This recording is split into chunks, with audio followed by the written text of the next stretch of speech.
Good afternoon. Welcome back to Vote 07. We'll be on air from now until 6 o'clock to bring you all the drama of this Assembly election. Counting's going on at the 8 centres covering the 18 constituencies. We have a reporter at each of them. They'll bring us the results as they happen. Here in studio, as the stories unfold, we'll be hearing the reaction from party representatives and political commentators who know the twists and turns of every ballot paper. Now we have a brand new service this time round. For the first time in a UK election, we can bring you the results on your mobile phone. All you need to do is text the word election to 81222 and you can get updates on the winners, the losers and the state of the parties throughout. Our results team in the marquee will be using the latest technology to get those results to you just as soon as we can. When they're phoned in to us, it'll take only seconds to bring them to your personal screen. Now, once the results are in, with the help of our graphics team, we'll show you all the results, all the trends of the day, and working to track the crucial transfers, Dr. Sidney Elliott from Queen's University, and providing the in-depth analysis, BBC Northern Ireland's political editor, Mark Devenport.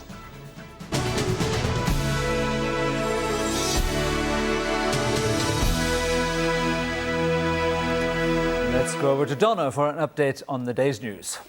Well, counting in the Assembly election has been underway now for more than 4 hours in 8 centres across Northern Ireland. In some areas, the turnout is said to be up on the 2003 Assembly election. Nearly 250 candidates are standing in 18 constituencies. Mervyn Jess has the story so far.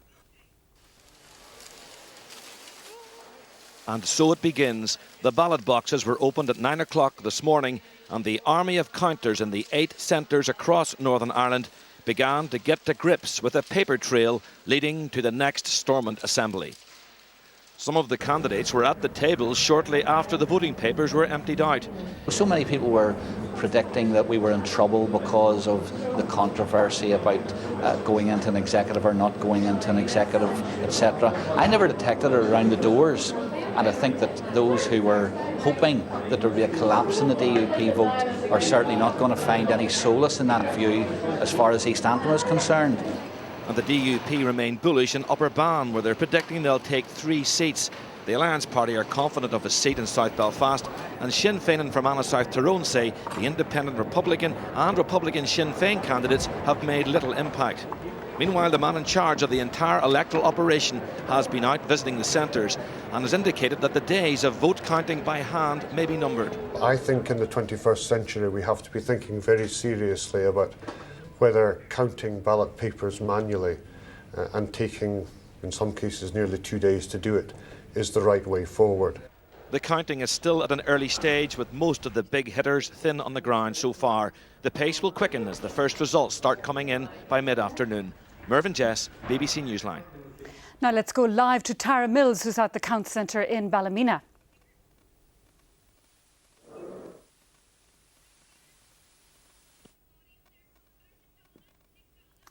Unfortunately, no sound link there to Ballymena. We hope to get back to Tara, who's speaking to Sinn Féin's chief negotiator there. We'll hopefully go back to her later. In a few minutes ago, though, our reporter Helen Jones caught up with the leader of the DUP, Ian Paisley, as he left for his Count Centre, also in Ballymena. I have some figures I've just got from our count, which are very interesting. The DUP vote in North Antrim increased by almost 5%, and our first 3 runners will be in without any recounts, and our 4th candidate will probably be elected. So you for Yes. First Minister then, by the looks of things? No, I don't think so. That's another story. But that's a very good result because we managed the vote. The tendency was that they voted for me and then voted for the others, but we broke up this thing, insisted that people kept to that, so it has paid off. Are you feeling fairly confident today? Very, very confident. The notes are good from all over. I mean, I've been on the phone all day, and there's not a dismal message coming through. The DUP leader Ian Paisley. Let's take some of the day's other news now. And a retired magistrate has hit out at the arrest of a former special branch officer amid allegations of a cover-up in his daughter's murder. Tom Travers was shot 6 times and his 22-year-old daughter Mary was killed when an IRA gang attacked them as they left Mass in 1984. For an interview in today's Belfast Telegraph, Mr Travers said he was furious at the arrest of the officer, who claims there was a cover-up of the killing. Our Home Affairs correspondent Vincent Kearney reports. Magistrate Tom Travers was shot 6 times and his daughter Mary was killed when IRA gunmen attacked them as they left Mass in South Belfast in April 1984. A woman was later jailed for the murder, but a retired special branch officer claims there was a cover-up in the investigation to protect an IRA informer. The officer says he contacted the police ombudsman 4 years ago, but withdrew his cooperation 2 years later because he was unhappy with the investigation into his claims. The officer claims that a member of the IRA, who was a police agent, was allowed to destroy vital evidence, including the murder weapon. He says this was done to protect another police informer. The officer making these claims was arrested yesterday and questioned about alleged neglect of duty in 1984. He was released on police bail pending further questioning. Tom Travers has strongly criticised the Ombudsman. He says the special branch officer is a valuable witness trying to reveal the truth about his daughter's murder and expose a cover-up. Vincent Kearney, BBC Newsline, Belfast. A 23-year-old man has died in a road crash in County Antrim. The victim, who was from Ballycastle, was a passenger in a van which left the Drones Road in Armoy just before 7 o'clock this morning. It's thought the driver was not seriously injured. It's believed one vehicle was involved. The road was closed for a time while forensic officers examined the scene. A university technician has been convicted of robbing a Belfast lingerie shop at knife point. Robert Boyd from Broadlands in Carrickfergus had denied stealing goods from Orchid Lingerie on the Lisburn Road in 2005. A Crown Court jury were told he may have thought he was a female elf from a role-playing game when he carried out the robbery. Following the guilty verdict, he was released on bail and will be sentenced at a later date. Patients in Musgrave Hospital in Belfast are much more likely to catch an infection than those in other hospitals here. That's one of the findings of an official survey out this morning. Our health correspondent Dot Kirby has this story. Every time a survey comes out showing how many people catch infections while in hospital, attention is focused on cleaning. But more thorough cleaning isn't the only way infections can be reduced. More isolation rooms, more space between beds and better training of staff are also very important. Today's survey found 1 in every 20 patients here had caught an infection while in hospital. In general, smaller hospitals report lower infection rates than bigger institutions. Infections of surgical wounds and urinary tract infections are among the most common. And that's it for now. We'll be back with more updates as the election drama unfolds every half hour or so. Noel. Donna, thank you very much indeed. OK, I have a new batch of guests in the studio today. I have Breeze Rogers, formerly Agriculture Minister, of course, Jim Nicholson, the MEP, Ulster Union's MEP, and Marcino Mulia, the publisher of the Andersonstown News. You're all very welcome. Jim Nicholson, Ian Paisley says there's not a dismal message, which means there must be a few dismal messages for your party. Well, let's wait and see, Noel. You know, it's very early. We've all been through these elections times before, and it's very, very difficult to tell. Quite clearly, he's in very good form, and quite clearly, he's quite happy with the result in North Antrim. Let's see what goes right throughout the whole of the province. Martin, let's pick up that topic of the slow count. I mean, it's going to take 2 days to do this. In some ways, it seems an awfully long time, doesn't it? Well, you don't want people to turn off their TVs, so let's hope that the early or the first counts when they come through, maybe it'll be 2, 3 o'clock, give us an indication of how things are going. But I do think it's fair to say, even at this early stage, we can see that the DUP is doing very well. I mean, this I suspect is going to be the crash and burn election for the UUP. On the SDLP side, I think they're a little bit worried, and some of the seats, and that Sinn Féin feels confident. But you're right, it's very early. We'll have to try and guess and give guesstimates of what's happening. But I think it's part of the fun, of course. But I think trends are emerging already. and I think they'll be confirmed during the day. It's the 6th seat, of course, which will be the big story of the election. That'll be probably tomorrow morning. Of course. Bruce Rogers, I read in one of the Derry papers someone talking about the Westminster election being the SDLP's Stalingrad. I suppose we're against all the odds. It managed to hold on to what was its own. Do you think that this election is a case of Stalingrad Mark II? No, I don't think so. I think from what I'm hearing that we have been improving in the last number of years, the last number of elections. We went down to a low point and then we continued to recover. So, I mean, we're by no means are we in meltdown. Ever since you sort of got out of politics, actually, yeah, maybe it was a good idea for me to get out, actually. You see, we've done well since. But no, in fact, I think we're holding our own, and I have been working in my own constituency in this election. I've been directing the election, and it's clear to me that our vote is holding solid. Our vote is holding. And I expect that we will have a good election. So, Martin, let's assume the DUP do well, the Sinn Féin hold their own, 1 or 2 seats here or there maybe, same with the SDLP, and that the UP lose a couple. Where does that leave us? Well, I think it confirms we're in the post-war politics that it would give, I would like to think it would give a little bit of encouragement to Sinn Féin and DUP to make this deal. It will certainly put lead in the DUP pencil because you know that there were councillors in Ballymena who ran very hard at Ian Paisley. The Bob McCartney faction stood across in the north in a bid to take votes, and I think we're going to find out that this will not be the Independence Day. This will not be the day for the small parties. I think the two juggernauts of Sinn Féin and DUP are going to do well. I think if the SDLP vote holds up, I think they've done very well, but it may mean that they won't make any gains, and that returns us to what we had before the election, DUP and Sinn Féin, and people wanting them. It's quite clear from the votes that people have no fear of them going into government together. OK, well, let's go straight to the King's Hall in Belfast, where all 4 Belfast counts are being handled. But Martina Purdy, our political correspondent, is looking after West and East Belfast. Martina. Well, a lot of nervous politicians here. We're getting into a critical phase in this count. I can tell you that we have unofficial figures for East Belfast, guesstimates really of around a 58% turnout, slightly down on the last Assembly election. Now, I could probably call 4 of those seats pretty comfortably based on the pundits. They're saying Peter Robinson's in, he's taking a running mate in, Wallace Brown, the former Lord Mayor, and a new face for the Assembly. Naomi Long polled very well, her seat is very safe, and Sir Reg MP, the Ulster Unionist leader, he's in. That leaves 2 seats, and there's 3 people chasing them. The Ulster Unionist outgoing MLA Michael Copeland, very nervous that he's going to lose his seat to either the DUP, which is hoping for a 3rd seat there through very good vote management, that's Robin Newton. And the other contender, of course, is Dawn Purvis of the Progressive Unionist Party. She has inherited the leadership of that party, and she's hoping to inherit that seat from the late David Irvine. OK, Martina, thank you very much indeed for that. Let's go straight back to our studio guests.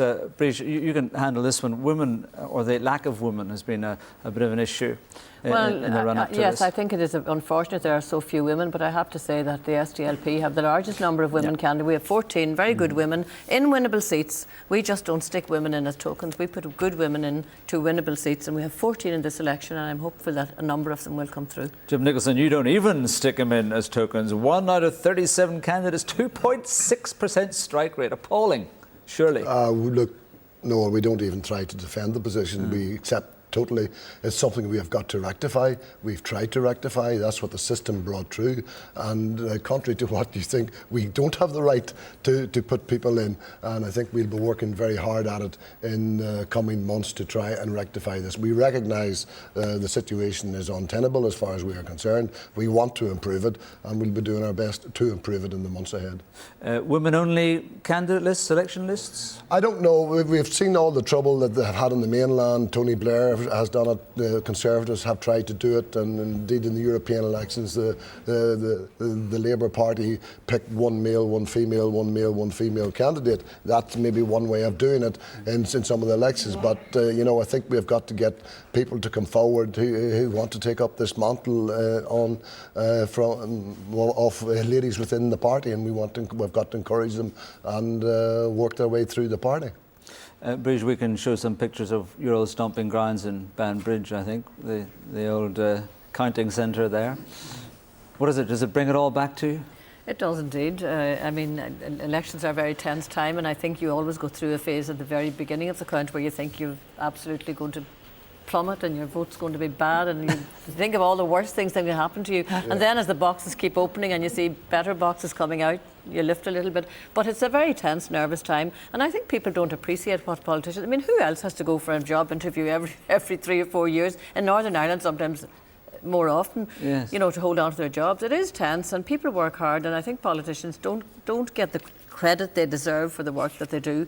And for what they have to put themselves through. And, you know, this thing of people saying... Our hearts are bleeding, Bridget. Our hearts are bleeding. The trumpets and harps are playing. Some people say, nobody called at my door. Maybe they live 10 miles out in the middle of the country. I mean, the idea that you can absolutely go to every single door of about 45 or 50,000 doors in your constituency is just a nonsense in this day and age. But really, I mean, I have to say in this election, we have tried as a party to get to as many doors as possible and to make contact with as many electors as possible and to talk to them. But really, the election happens in between elections. That's when you make your impact, not on the 3 weeks leading up to Just on the canvassing thing, Martin, first of all, Unionists canvassing in West Belfast in some strength, Ulster Unionists and the DUP, of course, fighting, Dan Dodd's fighting there, of course, but more so than usual. Have you noticed a different flavour to the canvass? Well, I think I have. I think the bitterness and the bile was absent from the entire campaign and on the doorsteps as well. It was quite interesting last night in the Lisburn Road in what you might describe as unionist parts of the Lisburn Road. Sinn Féin was outside, as well as the DUP outside, handing leaflets out, as well as the SDL and the other parties. I know that in areas such as Strangford, for example, where Sinn Féin wouldn't have a strong vote, but they did canvass, and they canvassed some housing developments in areas which are certainly mixed. And I think we're going to see more of that. People are willing to step outside their own boundaries and bid for votes. And the example you're alluding to is that Diane Dodds put an advertisement in the Anderson Town News emphasising family values. I thought that was very intelligent, because the position of the DUP on a lot of personal issues is similar, and morality issues similar to Catholic Church. Looking, Martin, here at Martin McGuinness in Ballymena, of course, is sharing a count centre with Ian Paisley this time round. So there may or may not be an interesting encounter between those two. Francie Malloy there with Martin McGuinness, and we'll be hearing the very latest from that count, of course, as things occur in the course of the afternoon. Julie McCullough joins us now from the East Antrim count. Julie. Noel, the counting is still going on here. Now, I can tell you that the turnout was just over 53%. That's down slightly on last Assembly elections when it was 56.5. We've had no official results yet, but we are expecting things to stay largely the same. The DUP says it's confident its 3 sitting MLAs will be returned. That's Sammy Wilson, David Hilditch and George Dawson. Again, the UUP is predicting it will get its 2 seats, although there could be a change of face there. Roy Beggs Jr is expected to get in again, but the DUP say he won't top the poll. They say Sammy Wilson will.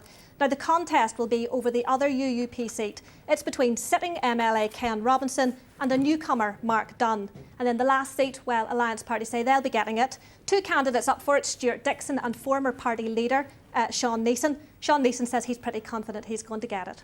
OK, Julie, thank you. Stay glued to your set, everyone out there, because we'll be bringing you the very latest from your constituency throughout the afternoon. Now back to my studio guests. I've been asking everyone this, Martin, what do you think is going to happen on the 26th of March, the magic date? I think they're going to seal the deal. I think that Ian Paisley and Martin McGuinness will step forward and take up their positions.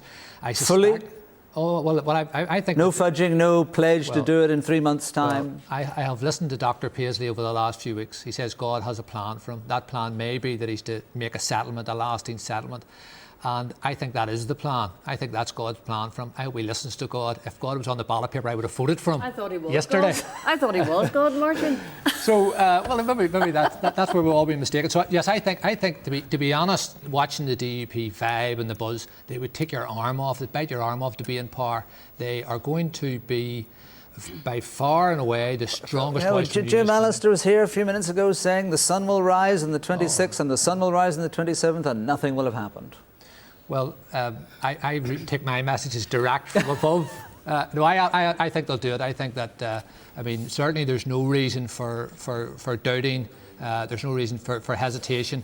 And and I don't believe Peter Hay when he says it is the deadline for all deadlines, but I think there's never be a better time to go into power with Sinn Féin than now. Jim Nicholson?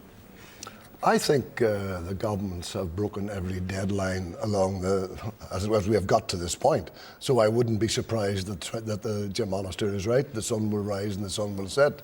But if it's not the 26th, it will be at some date pretty close to that. I think it's quite clear. I think if you look at what's been happening, both from the point of view of the Democratic Unionist Party and from Sinn Féin. And I have no doubt there are side deals done and behind deals done as well. And I will be very surprised that whether it's the 26th or the 28th or it goes into April, or maybe even on the 1st of April, you know, it could happen maybe even then. So let's give us something to laugh about every year, wouldn't it? It will certainly give us a lot to laugh about every year. But from that point of view, I think we've got to wait and say, I wouldn't hold my breath for the 26th, but I think a deal is going to happen, and I think we are going to finally, hopefully, move forward in this province and get on to tackle the many issues that are affecting the people out there. OK, let's go to Oma, where Maggie Taggart has an update for us. Maggie. Yes, I'm in the Oma Leisure Centre at the West Tyrone constituency. Things are looking very strong for the DUP and Sinn Féin, and joining me is the Sinn Féin candidate Barry McElduff, now the party's education spokesman. Barry, you got in an 8th count last time. Are you likely to get in the first count this time? That was a very emotional experience the last time, Maggie, the 8th count. But I think I'm well placed to take a seat here today, and I would like it to happen in one of the early counts, obviously. Our real priority here is to try to win 3 seats. And our strategy has been about getting Pat Doherty, myself and Claire McGill elected, which would be a 1-seat gain in West Tyrone if we could pull that off. How's it looking for you? Well, I'm not a statistician or a great man about percentages, but I've been in the room down there. I've been speaking to our tally people who are looking at the votes being turned up, and they're saying it's looking good. The talk is that Dr. Joe Deehan for the SLP is fairly sure of a seat, that Eugene McMenamin is not, but that the seat of Dr. Kieran Deaney might be at risk for the sake of Sinn Féin? Well, again, down in the count room, that is a perception. You know, that is part of the rumour mill down there, and you know, you can unnerve people by saying your vote has collapsed in some small village, and the whole thing goes into a tailspin. But a lot of time ahead of us anyway, Barry. There's a lot of time ahead of us, and there's 6 seats to be delivered. So.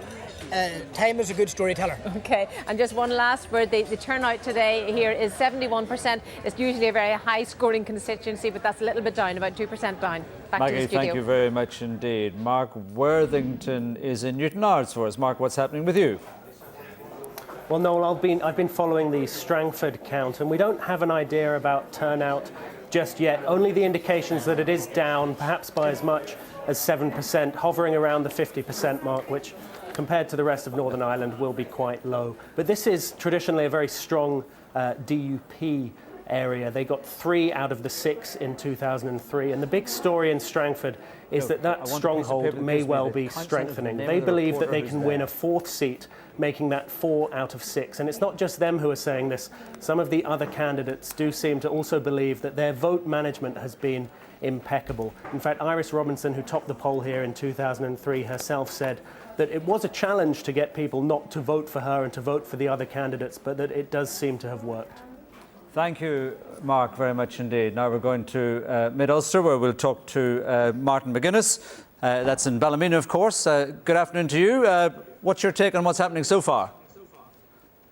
Well, it's early days, but obviously we've got the turnout now of around something in the region of 73%, which is high, I suppose, compared to other constituencies.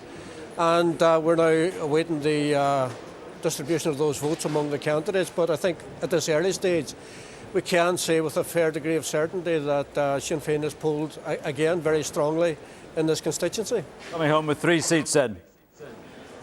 Yes, and what we're absolutely delighted about is that as well as myself and Francie Malloy coming through, we now have Michelle O'Neill, a young woman from Coal Island, Deputy Mayor of Dungannon.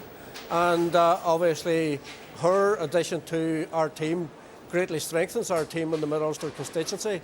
And as someone who stood for the first time, she's polling very, very strongly indeed, and we're absolutely over the moon about that. Have you bumped into Ian Paisley yet? No, I haven't met Ian just yet. No doubt he'll be here shortly. And it's great to be in his constituency, and I think that both he and I will be aware of the significance of this election and even more aware of the needs of the electorate who are voting for us at this time very strongly, it appears, for both the DUP and Sinn Féin. I'm conscious of our responsibilities to put in place the institutions of power sharing and all-Irelandism by the 26th of March. And I think that the clear message on the doorstep from the electorate is get in there, deal with the vital issues, the whole issue of water charges, the whole issue of getting the balance right in terms of rural planning, and of course the huge issues of health and education. All of these things need urgent attention and can only be dealt with properly by locally accountable ministers. OK, Martin McGuinness, we'll talk to you later. Thank you very much indeed. And also Michelle O'Neill and Francie Malloy flanking Martin McGuinness, the chief negotiator for Sinn Féin there. Right, let's come back to our studio guest. Brigitte, I just wanted to ask you about the 26th of March. Well, I think on the 26th of March, we've had deadlines come and deadlines go over the years, but I do believe that this time that the British government, although I doubt it, should stick to the deadline. If there isn't a deal, I think that should be it. I think the salaries should be stopped and the politicians should be dismissed or whatever, because really and truly, this thing of prevarication, we've had so much prevarication during the lifetime of the last Assembly, stop-go politics, people not knowing where they were, 3.5 years now squandered when we've had water rates imposed on us and all of these things happening. I mean, it's come to a stage when people have to make up their minds. And I would hope that if those two parties are the two larger parties, that they will now come round to the view that the SDLP has held from the very beginning, that the only way forward in Northern Ireland is through power sharing and a strong north-south dimension. And I'm pleased to say that that is the only way that they are going to be able to get agreement. But I do believe that it's time to put up or shut up. All right. Jim Nicholson, there'll still be water charges, there'll still be rates, no matter who's holding the reins of power. This is perhaps something that politicians would like us not to think about, but there will be. There is no doubt that if there's an executive formed on the 26th or wherever, there will be some very hard decisions to be made. But at least we're going to be making them ourselves, and we're going to prioritise ourselves as to what we do. We need a lot of things in this province, and water rates, future of education, future of health, the reform of local government, everything has got to be dealt with. And the reality will be we can't deal with everything overnight. There's a whole area of infrastructure deficit in this province. We need better roads built and we need lots of things. But we can't do this in 2 years. We need a 10-year, 12-year plan by which we can actually do and bring this province back to life and bring it forward to where many other parts of Europe have already gone and in fact passed us by when we have been forced over the last 30 years because of what terrorism has done to us to spend our money other ways and doing other things. But let's not go back to that. Let's look to the future and let's look to rebuilding this province for our children and for our children's children's future. That's the challenge that these politicians are going to be given when they go to storm it. That's going to be the challenge that Ian Paisley, if he's the First Minister, and Martin McGuinness, if he's the Deputy First Minister, when they come out to Brussels, let me tell you, they're going to have to come out speaking with one voice. They can't come out not speaking to each other. Long shopping list there. Thank you for that, Jim Nicholson. Let's go to Julian O'Neill, who's at the South Antrim count with the newly arrived carpetbagger, perhaps some might say, Mitchell McLaughlin. Well, let's get his opinion on a few issues here, Noel. Mitchell McLaughlin, I'm hearing from other parties that things are looking good for you to win Sinn Féin's first seat in South Antrim. Is that what you're hearing as well? Well, we'll not count our chickens. We'll have the votes counted first, but it does appear that the tally reports that we got last night, late evening, that they had turned out the Sinn Féin vote have been borne out by the verification process.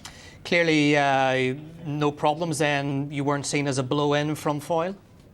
Well, I'm sure for some that's an issue, but I have a very strong background, a quarter of a century of elected representation in Derry, a profile on that basis, and that is the message for those people who had those concerns. But mostly I was meeting people who knew who I was, who were looking for a change in politics, and I did get a very strong and positive reaction. Gerry Adams was talking about making history in South Antrim, the first Sinn Féin MLA, but was there an element of risk in you coming down here?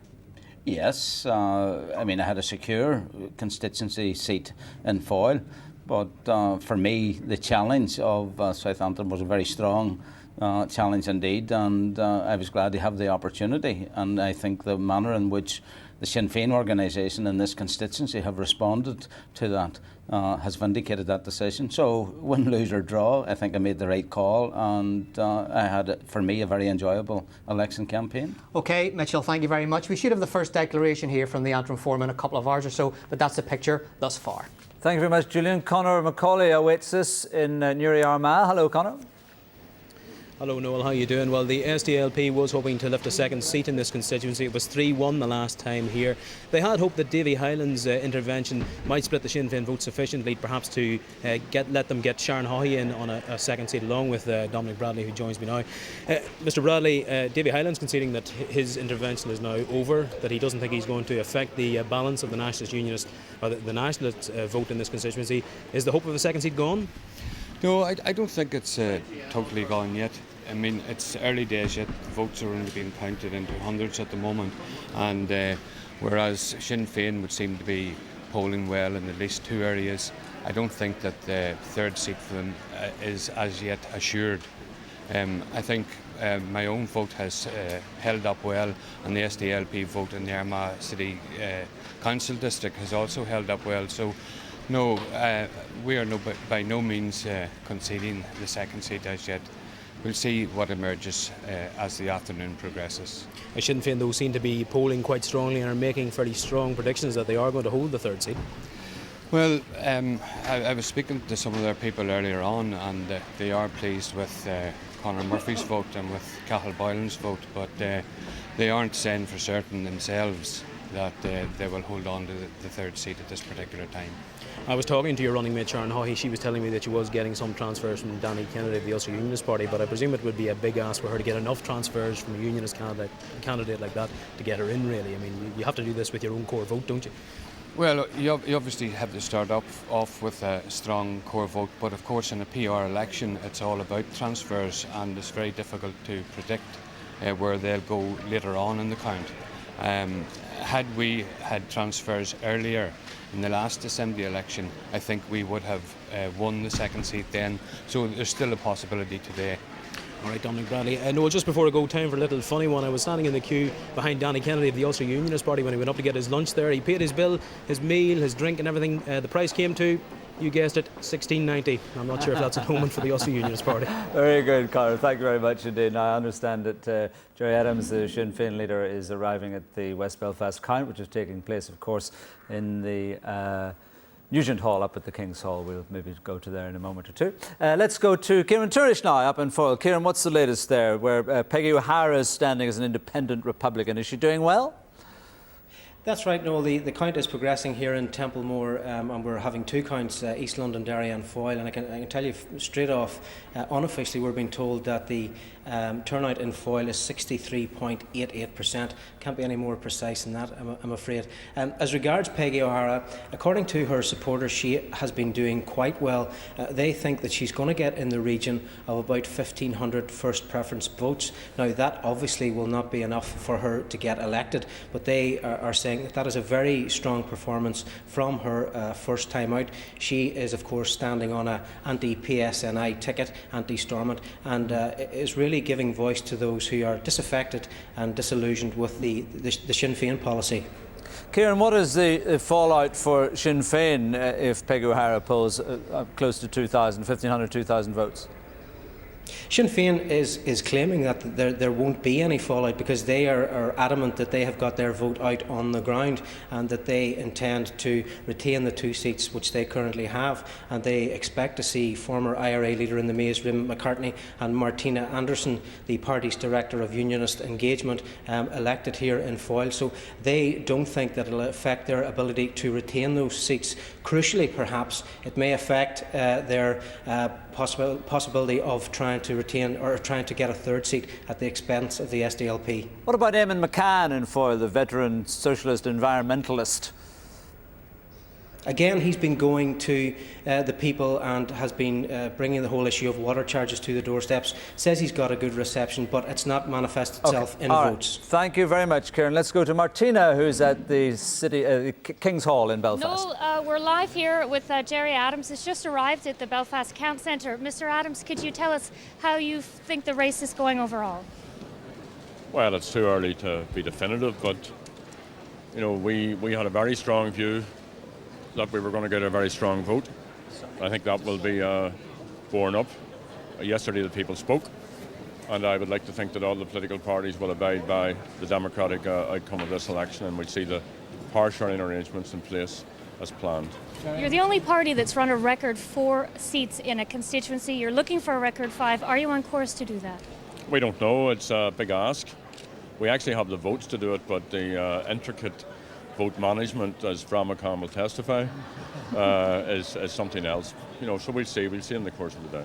What about South Antrim? Are you confident of Mitchell McLaughlin gaining a seat for you there? Well, I don't want to be predicting anything. I was there with Mitchell. He fought a very, very good campaign. Martin Meehan made nearly a breakthrough there in the last election. So we're quietly confident, but again, it's too early to know. Sinn Féin earlier maybe privately nervous about how Alex Maskey would do in the South. It appears that his vote has held up and he's on course for a seat. Well, I was never nervous, certainly not about Alex Maskey's performance. But again, you could win and lose seats here on handfuls of votes. Sometimes the media lives in a little world of its own, and there was almost a close down on politics, particularly in the electronic media for the last few weeks. But on the doorsteps, we were getting a very intense engagement from voters and punters, and I think that's what you saw yesterday. Indications are the DUP vote is doing very well, that they're poised to make gains. Do you think that gives you any sense of confidence there's going to be power sharing here on March 26th? Well, I would like to think that Ian Paisley will use any renewed mandate positively. I keep quoting his remarks at St Andrews when he talked about the future being for our children and grandchildren, and it wasn't exactly what Bobby Sands said, but Bobby did say that that our revenge will be the laughter of our children. So I think that's what the future is about, and I would like to think that Ian Paisley will use that vote in a very, very positive way. Thank you very much. Thanks, Mark.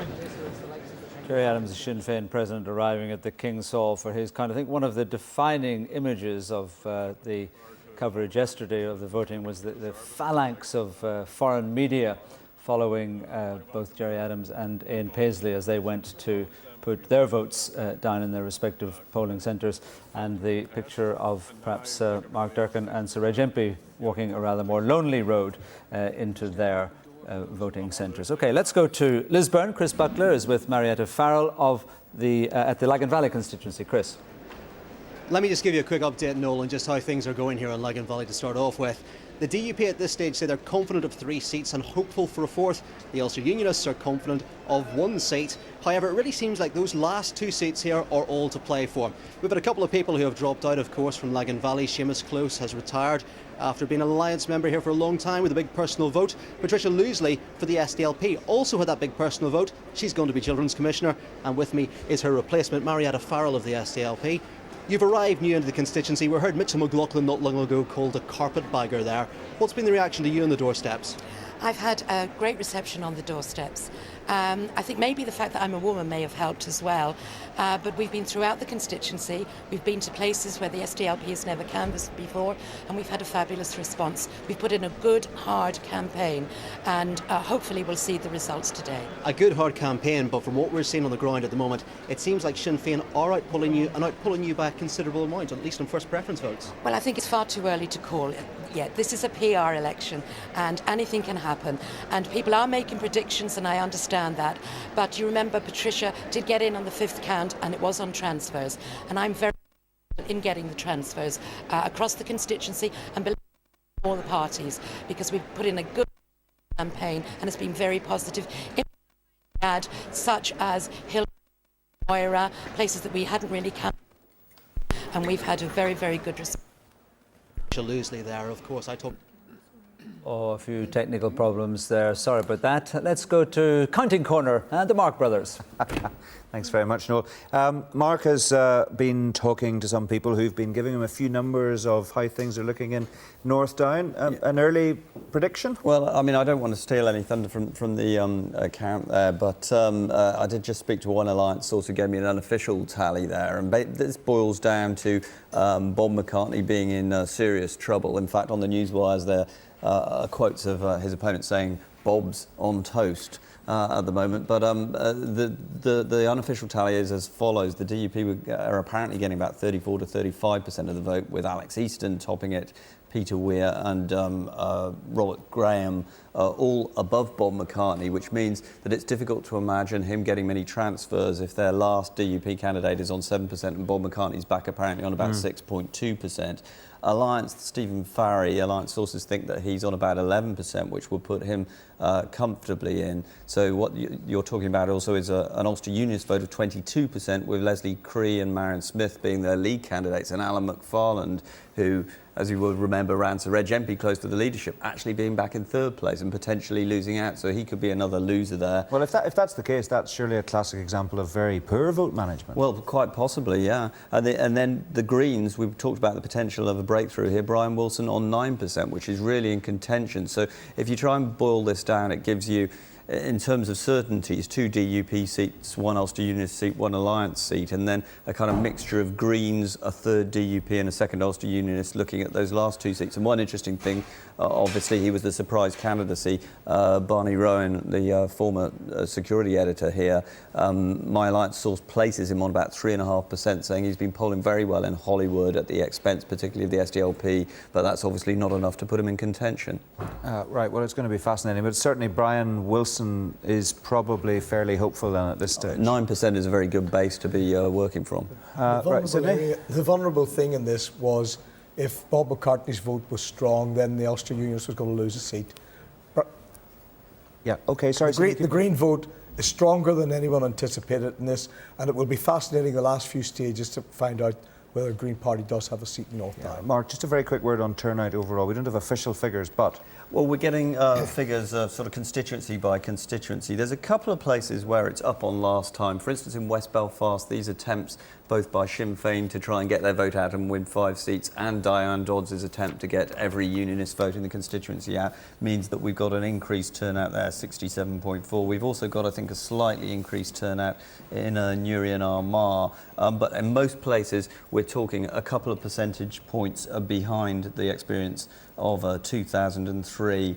So, you know, we've yet to get the full figure, but it's not going to be an awful turnout. It may be just slightly lower than the 2003 elections. OK. Not maybe a million miles away from the 61% who said that they were certain to vote last week in the poll. OK, that's great. Thank you both very much indeed for now. Noel. Thanks, Mark. Let's just pick up at some action pictures from the King's Hall in Belfast, where the 4 Belfast counts, north, south, east and west, are going on. Let's just, yes, Rainbow George talking there to the Sinn Féin leader, Gerry Adams. Let's just remind you of why it takes a long time here. You put not an X on your ballot paper, but numbers from 1 down to, well, wherever you wanted to stop, really. What they have to do is count all those first preference votes, all the ones who have a 1 against their name. Well, what they do is they count all the votes, of course, and then they divide that total number of valid votes by the number of seats plus 1. For instance, if there were 100 votes and 3 seats, you divide 100 by 4, 3 plus 1, and the quota then would be 25. So once they've established a quota, anyone who matches or exceeds that quota is deemed to be elected, and then they go about transferring the votes to other people on that sheet. So that's how it works, and that's why it takes such a long time. But as we've been hearing, there are little dramas emerging long before we get to the stage of actually having the first preference votes. Joined on my panel by Barbara Bruden, the Sinn Féin MEP. We've had a plethora of MEPs today. I suppose you've all got nothing to do today except roam around television and radio studios. Well, we're all heading back to Strasbourg on Monday, but it's actually quite relaxing to get all of the buzz of an election campaign with none of the tension of being a candidate. So, give us your take so far. Well, I think we're, in terms of ourselves, we're and generally. Yeah. Generally, I think the electorate have shown an interest in the bread and butter issues and in getting an executive back together. Our party's well pleased with the turnout. Still some seats very close, as we knew. Won't be making predictions there, but happy. And of course, we're slightly different as a political party because our eyes are now on the election campaign in the south as well. And I'm heading on Friday to an election rally in Dublin and 7:30 Are you more interested in it Dublin than you are in here? No, absolutely not. It's an All-Ireland party, so they're both important, and we've been running both. We're launching our election campaign in the south in Mary Lou's constituency in Dublin, and 7:30 in the Royal Dublin Hotel on Friday night, and I'll be heading down to that, and then from there so to how Strasbourg. important is it to you in the southern context that there is power sharing here on the 26th of March? Well, I think it's very important. I think it's very important for us to have the power sharing. For us is important in terms of reconciliation between the communities here, but it's also important to have the All-Ireland aspect of it, because the day that Breege and I became ministers in a power sharing executive in the north, we also became ministers in a north-south ministerial council with the ministers from the Irish government. So it's the key to that, and the Good Friday Agreement said that the two institutions were part and parcel, and one couldn't work without the other. So it's very important for us. So what happens if there's no real power sharing in the 26th? If some fudge is arrived at to allow the DUP and Sinn Féin to take some kind of pledge, but not actually to have a fully operating power sharing executive on that important date? Well, we've said very clearly, we've had deadlines. In fact, what happened in this election, I think, was for the first time people started to come out of the cynicism of saying, why are we going to vote again when we're voting for people that may not be able to do their jobs, may not be allowed to do their jobs? This time people actually think it's going to happen, and it has to happen. It either has to happen or shut down. Okay, we're just back at the King's Hall. I keep going to say the City Hall, but of course it's the King's Hall where the Belfast counts are carrying on. Raymond McCord, of course, whose son was murdered, he's standing in North Belfast as an independent, and he's talking to Jerry Adams there and Richard Macaulay, the Sinn Féin press officer. Let's just return now to our studio guest. Jim Nicholson is here. What do you think about this, Sinn Féin? They're very keen to say they are an All-Ireland party. Do you think they have an eye more in the south even than they do up here? Well, I think it's a problem for them at times where they have to prioritise between Northern Ireland and the Republic of Ireland. And of course, that's for them to decide what their priorities are. I certainly don't have that problem, thankfully, that I'm able to prioritise totally for the people of Northern Ireland. But having said that, I am always prepared to cooperate when it's in the best interest of the people, both sides of the border, to cooperate together, as we have proven down the years since the Peace and Reconciliation packet came about. It's a big plus for Sinn Féin in terms of national and Breeze Rogers, isn't it, being the only all-Ireland party? Well, I mean, they do make a big thing about it, but the reality is that we have been an All-Ireland party from the day now we were founded, and remember that we have always worked with... there is no SDLP in the Republic. We have worked with democratic parties in the south of Ireland. We still continue to do that. Regardless of who's in government, we work with them. We work on a north-south basis. We were the first people to propose that there would be an Irish dimension, that there would be north-south power sharing in the north and north-south dimension. We have worked with all governments. You've seen it during the election campaign, even and before. Our ministers come up here, we discuss things with them. We have had an input into the National Development Plan, for instance, in the south, which was all about the economy. But they could actually be taking decisions about it. Well, that may be, but we will still be working with the government. I think it's highly unlikely that they will be forming the government in the south. We will be working with the government in the south. We've worked with all governments in the south. In fact, that's how we have brought the situation to where it is now, where there is a full recognition by everybody, including the union, including, may I say, almost the DUP, that the only way forward is through power sharing, north and south, and within the north. Is that the only difference between you and the SDLP now, that you have an all-Ireland dimension? I mean, in pretty much every other aspect, you're in the same boat. Well, clearly all of the parties are keen to have a forward-looking economy here, but we have a special emphasis on equality, on those in marginalised areas being part and parcel of whatever comes through. Not a peace dividend in terms of a Gordon Brown package, but a peace dividend in terms of people on the ground understanding and feeling the experience of a new beginning. For us, that is central. It's central that you have balanced economic development. We, for a number of years, put a very, very strong emphasis on the northwest, for example, that Derry, Donegal, wider Tyrone area. We went through the European Commission, European Parliament, the Irish and British governments, constant in terms of local people on either side of the border there working together, and we have now got that recognition, and we've got the emphasis on a Northwest package.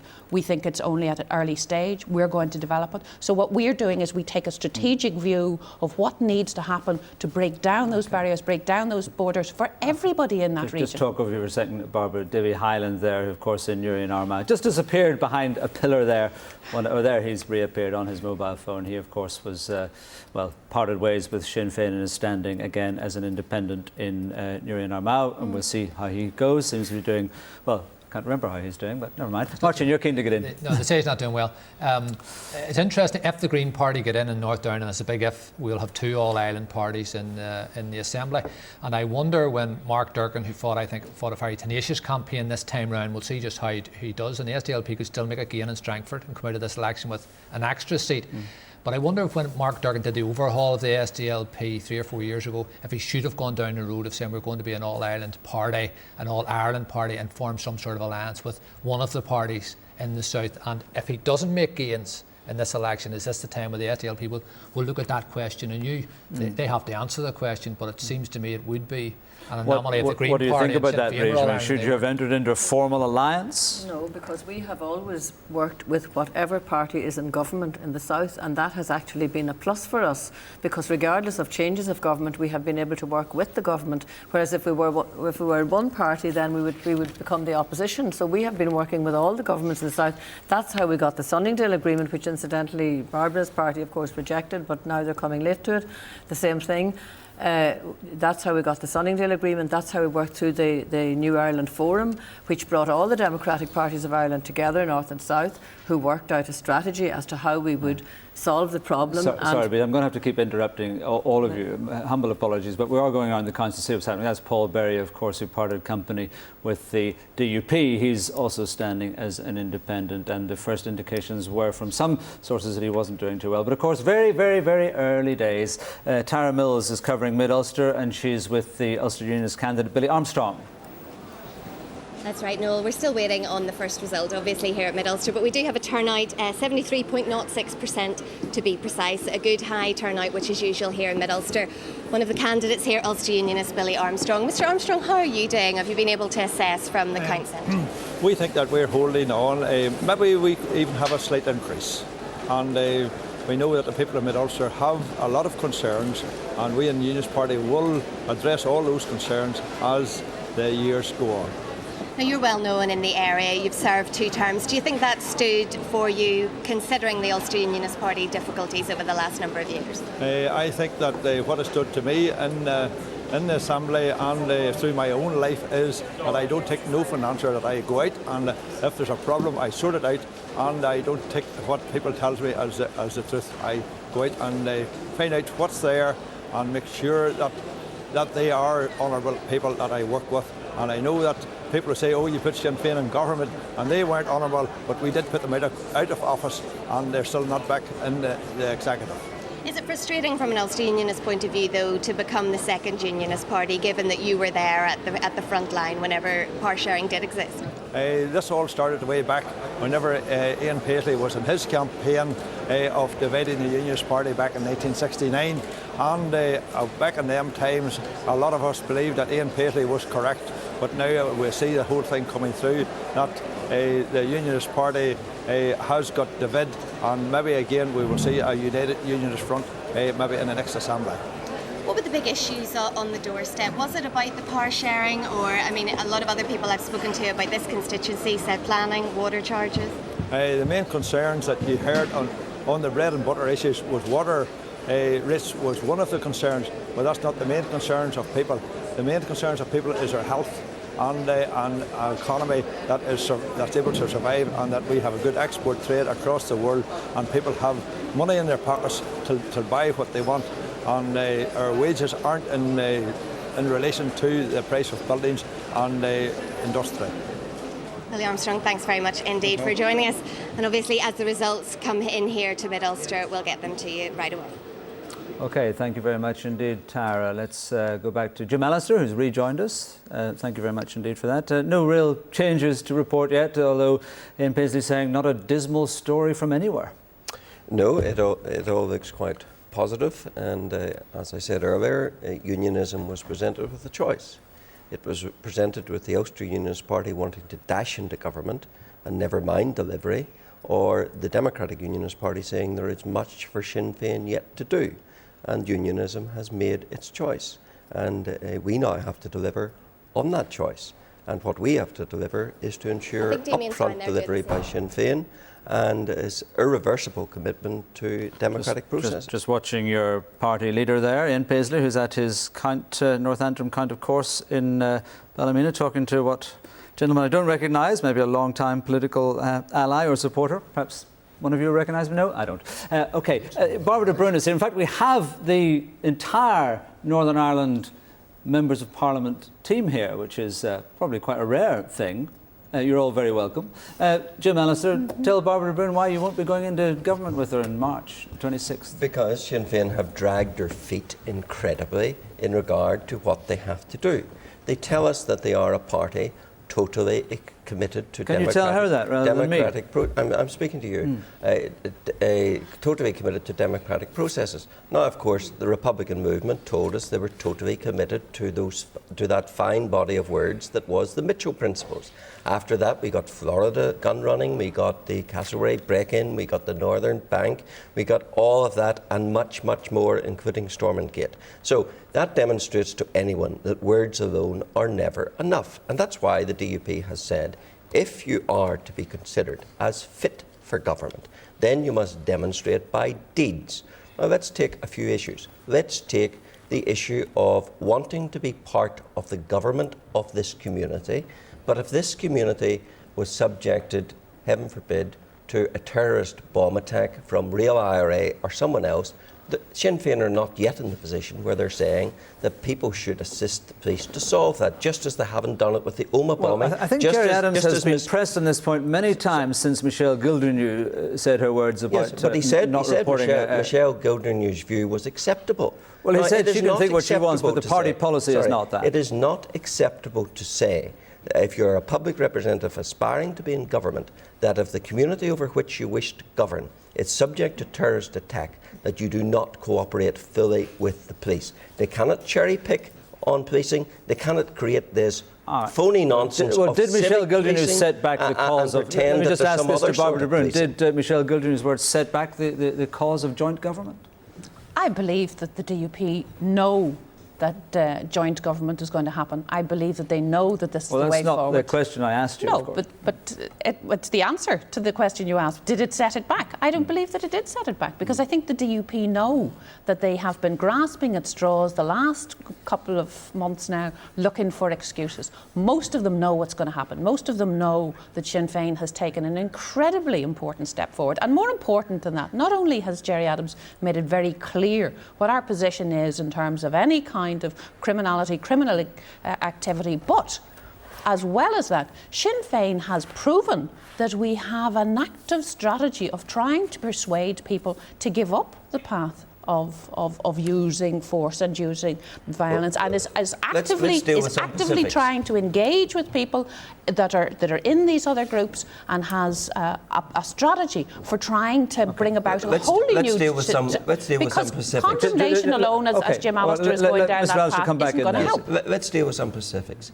If the Republican movement is irreversibly committed to peaceful means, if its war is over, then why does it want and need and insist on hanging on to an army council?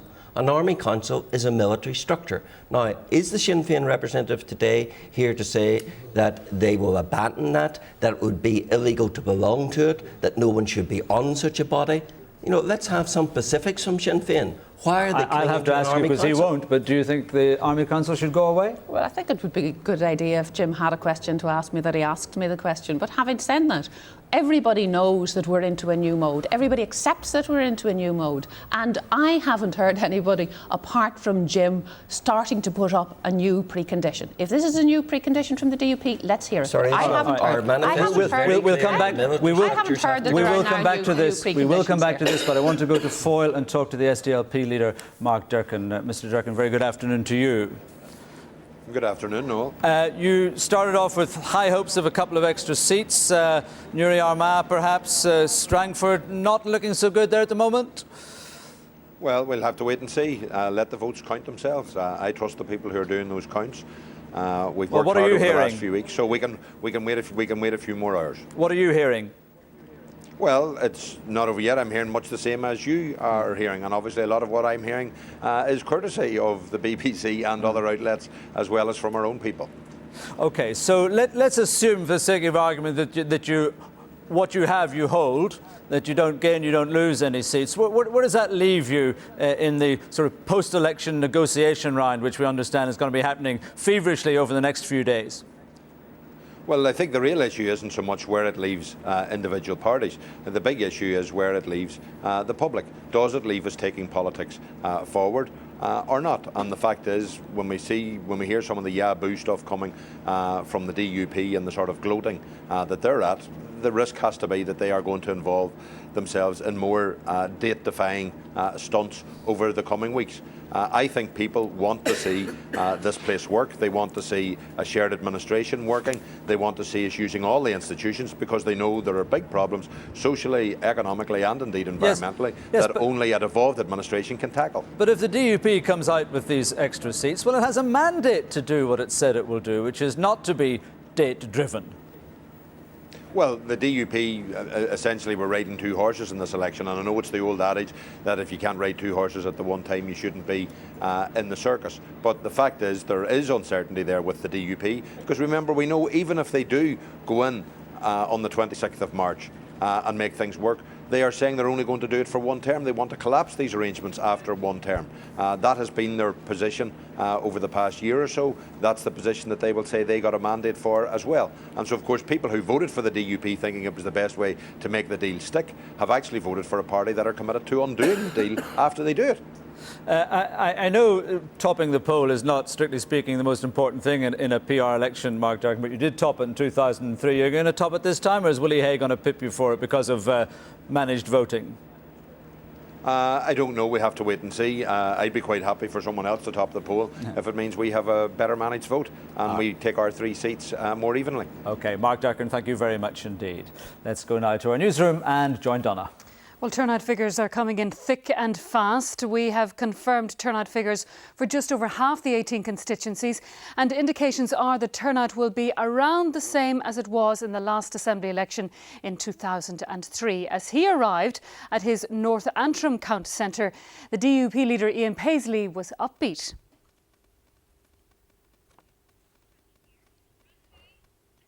We will enter into talks tomorrow with the Secretary of State.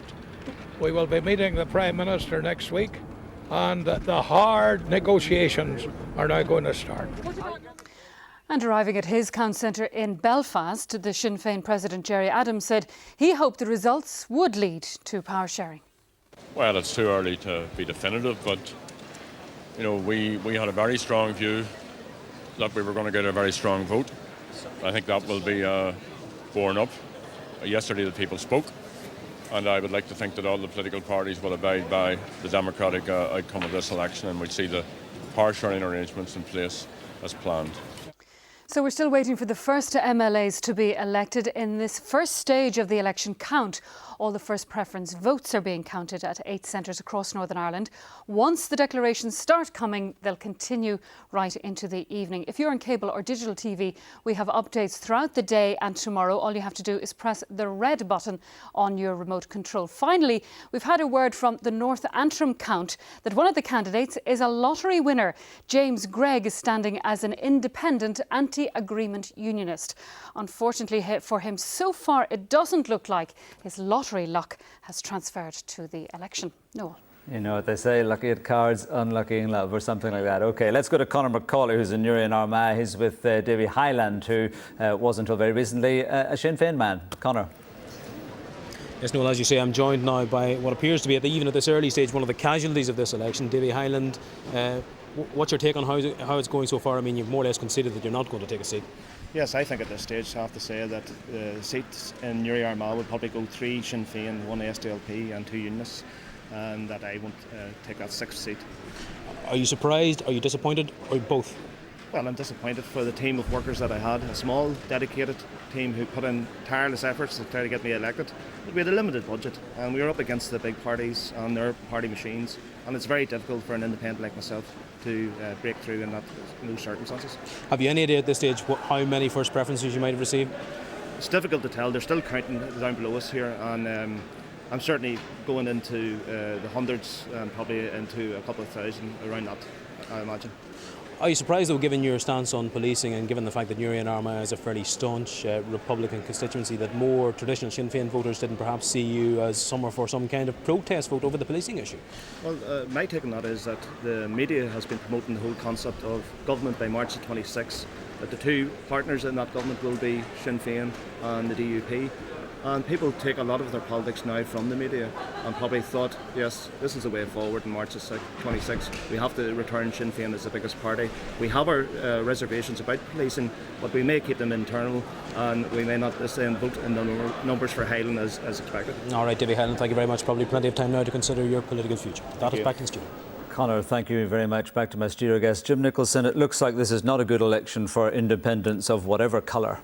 It certainly is looking that way, you know. But again, Noel, I have to go back to the point. So some of us have been around a long time, and it's going to go on a long, long time, right until tomorrow. Maybe even go down to nearly tea time tomorrow evening for some of those last seats. And once you get into the transfer stages, and we really won't know the colour of this until we see the first votes at the first count. And after that, then I think maybe we can speculate more precisely as to what may or may not happen. But until we see those first votes, and until I see them up on the screen, I'm not prepared to accept anything at this stage, I assure you. Jim Allison, let's return to this issue of engagement with Sinn Féin. I mean, at what point do you think you and your party will actually engage on a face-to-face basis with Sinn Féin? I mean, you may be in some kind of parliament, some kind of executive with them in a very few weeks. Well, I think your assumptions are pretty optimistic. I said you may from that perspective. It has always been made clear that Sinn Féin is the one party in Northern Ireland with everything to do in terms of its transformation from mouthpiece for and supporter of and advocate of terrorism to exclusive devotion to democratic and peaceful means. So the onus is entirely upon Sinn Féin. Do you accept that at least the mechanics for that transformation, in your terms, are in place? What I do say is that what they have done today is drag their feet on that.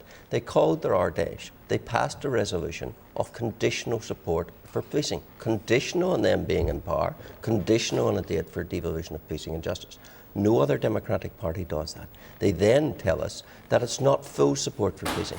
It's support for something that they have dreamt up called civic policing. You know, you're either for policing or you're not for policing. If some of my constituents are bombed or shot or murdered or bludgeoned to death, then I tell everyone to support the police. If Sinn Féin are asked that question and the perpetrator is real IRA or some other Republican terrorist group, then they say it's up to you whether or not you go to the police. That's the best they say.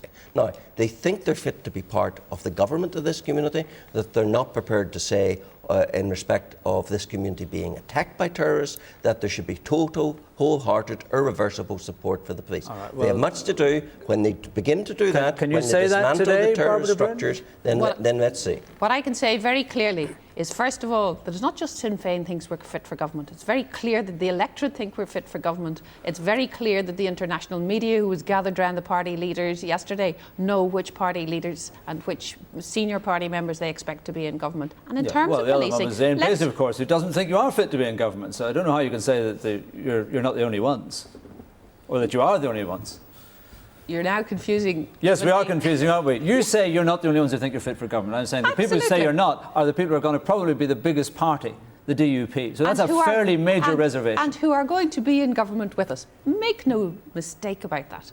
It's up to the DUP. The DUP asked for the election, the DUP sought the election, the DUP fought the election. Now let the DUP look at what the electorate has said and accept the outcome of that election. And the electorate has said that Sinn Féin must deliver irreversibly on upfront delivery, and that the government must deliver things as well, including a default mechanism if Sinn Féin go back to their old tricks as they did 3 times in the past. So, this is a mandate for forcing and compelling Sinn Féin to deliver, and will not be settling. It's actually about reconciliation, because I can tell you what Breach is going to say. Breach is going to say we're both arguing, and we're not both arguing. We're looking for reconciliation between the communities let me direct the conversation, and a good way forward for everyone. Rogers. I wasn't aware that my mind could be read. I was about to say that Jim Allister seems to think that if he gets 30, 35, 38% of the vote, he represents the whole of Northern Ireland. He doesn't. You represent a section of Northern Ireland community. As a Democrat, you have to respect the fact that there are other parties with other mandates, and you have to respect their mandates too, Jim. Oh, I do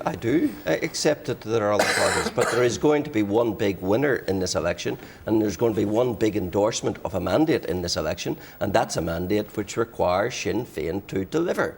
And, there's no dodging or fudging of that. They have to deliver. Well, let's take a straw poll. Breach Rogers, you clearly think Sinn Féin are fit for government, yes? I think Sinn Féin have moved a substantial amount. In a word, they're fit for government. Yes, I think they are. Yeah. Jim Nicholson, your party thinks they are, because they're dead keen to get in March the 26th. Well, our party have said, yes, we will be taking our position in government on the 26th. So a majority of the people in Northern Ireland, Jim Allister, think that Sinn Féin is fit for government. Sorry, what concerns me and what binds me is our party's mandate. And our party's mandate. But Breach Rogers just said that's your problem. You only consider your mandate, not the good of everyone. We're in politics to advance and implement our mandate. What sort of a politician would I be, or would the DUP be, if we went to the country and said, we require upfront delivery, we require to test Sinn Féin over a credible period, we require an end to the military structures, and then on the day of the result say, forget about all that, we didn't mean it, we don't want a mandate on that basis, we want a mandate on some other basis. That's not the way we do business. The Ulster Unionist Party has shown us what happens whenever you take Sinn Féin at their word. 3 times in the government, 3 times stuttering, whatever time it takes. Whatever time it takes. Sinn Féin have been dragging their feet for months. We will come back to this. I just want to go quickly to Julian Fowler, who's in Fermanagh South Tyrone. Julian. Yes, hi Noel. Well, policing has been a big issue here on the streets of Fermanagh South Tyrone. A Sinn Féin councillor resigned her seat on Fermanagh District Council last week, and one of those who stood against Sinn Féin's decision on the policing was former Republican prisoner Jerry McCaw, who stood as an independent. Sinn Féin are confident that they've polled well in this campaign, and you haven't made much of a difference. Well, good afternoon, Julian. Good afternoon to all in the studio and all our viewers out there.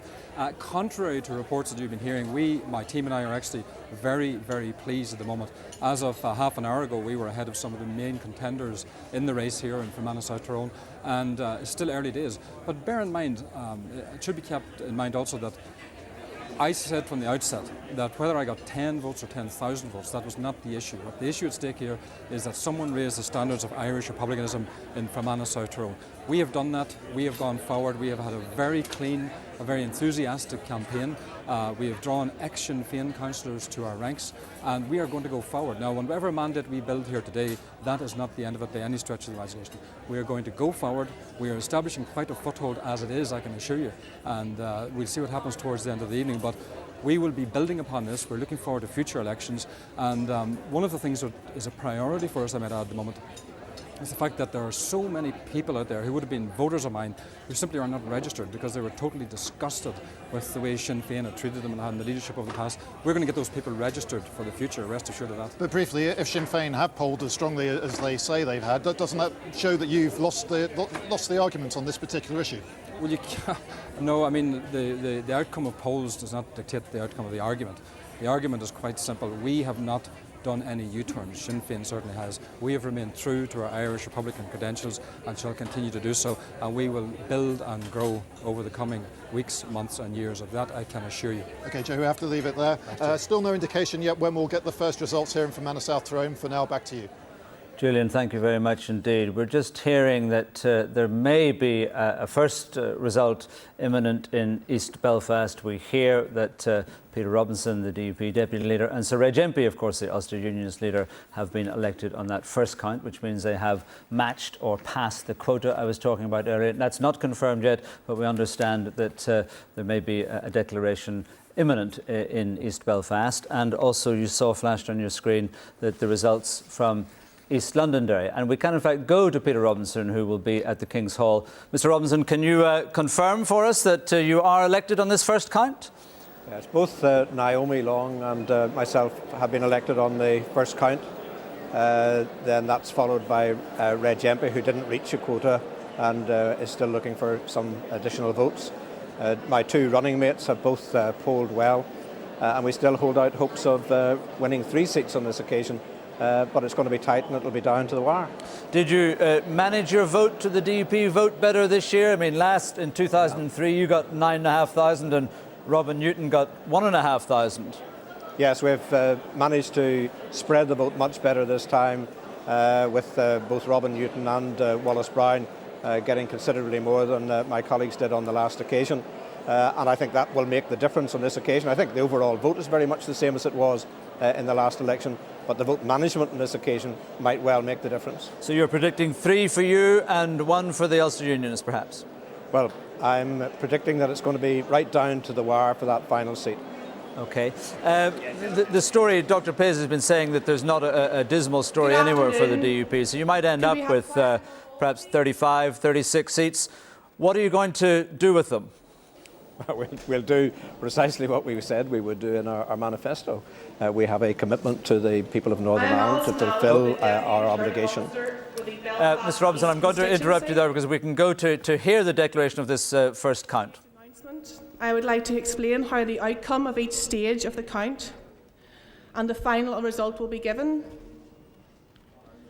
The announcement of the outcome of each stage of the count will be for information only.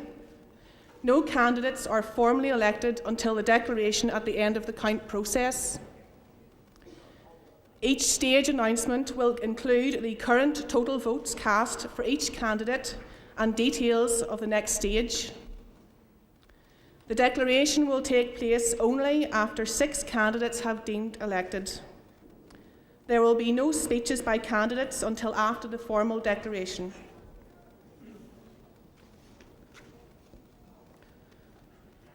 This is the announcement of the outcome of the first stage of the count for the Belfast East constituency. The total number of ballot papers counted was 29,873, 29873. There were 244 rejected papers. The number of valid papers was therefore 29,629, 29629. The quota is 4,233, 4233. The number of first preference votes given for each candidate was as follows. Stephen Agnew, Green Party, 653, 653. Joseph Bell, the Workers' Party, 107, 107. Thomas Black, Socialist Party, 225, 225.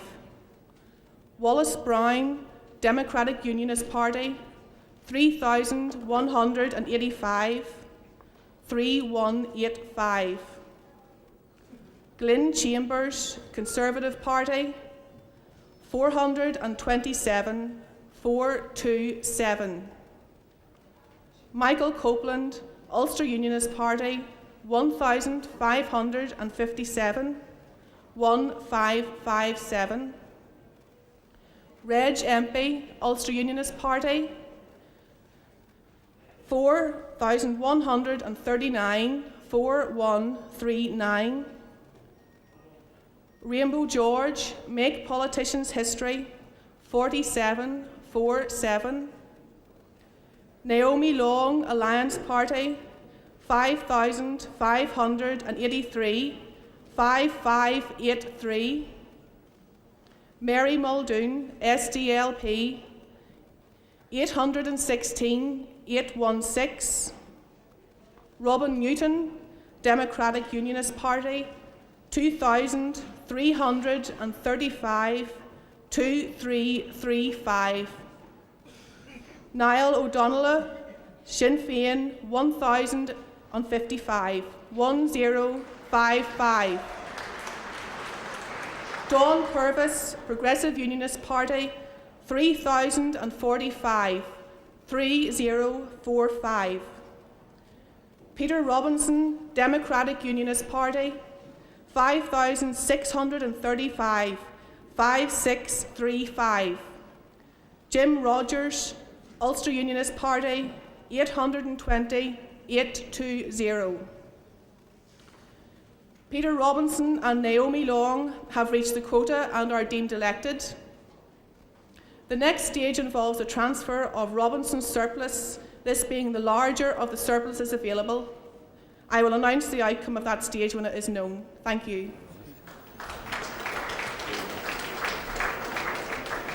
Well, just 6 hours after the boxes opened, we have our first result, our first preference election. Peter Robinson is still with me. First of all, congratulations on your election, Mr. Robinson. You are the first new MLA of this new assembly.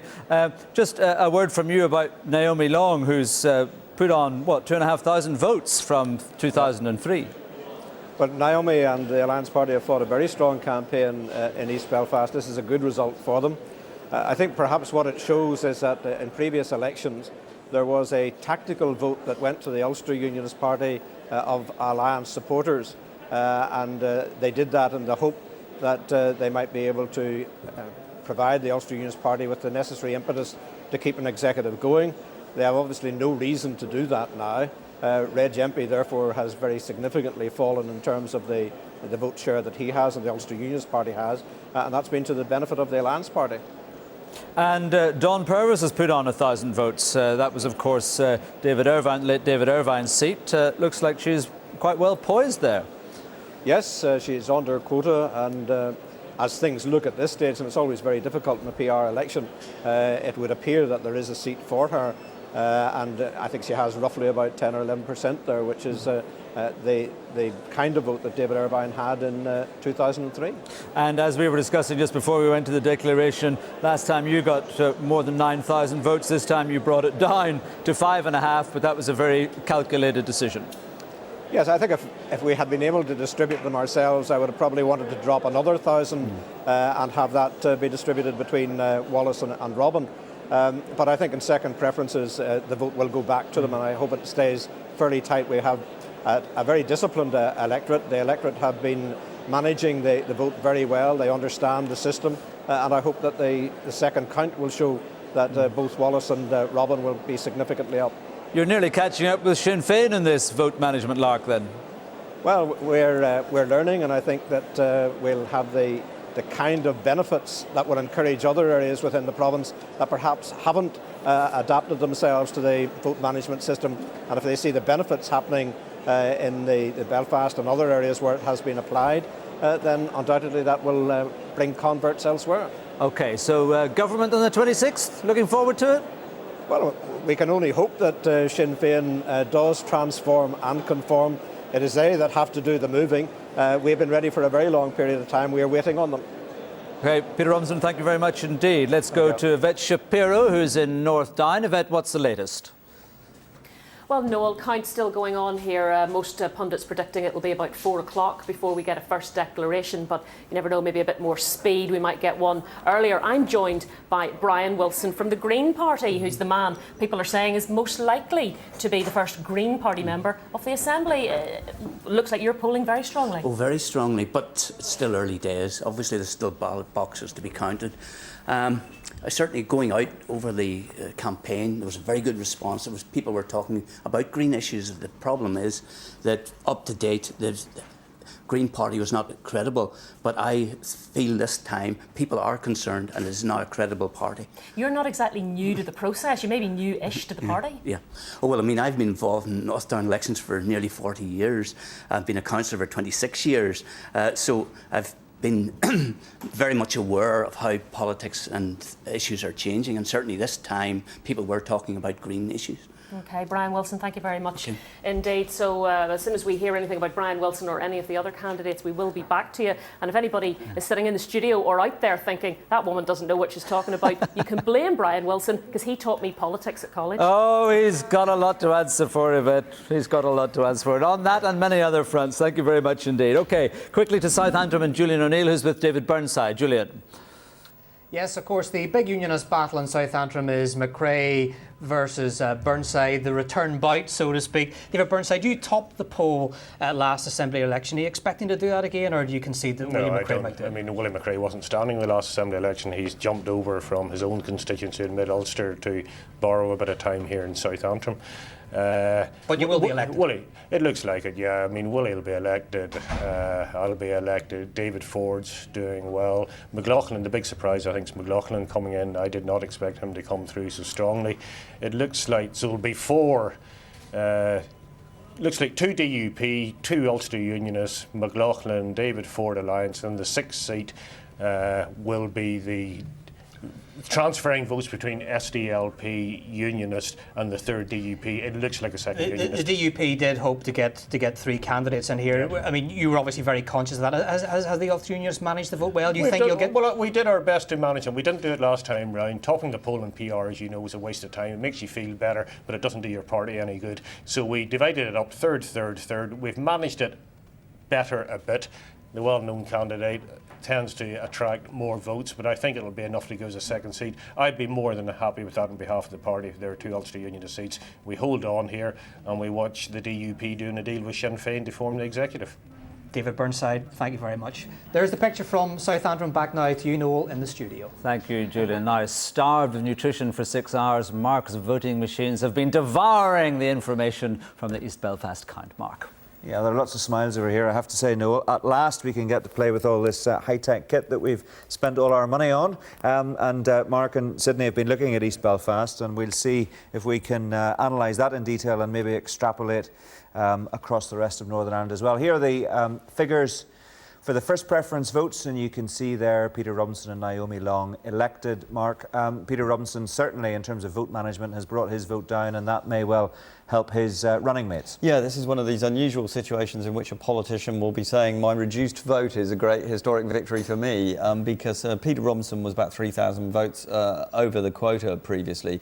But what happens in these kind of elections is that it's not as efficient as if his running mates had got the votes in the first place. So he has done better by just putting himself just over 1,000 over. A huge success, it has to be said, for Naomi Long. If you look back in past elections, in the past Assembly election, 2003, she got elected on the 6th count.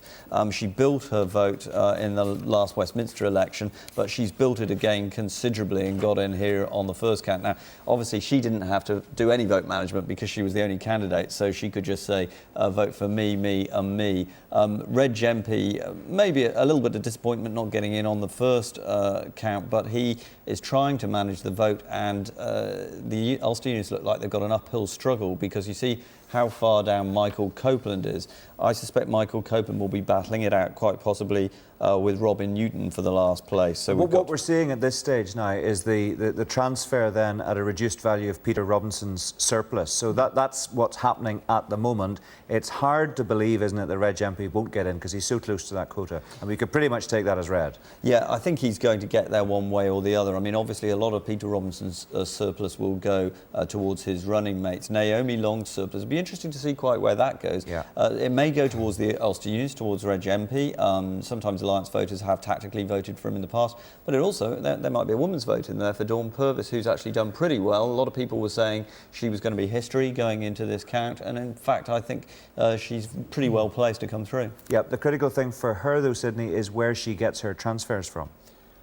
Indeed. Well, the Alliance vote, with one candidate there in place, in a sense, there is a significant quantity of votes to have a say in other candidates and where they go to.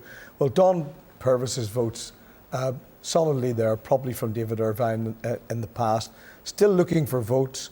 It could be a vote of that form. Remember, in the last election in 2003, the votes which elected Patricia Loosley also elected Nora Beer from the DUP in transfers. There was a female vote in that particular constituency. So since there will be, at the minute, Dawn is sitting about 0.7 of a quota, and it's possible that she could get in. The DUP are sitting with about 2.6 quotas, Ulster Youth with only 1.5. So in a sense, they are behind in the race for the second seat there. And we have quite a number of floating votes who don't have normal allegiances to any of the main parties. There's over 1,000 votes for Sinn Féin. The one interesting thing here will be those nationalist transfers, the Sinn Féin and the SDLP votes. Normally, if you've got Alliance sitting back, leading the transfers, all the transfers come into them in the middle, but Naomi Long's already through. So do the nationalists actually go all the way through to the Ulster Unionists? Do they help out Dawn Purvis? It'll be interesting. Well, what's also interesting is that in this election we've got a little bit of an addition to our graphics. I mean, what we can do, and we've been looking at this, Mark, we've been playing around with it over the past few days, and it is really very interesting. We can actually show people where the transfers have come from, and we can also show people where the transfers have gone to. Now, we can't do it yet because we don't know yet, but as we go through the count, we'll actually be able to flip around those little pictures and we'll be able to show you exactly where Peter Robinson's transfers have gone. We'll be able to show you where Naomi's have gone, and then as we go down the list we can show where people have actually picked up votes from, and that's fascinating. We've been able to talk about it before, we've never actually been able to show it on the screen. It looks good. We're ecstatic. We are. We're getting very excited about it over here. Let's just let's show you the this is the share of the votes. So the DUP there 37.6. This is the share of the first preference votes. Ulster Unionists on 22%, then Alliance Party, then the PUP and Sinn Féin. Turnout there 59.5, and you can see the quota.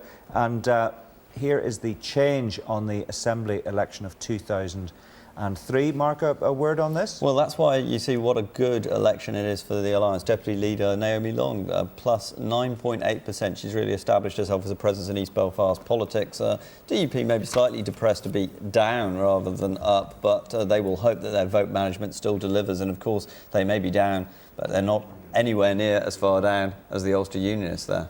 Yeah, OK. Just to remind you, by the way, we've been plugging this new system, the first time in a UK election that you can actually get the results to your mobile phone. Just text election to 81222 and we will send you updates of who the winners are, who the losers are, and the state of the parties. And now that we're starting to get results in, we can start to send those messages out to your mobile phone.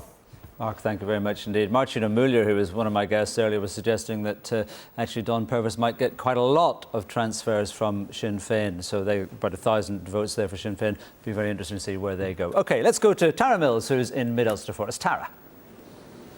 Thanks, Noel. Well, still no results here in Mid-Ulster. Turnout 73%, good, healthy, high number here. That's pretty normal. With me now is Patsy McGlone, the SDLP candidate. You were elected the last of the six last time. Are you expecting another nail-biter this time? Well, I don't think so. We have consolidated our position since 2003, and I would reckon we have a seat here, yes. You beat off veteran Dennis Haughey the last time. It was a close call, but you were successful. Has Kate Lagan, your running mate, any chance of doing the same to you this time, or are you confident you'll be the one back in Stormont? Well, definitely the party has a seat in Mid-Ulster, and as I say, we've done a lot of work since 2003 in consolidating our base, building up our base, so there's a definite seat for us there. The patterns show at the moment that I'm ahead. Given the issues that are really important to people in this election, what they've been saying to all of you politicians on the doorsteps, what guarantees can the SDLP give voters in the Mid-Ulster constituency about planning and about water charges? Well, in relation to planning, I was chair of the Assembly subgroup, which worked up the preparation for government issues around rural planning, which was a big issue because it's tied into affordable housing, particularly in the rural parts of the constituency. And in one particular part, one night I was out on the canvas, it was literally coming up every other door. Water charges, again, that'll be down to the executive to develop a response to that and for the relevant minister to take a decision. But what will you be saying? What will you be campaigning for? Are you saying that water charges should be reduced, scrapped? Well, what we have always said is the water charges were a fundamental and core part of the rates bill, and that really that should become much more transparent. It should be and retained as part of the rates bill, and that people should be able to see that as a clear core part of the rates bill so that they know what services they're paying for. So it should be the rates, no separate water charge, because we know what's happening there. That's to develop the GoCo and leave it ready for it to become a private company, and we don't want that whatsoever. Incidentally, the water charge itself, I regard it as a property tax rather than a charge for water use. Well, your voters will certainly be holding you to that. Patsy McGlone, Okay, thanks very much indeed. And from Ballymena, it's back to the studio. Thank you, but not for long. We're going to Gordon Adair in Upper Bann. Gordon. Hi Noel, you join us here, as you say, in Upper Bann, where we've no results yet. In fact, it won't be for around about an hour or so. But one thing which has become apparent is that it seems that any independent candidates have been squeezed out by the big parties. I'm joined now by independent unionist David Calvert. David Calvert, you stood on an anti-agreement ticket. It would appear, early days yet, but it appears you're going to be a casualty of this election. We stood on the ticket that we didn't feel it was right that Sinn Féin IRA should be in government.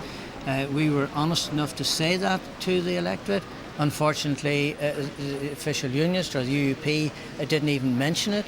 The Democratic Unionist Party were afraid to answer any questions as to where they stood on that issue, and I believe in many respects the DUP have conned the electorate into making them believe they would not go into a government with Sinn Féin. And of course we all know they are going to do that, and I think there's a day of reckoning for the DUP, perhaps in a month or two down the road, when they do just the very opposite to what they've always stood for. But you made it very clear on the doorsteps that your position was the anti-agreement, that in no way would you be going into government with Sinn Féin.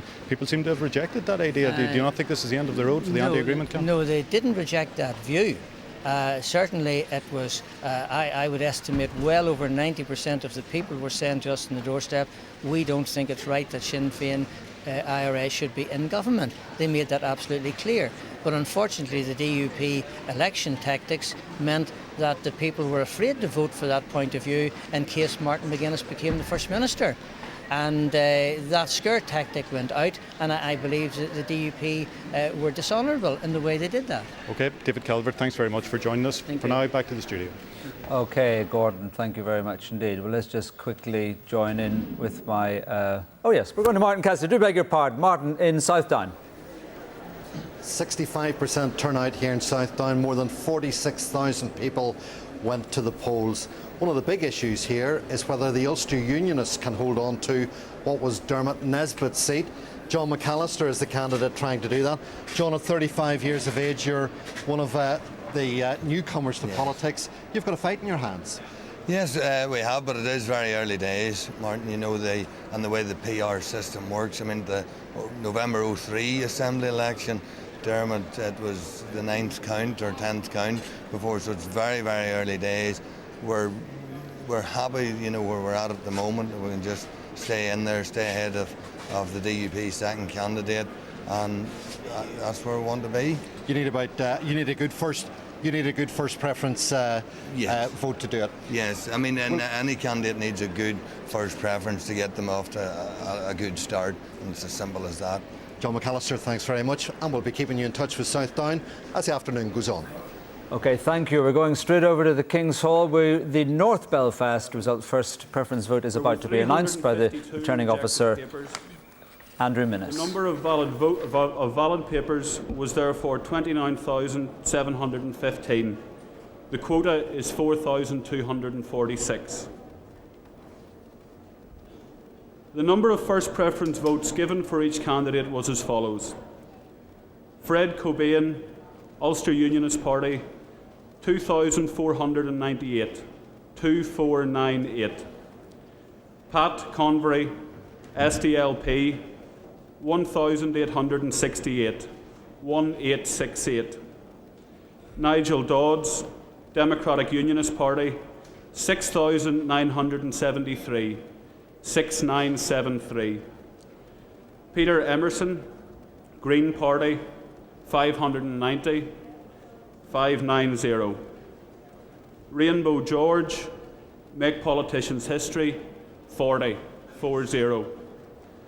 William Humphrey, Democratic Unionist Party, 1,673, 1673. Gerald Kelly, Sinn Féin, 5,414, 5414. John Lavery, the Workers' Party, 139, 139. Alban McGuinness, SDLP, 2,212, 2212. Robert McCartney, United Kingdom Unionist Party, 360, 360. Nelson McCausland, Democratic Unionist Party, 2,462, 2462. Raymond McCord, Independent, 1,320, 1320. Thomas McCullough, Alliance, 486, 486. Carol Niculin, Sinn Féin, 3,680, 3680. Nigel Dodds and Gerard Kelly have reached the quota and are deemed elected.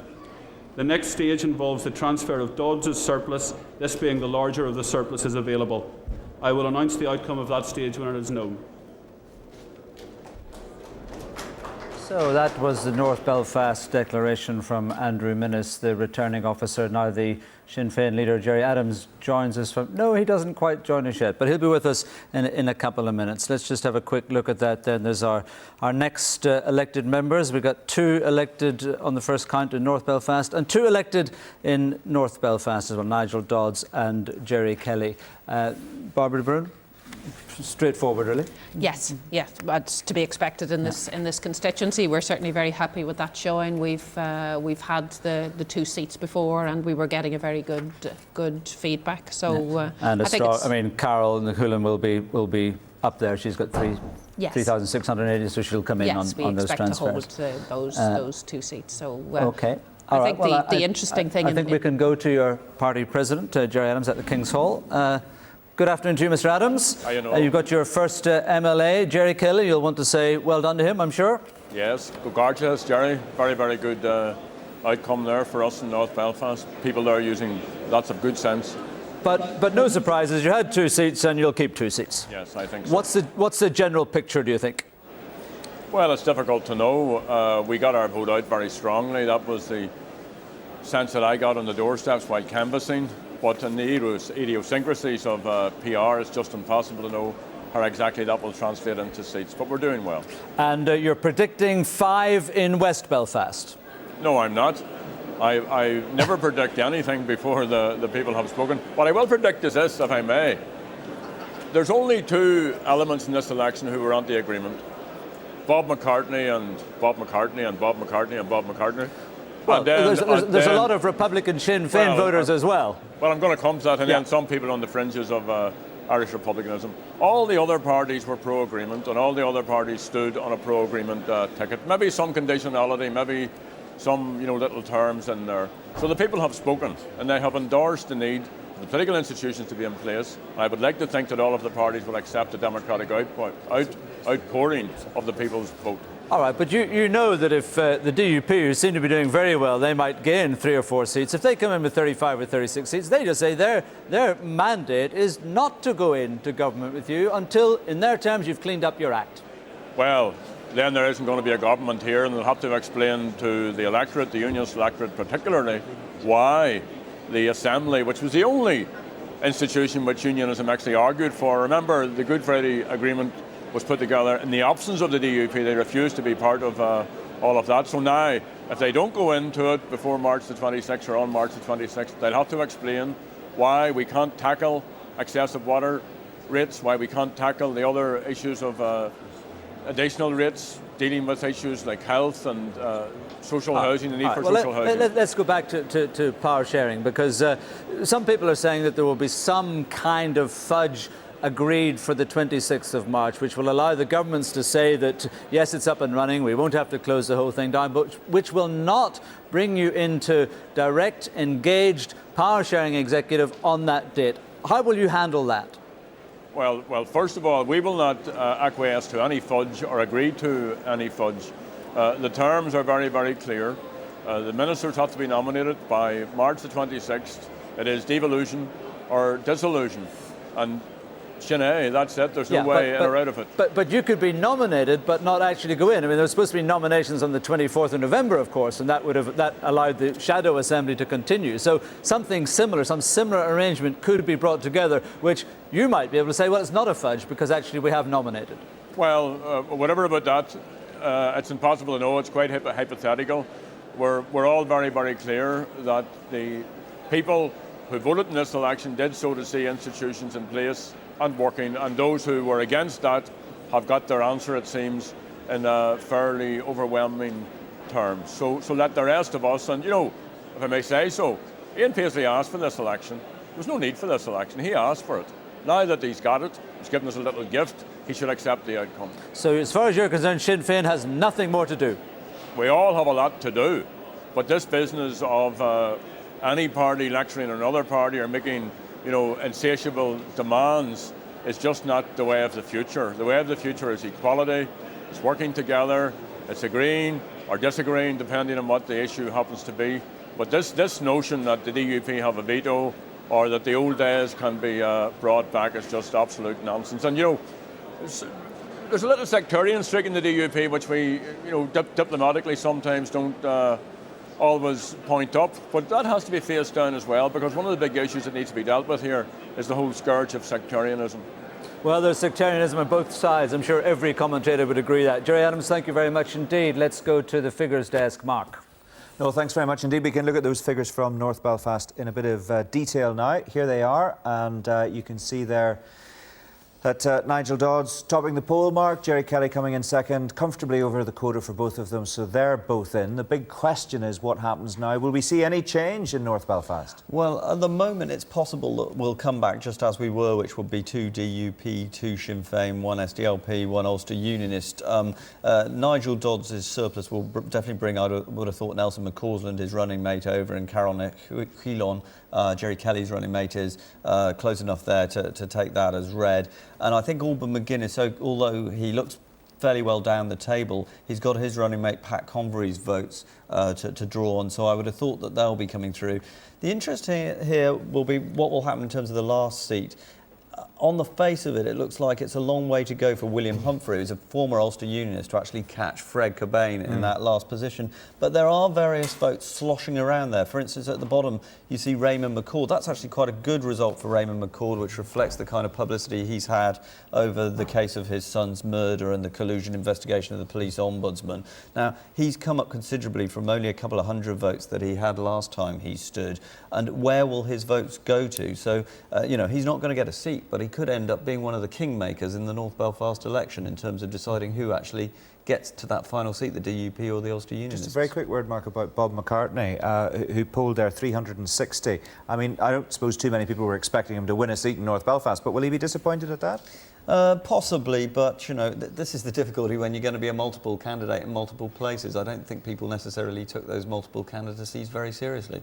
OK, let's see if we've got time for a very quick look at, there we are, there's the share, the DUP well ahead. We'll come back and look at change and various other bits and pieces in a moment or two, but there is activity on the other side of the studio, so let's join Noel again. I believe so, not quite here, but Maggie Taggart has some activity in Omagh where she's covering West Tyrone. Maggie. I'm afraid no result yet, not even a quota. Things are going pretty slowly here. We just have the percentage turnout. But DUP and Sinn Féin polling very strongly. Beside me is Tom Buchanan, who is has been the sitting MLA for this area for the DUP. You have one seat at the moment. What are your chances of getting a second? Yeah, well, as you know, the first count hasn't been announced as yet, but we are quietly confident that we're well on the way to taking the second seat for the DUP in West Tyrone this time round. Who would that come from? Would it be the UUP or perhaps the independent, Dr. Kieran Deaney? Well, it would be mainly coming from the UUP, and some would be coming back from the independent candidate Kieran Deaney at this election. So things look pretty bad for Derek Hussey? Absolutely. I mean, if we look at West Tyrone and right across Northern Ireland, the policy of the Ulster Unionist Party has failed the people. Now they're beginning to realign themselves behind the policies of the Democratic Unionist Party as the only voice for unionism in Northern Ireland. It does appear that things have polarised to the extremes again here, and that Sinn Féin are predicting not just 2 seats this time, but perhaps 3 seats. Yeah, that's the predictions they're making in West Tyrone. We'll have to wait and see whether that will come to fruition or not. But certainly, so far as we as a party are concerned, we're confident that we're going to take the second seat in West Tyrone. Dr. Kieran Deaney, is he in trouble? He topped the poll last time on his Save the Hospitals campaign. Yes, well, Dr. Deaney has failed to deliver on the promises he made at the last election. Albeit he blamed the other parties. for not being in devolved government and so forth. But he failed in his commitment. He failed to attend meetings in Belfast that debates on health issues. He wasn't at none of them, and obviously the electorate are now giving him their answer. I'm sure Dr. Janey would fight back with that one and say he'd worked very hard. That's all from here from the moment. Back to the studio. OK, Maggie, thank you very much indeed. So that's East Belfast and North Belfast. 16 more constituencies still to give us their first preference vote tally. So everything still to play for. Let's just return to my studio guests. Breeze Rogers, I mean, we hear Jim Allister here, Peter Robinson in Belfast talking about not going in. We hear the Sinn Féin representatives here and at the count saying, well, they are going in. I mean, it doesn't bode terribly well, does it? Well, you would be worried about it, all right, if you were someone in Northern Ireland worrying about your water rates and what's going to happen on health and education issues.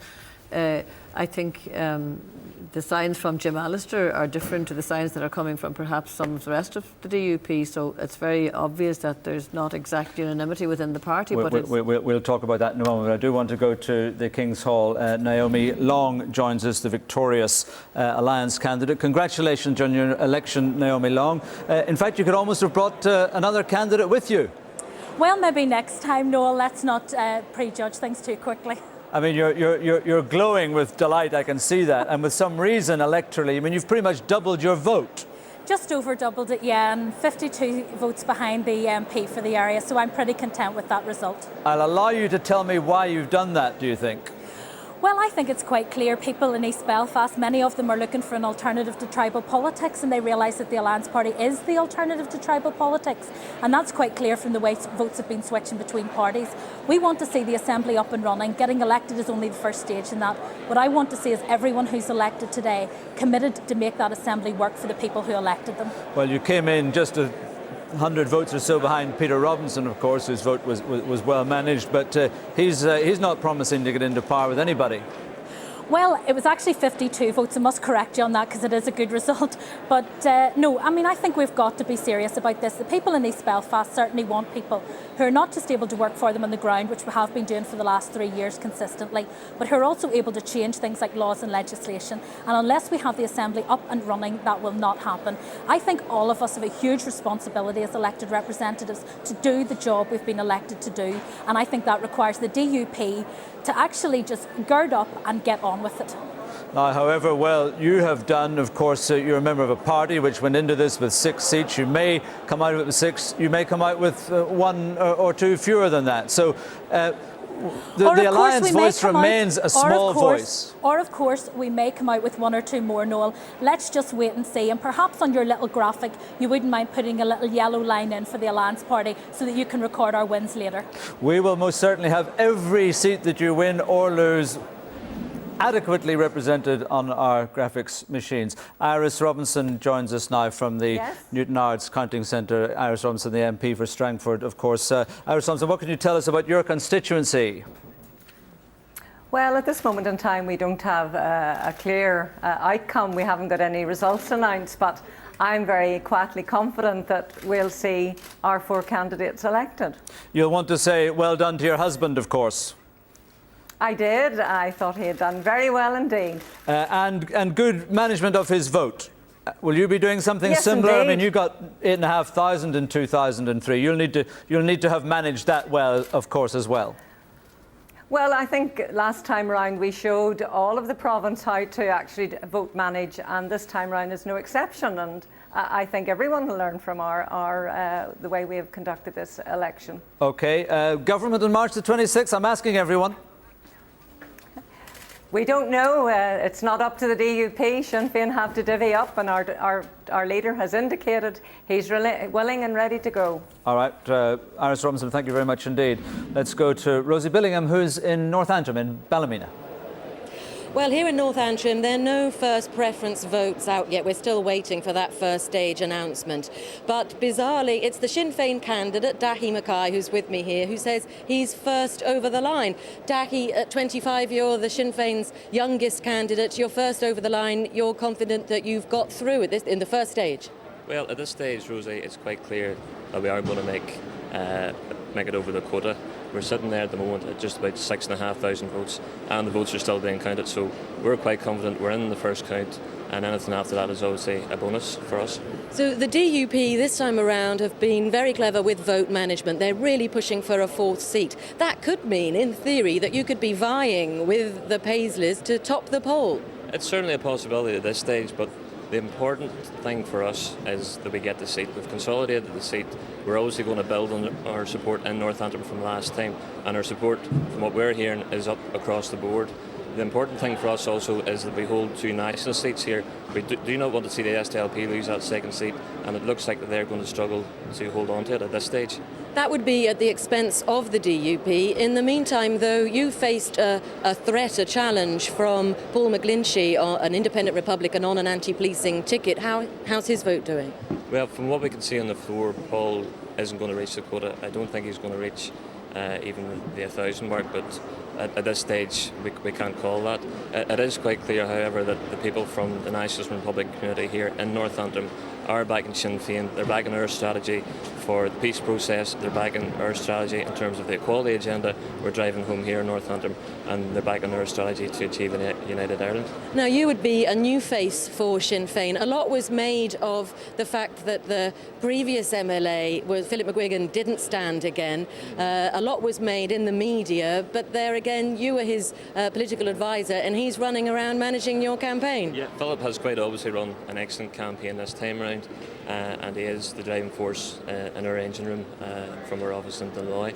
And at this stage of the game, you know, we look like we've consolidated the seat, and the important thing is that we hold the seat regardless of who gets elected. You know, we're very much a team here in Northampton, and the important thing is that we all pull together, and at the end of the day, I'm no better than anybody else in the team here in Northampton. And Dahi, thank you. Well, that's the latest here from Northampton. Thank you, Rosie. Well, Belfast has been first off the mark with the first results. Let's go to Jim Fitzpatrick and see what else is happening there. Jim. Noel, the other results due to come in a moment will be South Belfast. Earlier we predicted that Anna Lowe from the Alliance might get a seat there. Now it looks like that's shaping up. The DUP's Jimmy Spratt is likely to top the poll. The figures I have at the moment suggest he'll have 4,762 votes. Close behind that will be Alistair MacDonald of the SDLP. So those two will be elected above the quota, which is about 4,300. Then after that, what you might see is obviously certain surpluses transferred. But what we may well be left with, as the figures look at the moment, is, as we predicted earlier on, is that you will end up with 2 unionist seats, which will be Jimmy Spratt and Michael McGimpsey. You will have both SDLP seats now look safe, because Carmel Hanna's vote at the moment tallies at about 3,748. Sinn Féin's Alex Maskey is also doing well with 3,926, and then Anna Lowe will be fighting for that last seat, and it looks like on the current figures that she'll probably get it. Jim, thank you very much indeed. Let's return to my studio guest, Jim Allister. Naomi Long doubles her vote. Anna Lowe looks like getting in. Is the middle ground on the march? Well, I don't know about the middle ground, but certainly the DUP vote is doing remarkably well. North Belfast, where one would have thought we'd almost pushed to the outer limits, up 3%, sitting with 2.61 quotas, really chasing very hard the third seat, which would be a phenomenal result in North Belfast. Obviously the telling factor there is where Raymond McCord's 1,000 votes go. East Belfast also the vote holding well, and every prospect sitting on 2.64 quotas of 3 seats. So certainly a good personal result for Naomi Long, no doubt about that. And I think there is a message there that people who do work a constituency do get a reward, whatever party that might be. And I think, of course, that's what is important, because it is vital that people, when elected, work in a constituency and provide a service. You know, we've had much talk for the last 4 years of politicians being paid to do nothing. Nothing could be further from the truth. I know that many of these Assembly members, those in my party whom I work with constantly, are working extremely hard in the constituencies, have constituency surgeries, full-time offices, and it is a fallacy and a nonsense to say that they're paid for doing nothing. And it does reward those who work, as a result such as this show. That's a fair point, Bruce Rogers, isn't it? I mean, you have to put in the work to get the vote out. Oh, you do have to put in the work to get the vote out. There's no and doubt not about just at election time. No, in between as well, yes. Absolutely. So what do you think about the Alliance success so far? Well, I think that clearly Naomi Long, I would like to congratulate her. She's another woman politician, and I'm glad to see that. She has had a very high profile over recent years since she was elected. She's been very articulate, she's done well, she's obviously increased her vote, and I would like to congratulate her for that. 2 women, Jim Nicholson in East Belfast, potentially. Dawn Purvis picks up a few transfers. It looks like Dawn Purvis is going to do very well, and I would like to also congratulate Naomi Long. It's a very good performance by her. I think it's early days yet. We've got to see where the transfers goes. In North Belfast, as Jim Mollister said, the McCord vote is going to be quite critical of where that goes, and I don't think any of us can tell where that would maybe go at this moment of time. But your own party's performance in East Belfast, disappointing. We would have liked to have done better, but again, we are down to some degree of vote management, and quite clearly we're not as good at it, I'm afraid I have to admit, as some of the other parties. But 820 votes for your third candidate, Jim Rogers. Yes, well, so about 1.5 quotas, we reckon. Well, by total. 1.5, and we'll be down to, it'll depend on what the transfers throw up, what happens in that constituency in the longer term. But for Sir Reg MP, who's the party leader, it's not good news. Well, Mike, it's very simple. Reg has tried to put himself about, and he's also been involved in trying to help his colleagues along the way as well, and that is certainly one of the reasons for it, yes. Well, he clearly hasn't helped them very much in terms of Jim Rogers, for example. Well, he's sitting, as we all know, big results don't help in PR elections. He's sitting quite nicely there. But he didn't get a big result. He didn't even make a quota. Well, it's still a very respectable result, and a whole lot of people will be quite happy with that, Mike, Yeah, but Noel is the name. But not the party leader.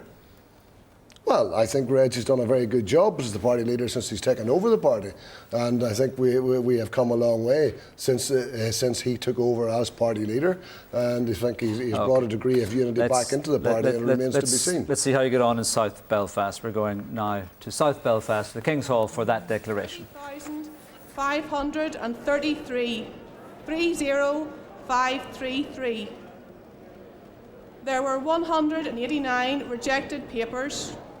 The number of valid papers was therefore 30,344, 30344. The quota is 4,335.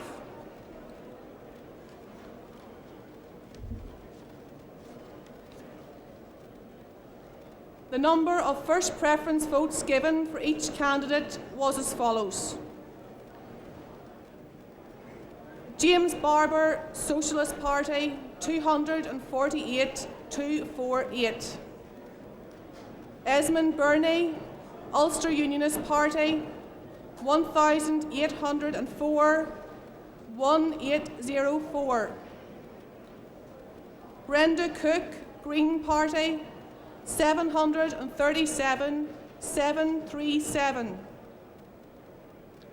Rainbow George, Make Politicians History, 6666. Carmel Hannah, SDLP, 3,748, 3748. David Hoey, United Kingdom Unionist Party, 298, 298. Anna Lowe, Alliance Party, 3,829, 3829. Roger Lomas, Conservative Party, 108, 108. Patrick Lynn, the Workers' Party, 123, 123. Alex Maskey, Sinn Féin, 3,996, 3996. Alasdair MacDonald, SDLP, 4,379, 4379. Michael Majimsey, Ulster Unionist Party, 2,647, 2647. Andrew Park, Progressive Unionist Party, 410, 410. Charles Smith, Pro-Capitalism, 22, 22. Jimmy Spratt, Democratic Unionist Party, 4,762. 4762. Christopher Stalford, Democratic Unionist Party, 2,035. 2035. Robert Stoker, Ulster Unionist Party, 1,122. 1122. Jeffrey Wilson, Independent, 10. 10. Jimmy Spratt and Alistair MacDonald have reached the quota and are deemed elected. The next stage involves the transfer of Spratt's surplus, this being the larger of the surpluses available. I will announce the outcome of that stage when it is known. Thank you. Well, those are the results in the first stage in South Belfast. Just been read out just beside me here, and beside me on this side is the man who's topped the poll, Jimmy Spratt of the DUP. Congratulations. Thank you very much.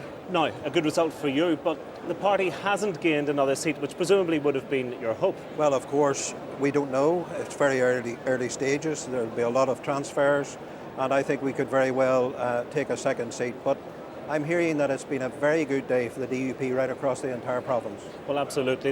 In terms of the party doing very well in other constituencies, such as, say, East Belfast, where it seems to have been better managed, if you might say. Do you feel in any way responsible that you've secured such a big vote, but your running partner hasn't? Well, I certainly don't. We worked together during the entire canvass, and there was no separate canvassing at all, and we worked well together. And I did everything to make sure that my colleague comes in along with me. And I'm still hopeful that that may happen.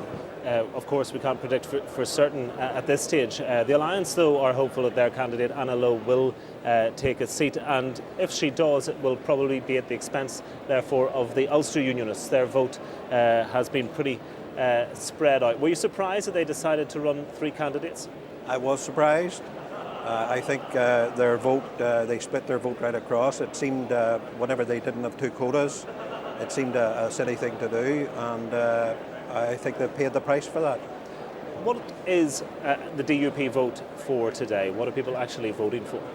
Well, people have voted, I believe, for the very strong policies of the DUP, for the very strong negotiations that have taken place. And I believe that the DUP will not be found wanting in the negotiations that will come after today and tomorrow have passed. Is this a mandate for government? Well, it's certainly a mandate. It's a mandate for the DUP. The DUP will ensure that all of the promises that have been made by other people regarding policing and all of the other issues are properly delivered. There must be proper delivery before the DUP and after that, the DUP will not be found wanting. And when you look at how things stand there with the result today in South Belfast and across Belfast, if the DUP's hand is strengthened, does that strengthen your argument for going into government? Well, there will be a lot of negotiations over the next number of days. Quite a number of conditions still have to be met. I believe Sinn Féin have to meet and clearly meet the conditions regarding policing. And this business of civic policing, they have got to fully support the police service of Northern Ireland, fully support the court service, and fully support law and order, full stop. Jimmy Spratt, many thanks indeed. No. Thank you, Jim. Let's go straight to Conor McCauley, who's in Banbridge. Conor. Hi Noel, we're expecting a declaration here in around about 20 minutes. With me now, Conor Murphy, the MP and sitting MLA for this area. Conor Murphy, how's the Sinn Féin vote holding up here? It's holding up very well. Our tallies are indicating that the Sinn Féin vote in Uri and Armagh has increased, so that's very heartening. We were fairly confident we would retain the 3 seats here, and it looks like that's going to be the likely outcome. You took the third seat, not quite by a whisker, but there wasn't that much in it the last time. Are you confident at this stage you're going to hold that third seat? Because there was a bit of talk that perhaps with Davy Hyland in the frame that Sharon Hoy might sneak in and pick it up. Well, of course, that was, I think, the SDLP's only hope of coming back on this seat. We always knew that Davy Hyland was a distraction candidate, and we didn't allow ourselves to be distracted by him or by anything else. We focused very much on the Sinn Féin vote, on canvassing that vote, on talking to people on the doorsteps, and on ensuring that vote came out. And our election workers last night were very satisfied that the Sinn Féin vote had come out in great numbers, and I think that's going to be reflected here today. Are you surprised that Davy Highland didn't poll perhaps a little better than he has, because South Armagh is a Republican stronghold? There was a lot of talk in the run-up to this election about dissent within the core Sinn Féin vote about the issue of policing. So are you surprised perhaps that he didn't do a little better than he has?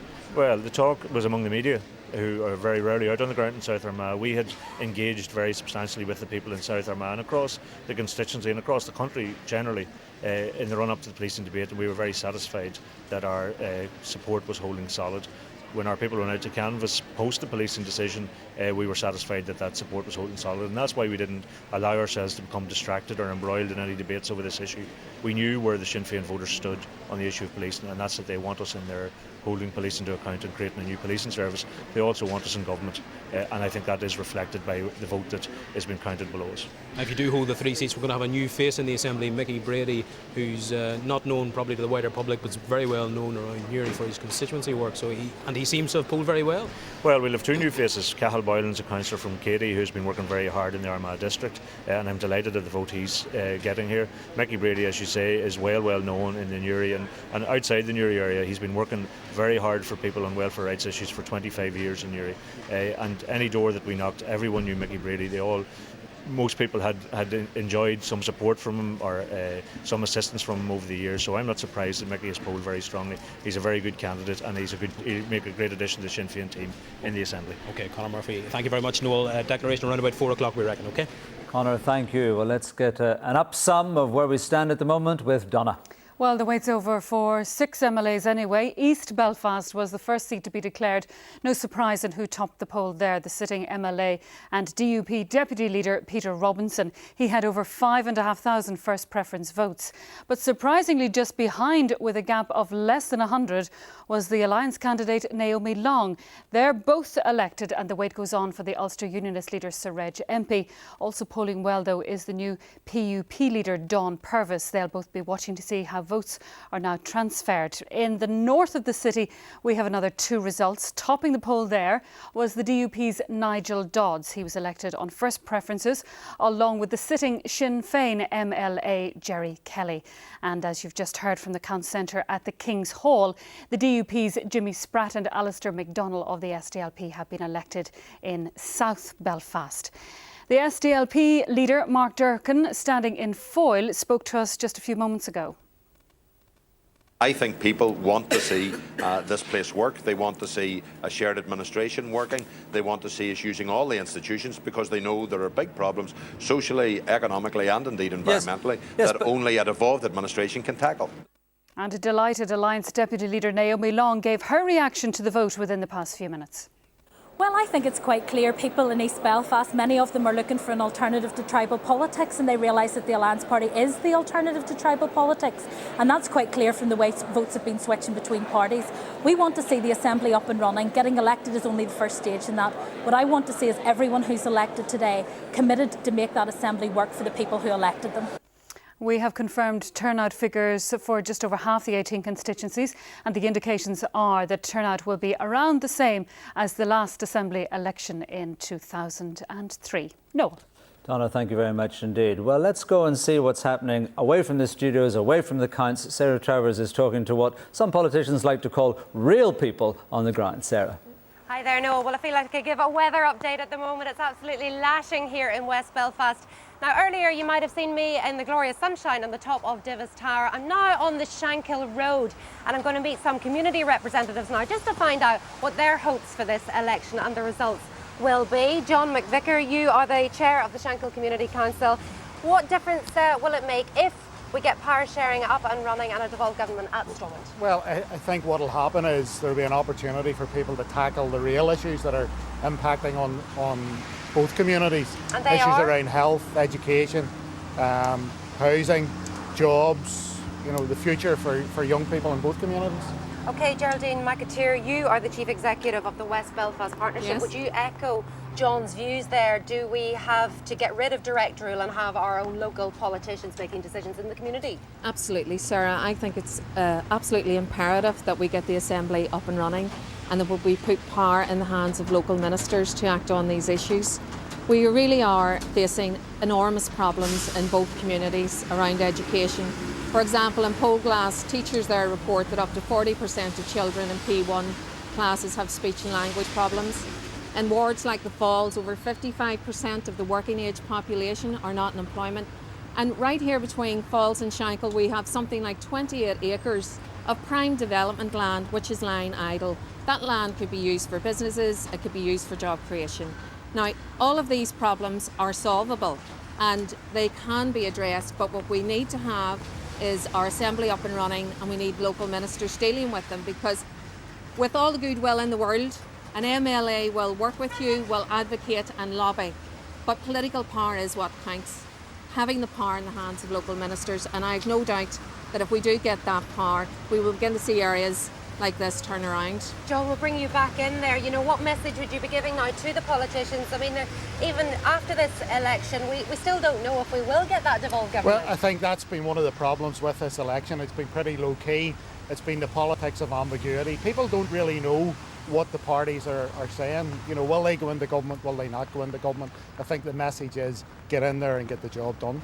OK, John and Geraldine, thanks very much for joining us. Get in there, get the job done. That's the message to the politicians from the very wet Shankill Road. It's back to you in the warm studio. Get in there out of the rain, Sarah, I say. The weather was much kinder to us yesterday on the day of the vote. Let's do some more figure analysis now with Mark. No, thanks very much indeed. Yeah, let's take a look at that South Belfast result in full. Now, there you can see it. There's our quota of 4,335. The first preference votes comfortably home. Jimmy Spratt of the DUP and Alistair MacDonald of the SDLP, Mark. Yeah, well, it's good news for Jimmy Spratt in as much as he wants to establish himself as the lead unionist in the area for any future Westminster election, but not such good news as he would like, in the sense that his running mate, Christopher Stalford, the Belfast councillor, is trailing too far out there.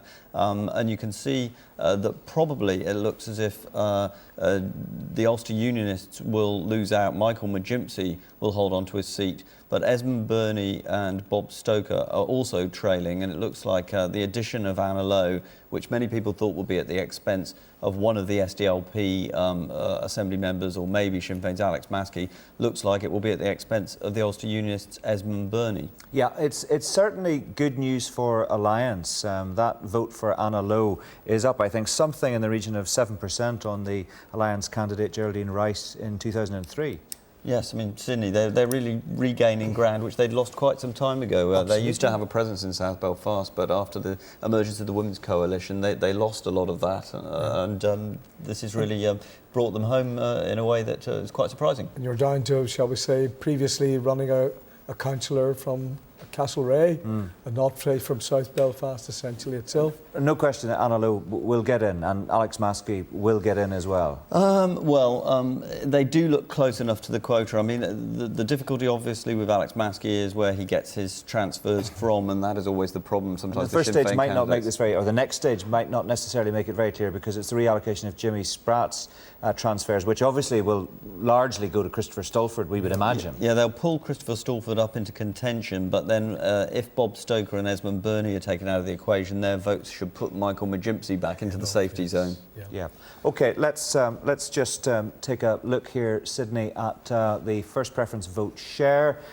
Well, SDLP comfortably in the lead position there. I suppose the interesting one on all of this is the change on 2003, isn't it? Absolutely, yes, and say the party holding the position of Member of Parliament, adding a little vote share of his vote to the constituency.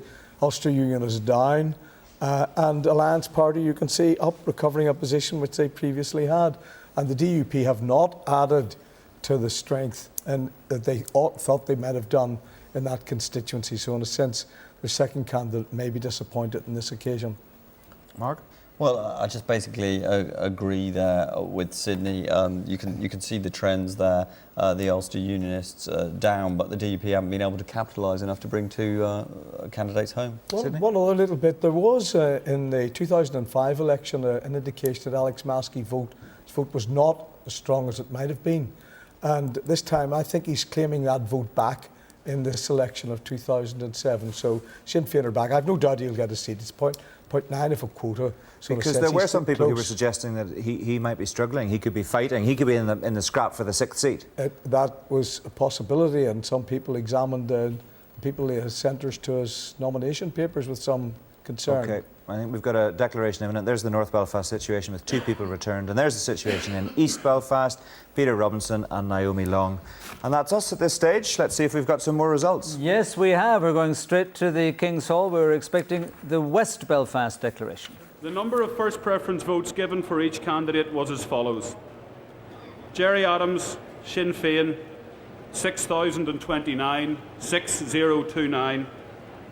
Alexander Atwood, SDLP, 3,036, 3036.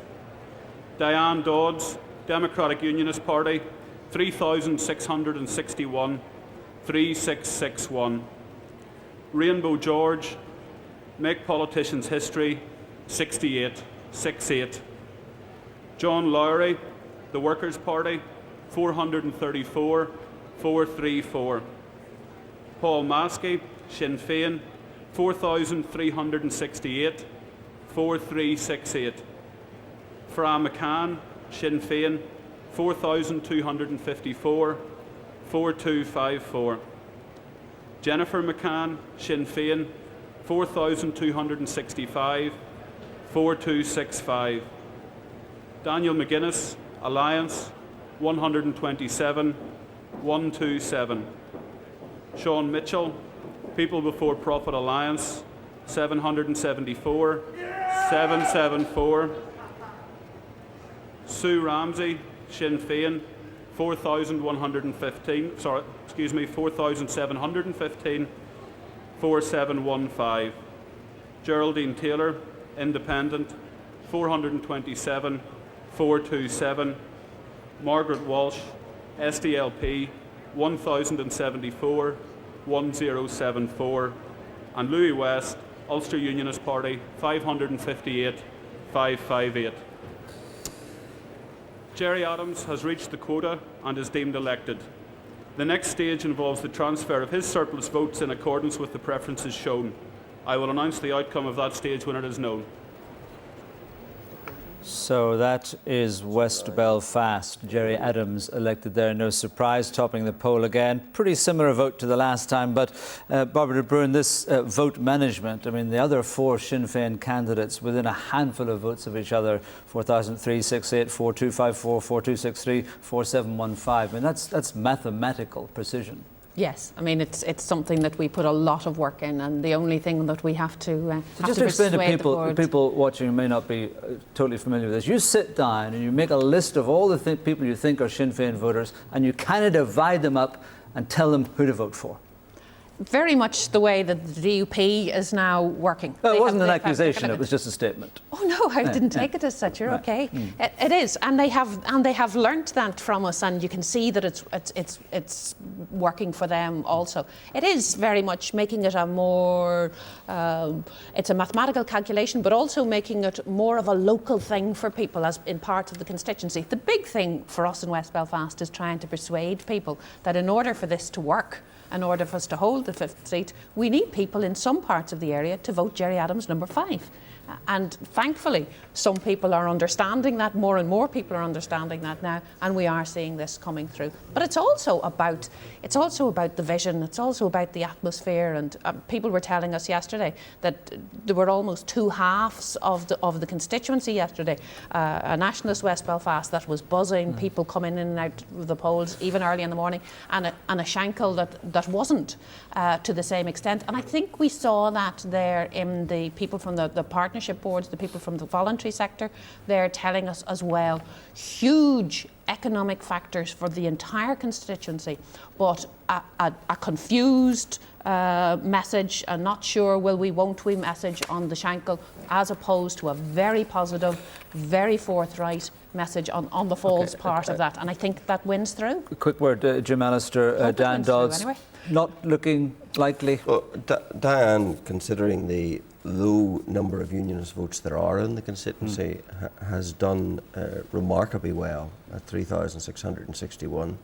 That and the Ulster Unionist vote puts a total Unionist vote of about 4,200. The SDLP total vote is 4,100.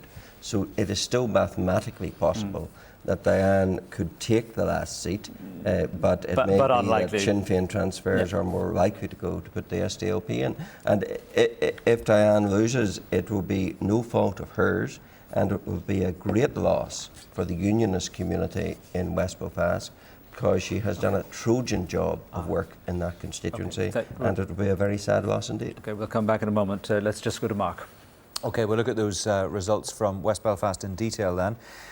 Here they are. We'll hear what Mark and Sydney have to say about them. There's the quote of 4,828. Gerry Adams is deemed elected at this stage. So we're now moving into stage 2, where the folks at the count are reallocating the transfers from Gerry Adams, and those presumably, Mark Devenport, will mean that several of his colleagues will get through. The big question in West Belfast is, will Sinn Féin come out of this with 4 seats, or will they in fact squeeze 5?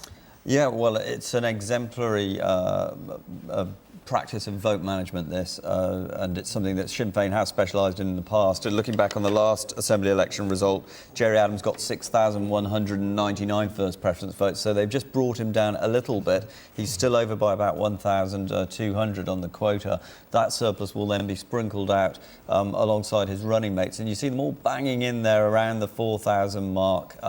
All ahead of the others in the game. So it is quite possible. I think he's near enough, Sinn Féin are near enough to 5 quotas that they could pull in all the running mates there, which would be bad news for Diane Dodds. Why would it be bad news for Diane Dodds, given that she is ahead of the SDLP there? Well, you have to really add the 2 SDLP votes together. Alex Atwood can call on the votes that went to his running mate, Margaret Walsh, and that will put him ahead of the game if it does work out in that way. Yeah, I mean, it's a really good example, Sydney, for people at home of how PR actually works here, because it shows you how you really do depend on transfers from other candidates to get home if you're down towards the bottom of the pile. And Diane Dodds may be in the 6th spot just at the moment, but she's unlikely to pick up very much. Yes, unlikely, because there are only 2 unionist candidates in the constituency. Yeah, and the Ulster Unionist candidate polled 558, so there's really nothing there. Well, together, since it will be an elimination involved, votes will be transferred at full value.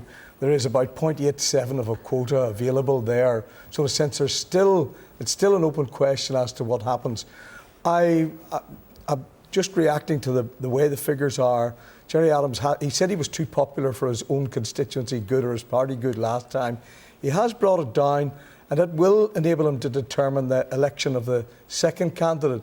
The problem then may be that, say, when it gets to about candidate 3, the value of this surplus is now might beginning to peter out, and say the danger might be that, say, that the order in which the candidates are might begin to change with some eliminations towards the bottom. It's not a done deal. One extra little point here. Interestingly, you've got the young candidate Sean Mitchell down there on the bottom, 774. He was interested in things like water charges and rates and so on. He was in favour of the can't pay, won't pay. It's interesting that actually there were more people in West Belfast from this result who cared about that than cared about Sinn Féin's new policy on policing, because Geraldine Taylor for Republican Sinn Féin was contesting this, and she's off the board down on 427. Well, that's a very interesting point, and a point well made. Here's the first preference vote share. You can see there that tower of green for Sinn Féin, just under 70%, and the SDLP, DUP, Ulster Unionists there with 1.7%. Let's move on to the change, which is perhaps a more interesting figure. Sinn Féin vote up, Mark, the SDLP down. I mean, the SDLP have come a long way since Joe Hendren held onto this seat. They've been on the slide there, and I suppose if the slide had continued a bit more, then Diane Dodds might be able to pit them to the post. As we say, it's not a done deal yet. But the other thing here for people just to look at and to disregard, I suppose, is the People Before Profit Alliance, which is the 4th column there, up 2.3%. We don't want to get too excited about, because of course there was no candidate for that organisation in 2003, so it's a bit of a rogue figure, I suppose, isn't it? Yeah, they're coming up from a 0 figure, so it's easier to put points on from nothing, isn't it? And there's the summary picture there in West Belfast. Gerry Adams, the only person returned at this stage. The turnout, by the way, 66.5%, up slightly, Sydney, on 2003. Yes, and one of those, which was quite early and put that marker in, 1.5%. We were expecting to see larger turnouts for some of the more rural constituencies, and Mid-Ulster hasn't let us down. But we haven't had they predicted 80% from 1 or 2 constituencies. That just hasn't been realised. Overall, I think we're going to be roughly around the early 60s as we were in So there's going to be really very little change. The slightly up will be very balanced by little the slightly change. down. The changes are on the relative strengths of Sinn Féin and the DUP over against the other parties. Yeah, Mark? Yeah, I mean, turnout, all that talk about the lacklustre campaign, we're bouncing just around the same sort of mark, maybe a percentage down or so. So, you know, does the campaign make a lot of difference? A lot of people know how they're going to vote even before it begins here. Well, there's an interesting thought, isn't it, Noel? Huh? Shock horror. One of many interesting thoughts. Thank you very much indeed. OK, we're going straight to Lagan Valley and Chris Buckler. Well, the first preference votes are just in, and Jeffrey Donaldson has been deemed elected with close to 9,800 votes. Other highlights from this Sinn Féin vote doing extremely well. Paul Butler getting over 5,000 votes, as we've been predicting. The DUP also holding up with their 3 other candidates, all getting over 3,000 votes, all within about 100 of each other. The Ulster Unionist Party, Basil McRae, doing best for them at the moment, but it's going to be a tight race as we start to get into transfers. With me now is the man who's been deemed elected, Jeffrey Donaldson of the DUP. You must be delighted. Very strong vote for you, strong personal vote again. Well, we're delighted with our result in Lagan Valley. We've got over 20,000 votes for the DUP in this constituency. We've worked our vote management well. We wanted to keep my vote down so that the other 3 candidates would all get a strong first preference vote.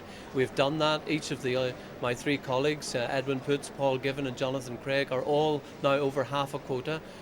My surplus will be redistributed at the moment.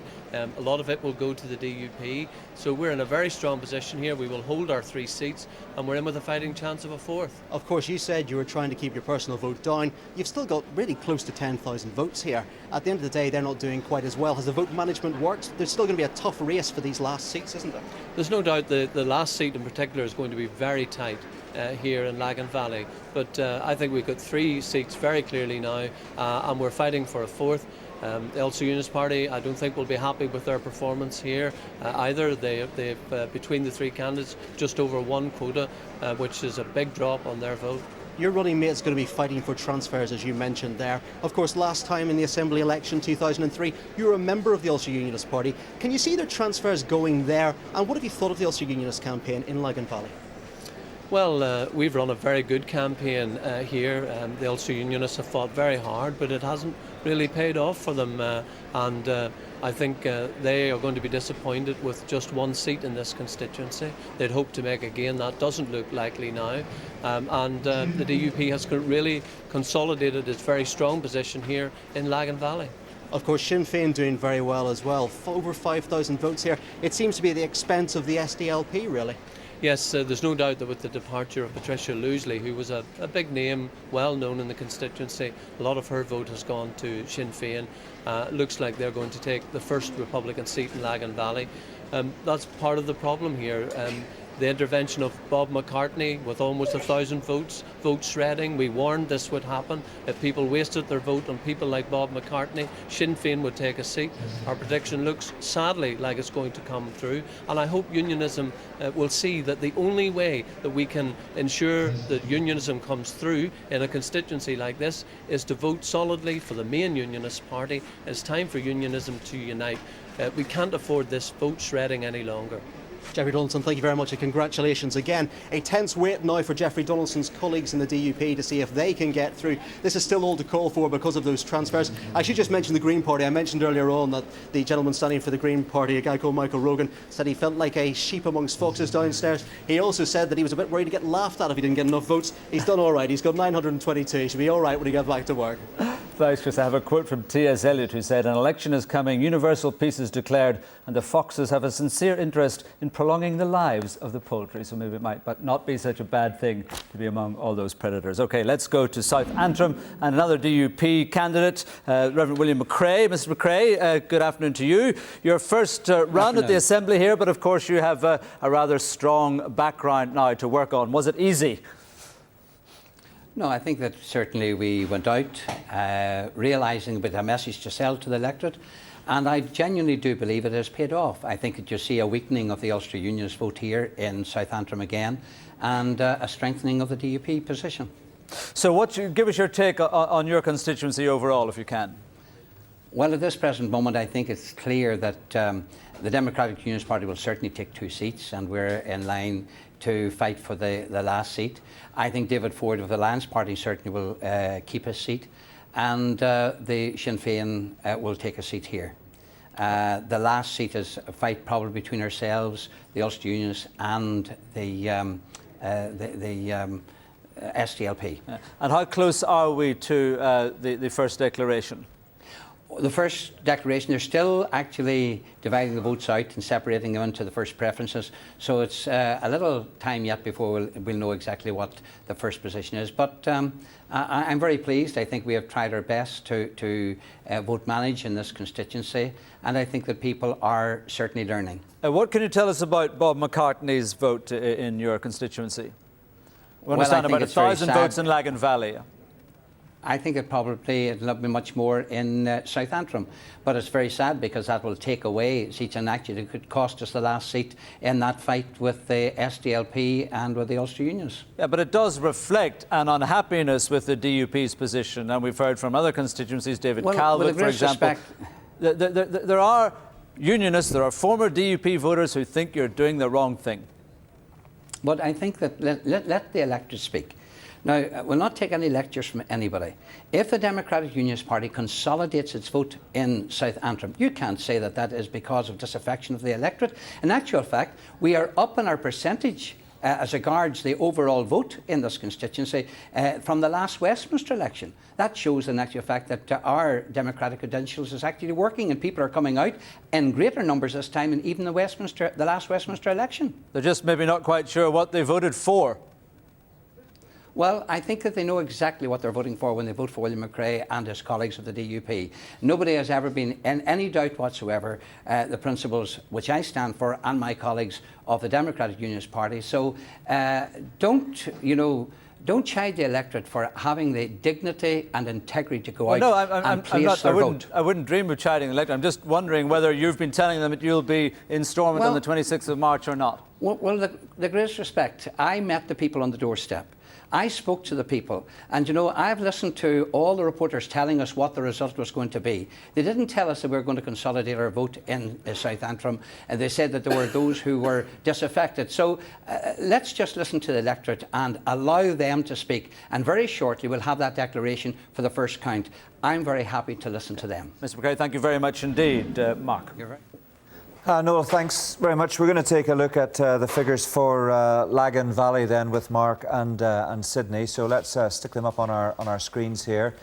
Huge personal vote, Mark, first of all, for Jeffrey Donaldson. No surprise. This is a fascinating constituency because, of course, it was an Ulster Unionist stronghold last time, but there was switching of candidates which made it a DUP stronghold, and the swing is very clear for all to see.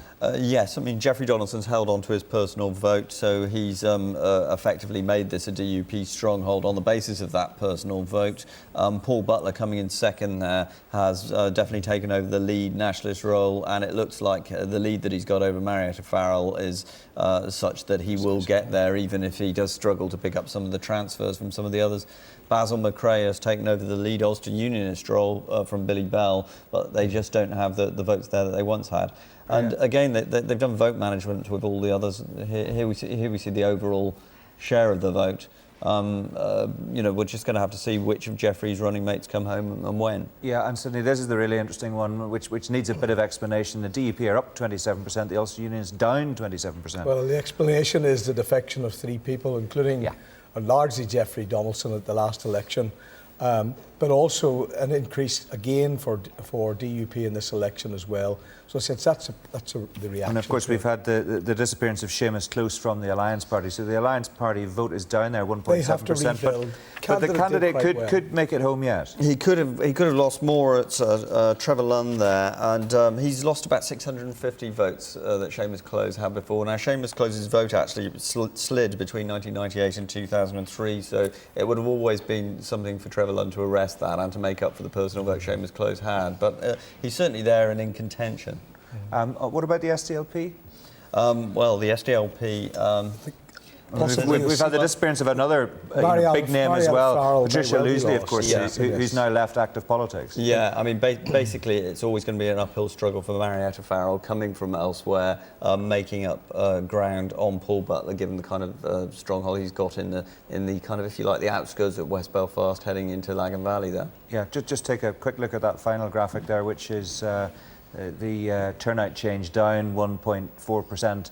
Again, pretty much broadly what you've been saying, Sydney. No huge surprises, I suppose. No. Jeffrey Donaldson there confirmed as the only person home at this point. Yeah.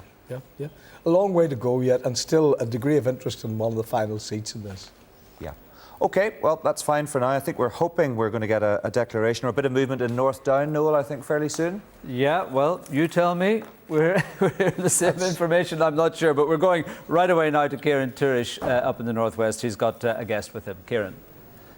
Hello, Noel. Yes, well, the count is continuing here in the Templemore Sports Complex for Foyle and East London Derry. No results yet, but we're told that we should have some results imminently. Gregory Campbell is expected to top the poll in East London Derry. Also in that race, of course, is David McClarty from the Ulster Unionist Party. David, you and party colleague Norman Hillis will be hoping to hold on to your seats. Can you do that? Well, of course, we do have 2 seats presently in East London Derry. Early indications are that we have polled perhaps 1.5 quotas. That would indicate obviously that the second seat is under threat, but we all know from past experience that the 5th and 6th seats are notoriously unpredictable. Is the DUP juggernaut going to take it from you?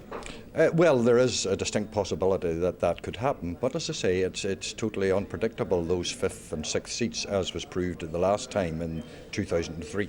Now, you're a man who's heavily involved in local amateur dramatics, and you told me you've just finished a production of Jekyll and Hyde. Is the Ulster Unionist Party performance in danger of being a Jekyll and Hyde performance throughout Northern Ireland? Well, again, it's early days. We were probably in this situation in 2003, and when the final seats were being declared in all the constituencies, it changed the complexion somewhat. I remember being very despondent very early on in those 2 days in 2003, and the picture changed dramatically on the second day, and we did much better than early indications would have shown. You have real fears, don't you, that the community will become increasingly polarised? That would be what would seem to be coming out of the present early indications that the DUP and Sinn Féin are doing very well. However, I am still hopeful that Northern Ireland will eventually come into the centre ground. It may not happen this time, but if I remember historically during the Second World War, or before the Second World War, Winston Churchill was elected to do a job. After the war was over, when he had completed his task, they didn't elect him. So perhaps history is about to repeat itself. Okay, David McClarty, on that historical note, we shall leave you and back to the studio. OK, well, back in the studio here, we're still trying to get down all these figures and sort out quotas. My guests here trying to work it all out for themselves. Let's talk first, Breeze Rogers, about Lagan Valley and that SDLP loss. Patricia Loosley, of course, going to be Children's Commissioner. It is a difficult. I'm not sure that it's a loss. Well, as we stand, it's a long way to go. It isn't the election, but as we stand, yes. Well, it is difficult to come in as a newcomer about a month before the election. It is very difficult when the incumbent has just gone. So that really was a very difficult one for us. I suppose the Sinn Féin candidate's been there has run the last time and has been building since, and is a councillor in the area, so that was a difficult one. But I would like to talk about South Belfast, if you don't mind. Yes, you talk away. I note that we have increased our percentage there by 3.94%, and that is an extremely good result for us. And clearly we're going to hold our 2 seats there. And again, an indication of what happens when we have 2 very good candidates who have worked very hard on the ground, and I would like to congratulate both of them for coming through. OK. Jim Nicholson, just looking at South Belfast, staying there for a while. Again, a drop of 8% in the vote. Another very disappointing constituency for the Ulster Unionists. Certainly very You're going to be the whipping boy this afternoon, I'm afraid. Certainly looks like it, Noel, you know, and I'll get your name right this time.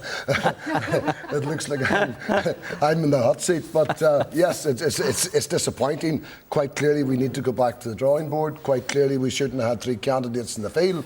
We should have run 2. But whose fault is that? Well, that is a problem for us internally in the party, and we will take it up and we'll try and sort this one out. But quite clearly, I'm not going to start making excuses. It should have been better, and I'm not a very happy person sitting here today, to be perfectly honest with you. But we still have got a lot of results still to come. Of course. Should Sir Reg be looking to his laurels? Absolutely not. That's not too early for that, is it? Not even consider such things. I think the one thing that Reg MP has done since he became leader of the party, and you have to remember the problems we had within the party at the time he took over, where there was lots of division, and he has calmed the party down. We have a degree of unity within the party. I thought it would have turned out much better on votes for us, but so far it hasn't. We've got to wait and see, and certainly no question or in any way of that within the party. There's a difference between calmed down and gone to sleep, though, isn't there? Well, we haven't gone to sleep. You know, some people have tried to write us off, certainly, and I think the one thing by the time these results are over will show you will not be writing us off. As we will still be there as key players, and we will have our say in the future role within Northern Ireland and what the future of Northern Ireland will be. We'll come back in a moment. Let's just go to North Antrim and Rosie Billingham. Rosie.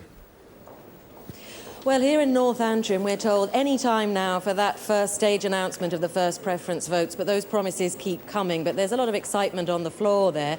I'm joined here in the foyer by Lyle Cubitt, the UK UP candidate. Now, Lyle Cubitt, you were hoping for a good show. How are you doing? I would seem that I am going to get something in the region of 1,700, 1,800 votes. That would be my estimation at the present time. I had hoped for some more than that, but starting from a standing start, basically, there's no base here. I think it's an amount which is very good. You wanted a protest vote, but it's not going to be enough for a seat.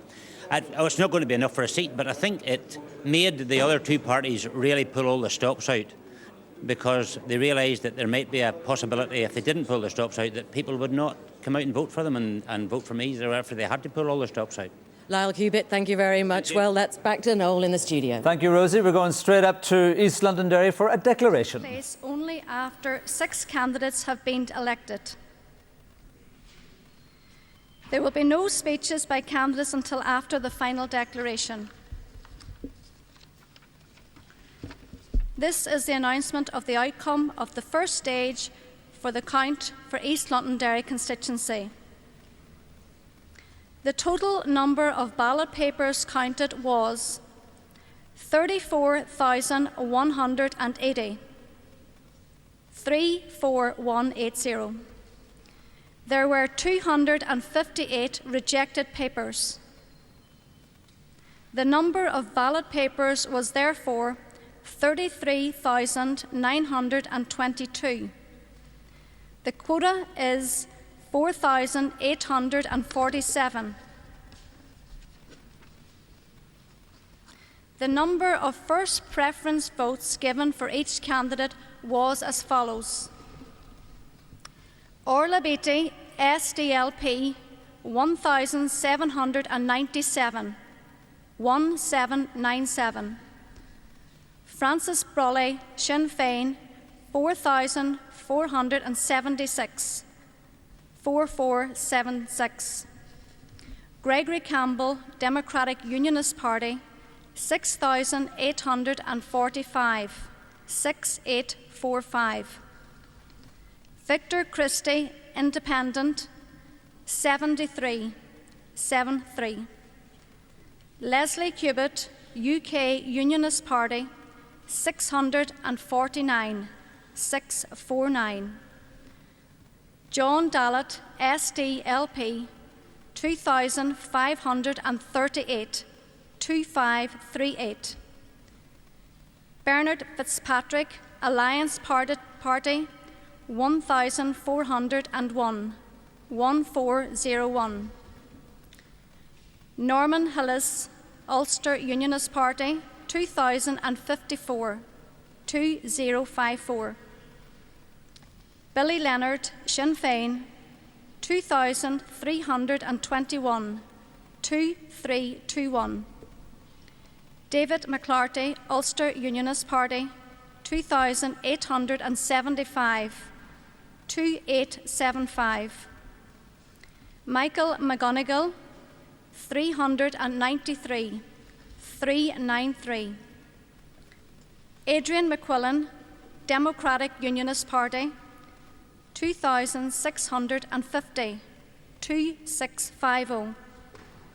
Philippe Moisson, Green Party, 521, 521. George Robinson, Democratic Unionist Party, 3,991, 3991.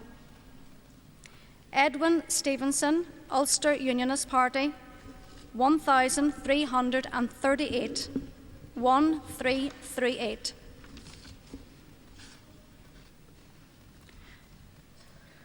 Therefore, Gregory Campbell has reached the quota and is therefore deemed elected. The next stage involves the transfer of his 1,980 surplus votes in accordance with the preference shown. I will announce the outcome of that stage when it is known. Thank you. Thank you very much, Jim Murray, the returning officer there in East London. Let's go straight to my studio guests and Jim Allister.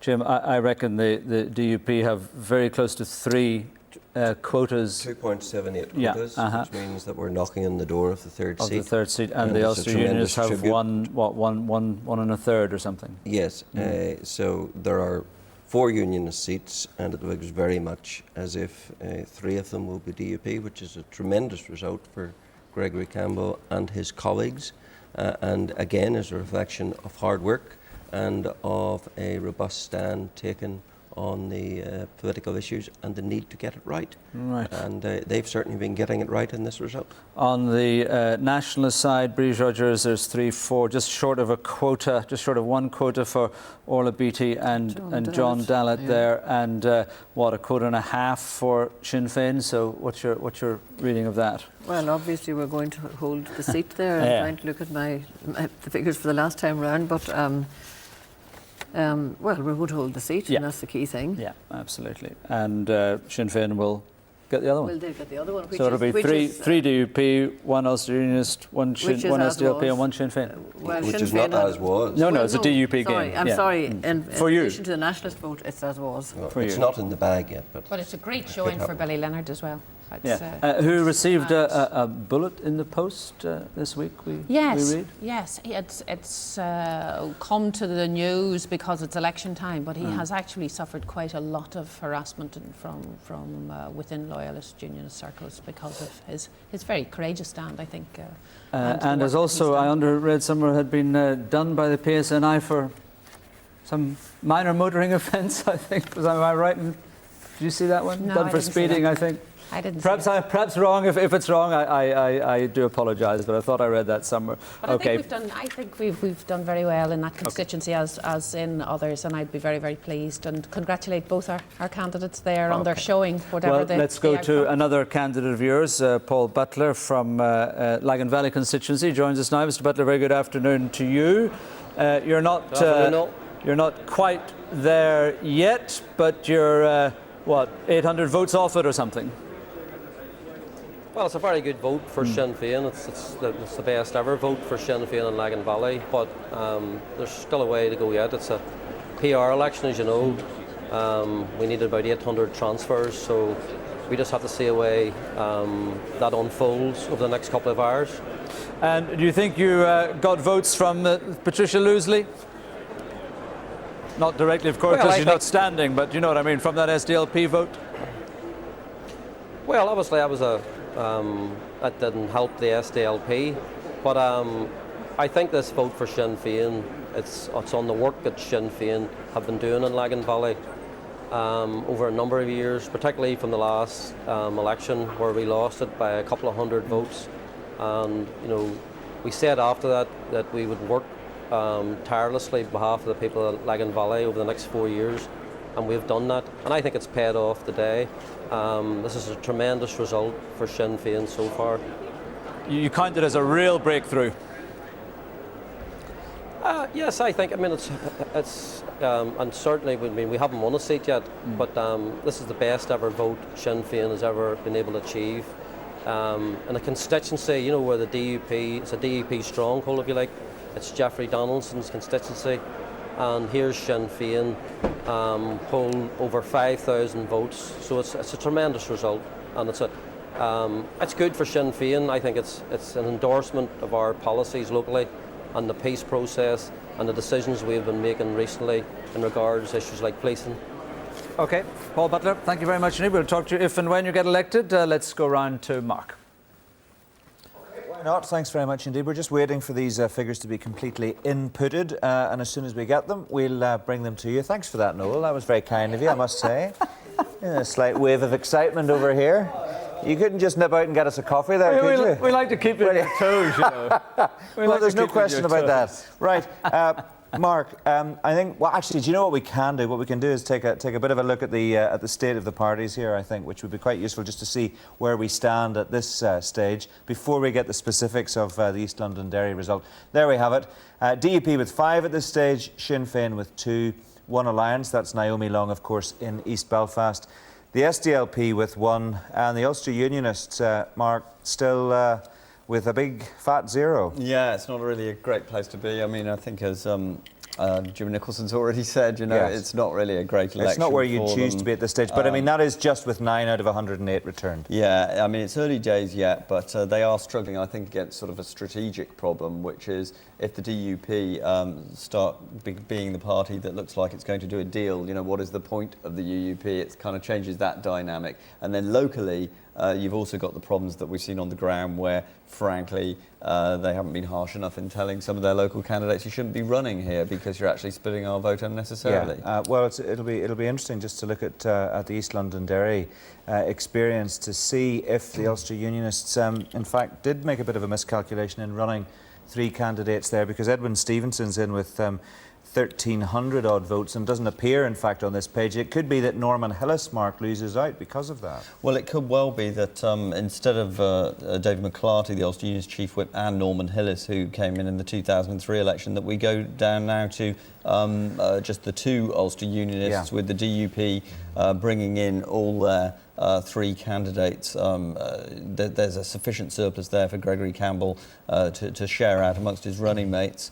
Francie Brolly pretty comfortable there, and John Dallett will survive, you know, off all of BT's elimination, I would have thought.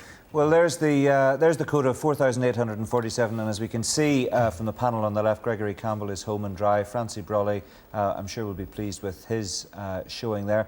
What about John Dallett? Sydney, 2,500.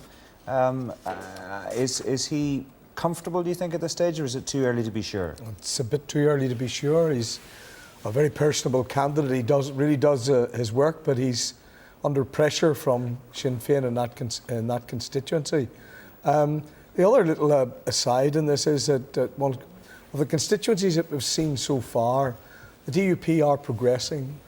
They are progressing around the strength of their Westminster MP, and this has been one of the cores of their tactics in the campaign, is to build upon that strength of an MP and pull in another candidate. Many places have we now seen where we're expecting not 2 DUP people but 3.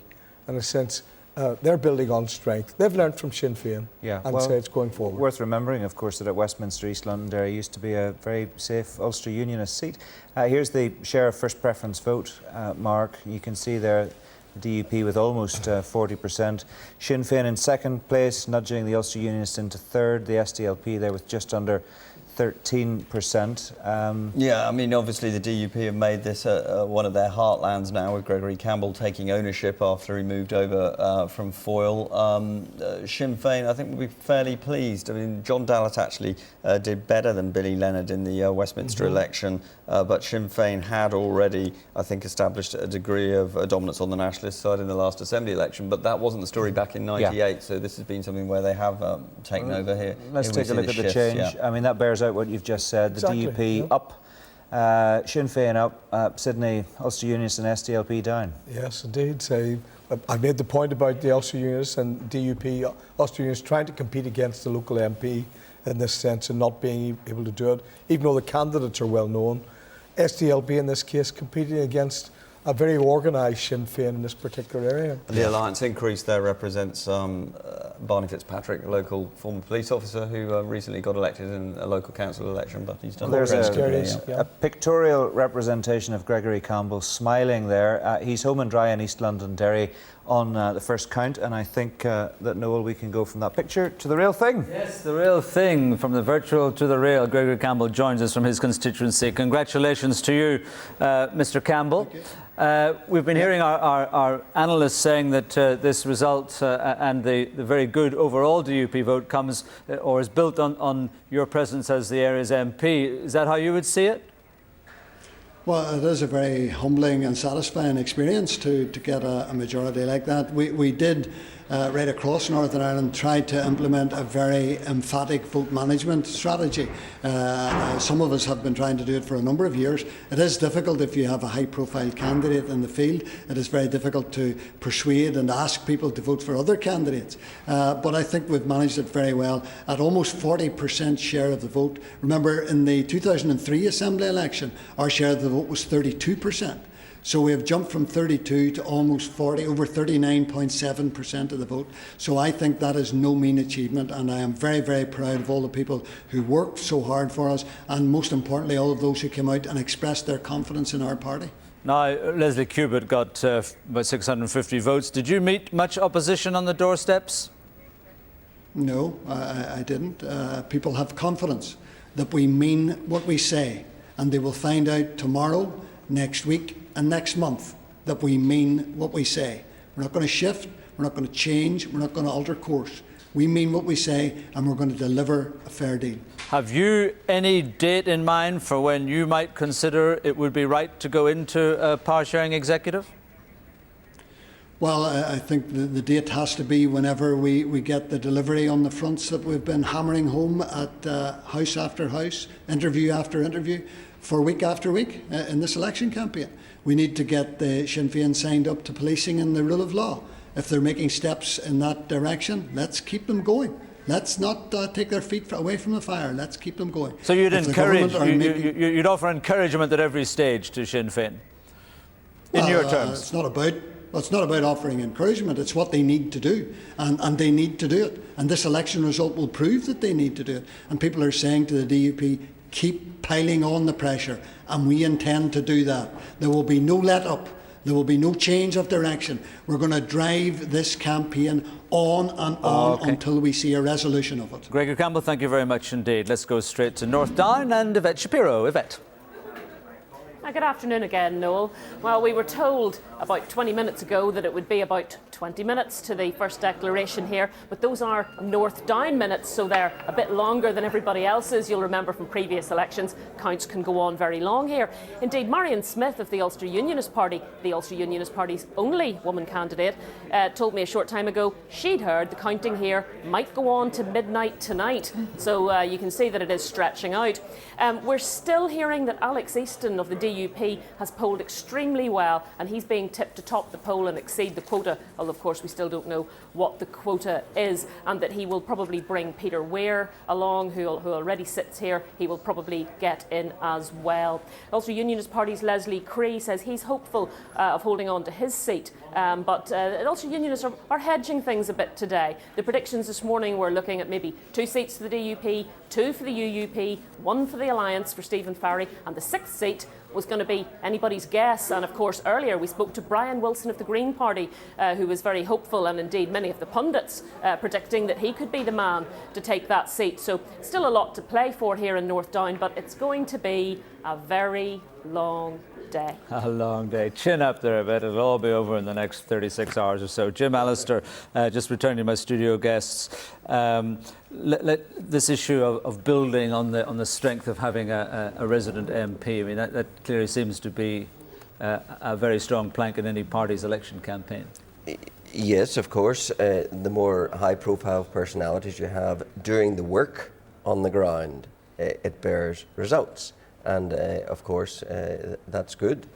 But you know, there are seats where we don't hold the Member of Parliament's position, but we're also polling very well because we've got hard-working Assembly members and hard-working councillors. And I wouldn't. It's not just for any one person that these results are given. They're given because of the breadth of work and the depth of work that's done right across all the issues by all the party activists who are elected representatives. With just one Westminster seat now, of course, Jim Nicholson, that if it is true that having a sitting MP is a big boost, that would explain perhaps why it's not going well for you. Well, I don't think it's everything. It certainly is a big help and advantage to have a high-profile local person. And on some occasions, what you have then, as far as we're concerned, is you depend on the local assembly member to try and take on that profile. And I think that is where you have got to say, the one thing I agree totally with Jim Allister on, is you've got to put the work and the dedication into that, and that's what we encourage all our people to do, and that's the bottom line. It is to be there to help the people. Must go to Ballymena where there is a declaration. Let's go to Ballymena. The announcement of the outcome of each stage of the count will be for information only. No candidates are formally elected until the declaration at the end of the count process. Each stage announcement will include the current total votes cast for each candidate and details of the next stage. The declaration will take place only after 6 candidates have been deemed elected. There will be no speeches by candidates until after the final declaration. This is the announcement of the outcome of the first stage of the count for the North Antrim constituency. The total number of ballot papers counted was 44,655, 44655. There were 324 rejected papers, 324 rejected papers. The number of valid papers was therefore 44,331, 44331. The quota is 6,334, 6334. The number of first preference votes given for each candidate was as follows. Orla Black, SDLP, 2,129, 2129. Robert James Coulter, Ulster Unionist Party, 5,047, 5047. Lyle Cubitt, UK UP, 1,848, 1848. Jane Dunlop, Alliance, 1,254, 1254. James Gregg, Independent, 310, 310. Paul McGlinchey, Independent, 383, 383. Dahai Gerard Mackay, Sinn Féin, 7,065, 7065. Deirdre Elizabeth Nelson, Democratic Unionist Party, 2,740, 2740. Declan Alone, SDLP, 3,281, 3281. Ian Paisley Jr., Democratic Unionist Party, 6,106, 6106. Ian Richard Kyle Paisley, Democratic Unionist Party, 7,716, 7716. Mervyn Story, Democratic Unionist Party, 5,171, 5171. Robert Samuel Swan, Ulster Unionist Party, 1,281, 1281. Ian Richard Kyle Paisley and Dahai Gerard Mackay have reached the quota and are deemed elected. The next stage involves the transfer of Paisley's surplus votes in accordance with the preferences shown. I will announce the outcome of that stage when it is known. Thank Thank you. OK, that was Ray Kirk giving us the first preference vote from North Antrim. Let's have a quick look at that with my studio guests. Jim Allister, that is 4 candidates there for the DUP and about 20,000 votes, 3 plus quotas, yeah? 3.43 quotas, so... You got a calculator? Yes. You're cheating. He is calculating. And one would have to admit it's going to be very tight. Yeah. If the Lao Cubit votes transferred to the DUP, then it's conceivable, since there's almost 2,000 of them, that we could take the 4th seat, and that would be a remarkable So you think people would vote anti-Paisley and then give him their second preference? Well, I wouldn't categorise it as anti-Paisley. There are people who have voted for Lyle Cubitt, who's a well-respected man in the North Antrim area, yes, who will want to. But he's standing for the UKU, which is radically opposed to what the DUP is doing at the moment. Those voters will want, most probably, to do something useful and purposeful with their second transfer vote. So you think they express a protest and then come back into the fold? Some will, some may have plumped. I'm simply indicating whether or not there is a prospect of a 4th seat. If there's a prospect of a 4th seat, it lies in that territory of the transfer of the Cubit votes. But time alone will tell what happens in that regard. And Barbara Brune, a little increase for Dahi Mackay there over Philip McGuigan's performance in 2003, but encouraging again. Yes, very much so. I mean, Dahi is one of the younger candidates coming through that we're extremely proud of. Michelle O'Neill in Mid-Ulster as well, and Desi Ward, although we don't know how Desi's going to do in the upper ban. He's coming through from a councillor into standing as an MLA candidate, and for us, very, very promising to have young people coming through and doing very, very, very well. Okay. I mean, obviously in this North Antrim, for 5,500 votes for the SDLP and ourselves on 7,000, it shows the strength in that constituency. Let's just see how the figures shake down. Mark, you ready for us? We're ready. We're absolutely ready. We have our clickers out there ready, and Mark and Sydney have been... I don't know if we've got calculators. I think Sydney has, actually, so maybe we're cheating as well. Here's North Antrim, and well, that's not working. The clicker isn't working after all that. I'll hit the screen instead. There it is. Now, Ian Paisley and Dahi Mackay of Sinn Féin comfortably through that quota of 6,334. Mark, the question is, can the DUP get a 4th MLA out of North Antrim? What do you think? Well, clearly it's going to be a battle between Deirdre Nelson, the 4th DUP candidate, and the SDLP in the shape of Declan O'Lone and his running mate, Orla Black. I think, by the way, we've got the wrong Ian Paisley there. They're both listed as Ian Paisley, but it was Ian Paisley Senior, I think, who got 7,716. Ian Paisley Junior got 6,106, which means Ian Paisley Junior, in fact, is the 3rd candidate there who's hoping to sneak through the quota. This is the problem but I guess we probably know what they they both look like, so it's not a major problem, and you can understand the confusion. There you go. Yeah, anyway. I mean, it's clearly Dahi Mackay who actually has done well to build on the vote that Philip McGuigan had there previously, the sitting MLA who's sort of bowed out of the front line of politics. He's still working for Sinn Féin, but Dahi Mackay, who was, I think, his press officer previously, has actually built on the vote, so he's established that. It all comes down now to, I think it'll be a close enough race for that last seat between Deirdre Nelson and the SDLP. I kind of fancy, I think at this stage, Declan O'Lone maybe to take it, but 3.43 quotas, as Jim Allister's calculator tells us, is quite a good base to be working from for Deirdre Nelson. Yeah, Sydney. Maybe he knows something about how Lyle Cubitt's votes might go as well in North Antrim, and that might come in that direction. He can't help Ulster Unionists in any way. Between the two candidates, they've effectively just about a quota.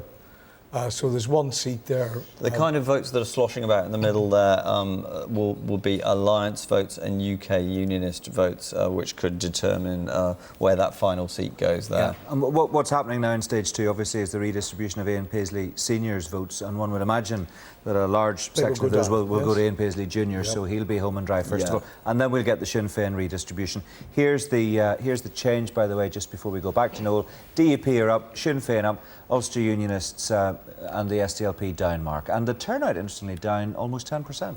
Yeah, and one other interesting thing about North Antrim, not really related to turnout, but there's the quota, 6,334. It's a very big constituency, and there is an issue here that every MLA represents 6,000 votes if they're in North Antrim, but it can be, below the or more around the 4,000 figure in other constituencies. So maybe the boundaries will have to be redrawn in order to actually serve the voters correctly. Yeah, well, just to remind you, by the way, we're very happy to have your company here on BBC One, of course, until what is it? I think 6 o'clock tonight. We're on later on in the evening as well. But just to say that our colleagues on Radio Ulster are continuing with their coverage in case you're out in the car. And we've also got a full online service, bbc.co.uk/N Ireland News. And you can see full election results as they come in. Text us, of course, if you want to tell us what you think about the story so far, 81771. OK, we're going to go to Julie McCullough, who's in East Antrim at that count. Julie. Thanks, Noel. We're still waiting on our first declaration here, but with me I have sitting MLA Sean Neeson from the Alliance Party. Sean, you're pretty confident of getting in again? Oh yeah, we've got well over a quota, and the Alliance vote has increased since 2003, and there's still very much an outside chance that we might even get 2, and it depends very much on the other votes. But to be honest, I think what will be the final result will be the status quo. 3 DUP, 2 Ulster Unions and 1 Alliance. Now the DUP are saying that they're going to get the first 3 candidates in. What do you make of that? Well, clearly Sammy Wilson will get in on the first count. I'm not so sure about George Dawson, but I do think that there will be 3 DUP. The big question with the Ulster Unionists is which 3 will get in. I think Roy Beggs will be elected, and the final seat will be between Mark Dunn and Ken Robinson, who's the sitting MLA. OK, but you don't think you'll get in on first preference votes? I won't get in the first count. Obviously, it'll depend on other counts as well, but I'm very confident of being elected. And it's been a great day for Alliance right across Northern Ireland. OK, well, we'll leave it there. All will become clear here soon. We're just waiting on that first declaration, Noel. Thank you. Julie, thank you very much indeed. Let's go to the King's Hall and Martina Purdy. Well, Noel, I've just literally been handed the results of the surplus of Peter Robinson, the DUP MP's distribution. I can tell you that the most interesting thing about it is that Sir Reg MP is just 2 votes short of the quota, so the Ulster Unionist leader will have to wait a little bit longer before he's elected. Now, we know in North Belfast, Sinn Féin's Jerry Kelly and the DUP's Nigel Dodds have both been elected, and I'm joined now by Alban McGuinness, who has a bit of a wait yet. His vote is down, but Alban McGuinness, you're a 2-term SDLP member, and it looks like it's going to be a hat-trick. Yes, it will be a hat-trick. I want to pay tribute to Pat Convery, who ran with me. We consolidated the SDLP vote. There is a quota there. I'll be elected later on today. And I just want to thank everybody that voted for us. I think it's important to maintain the party's position in North Belfast. It's a crucial seat, and we've done that, and we're very pleased with that.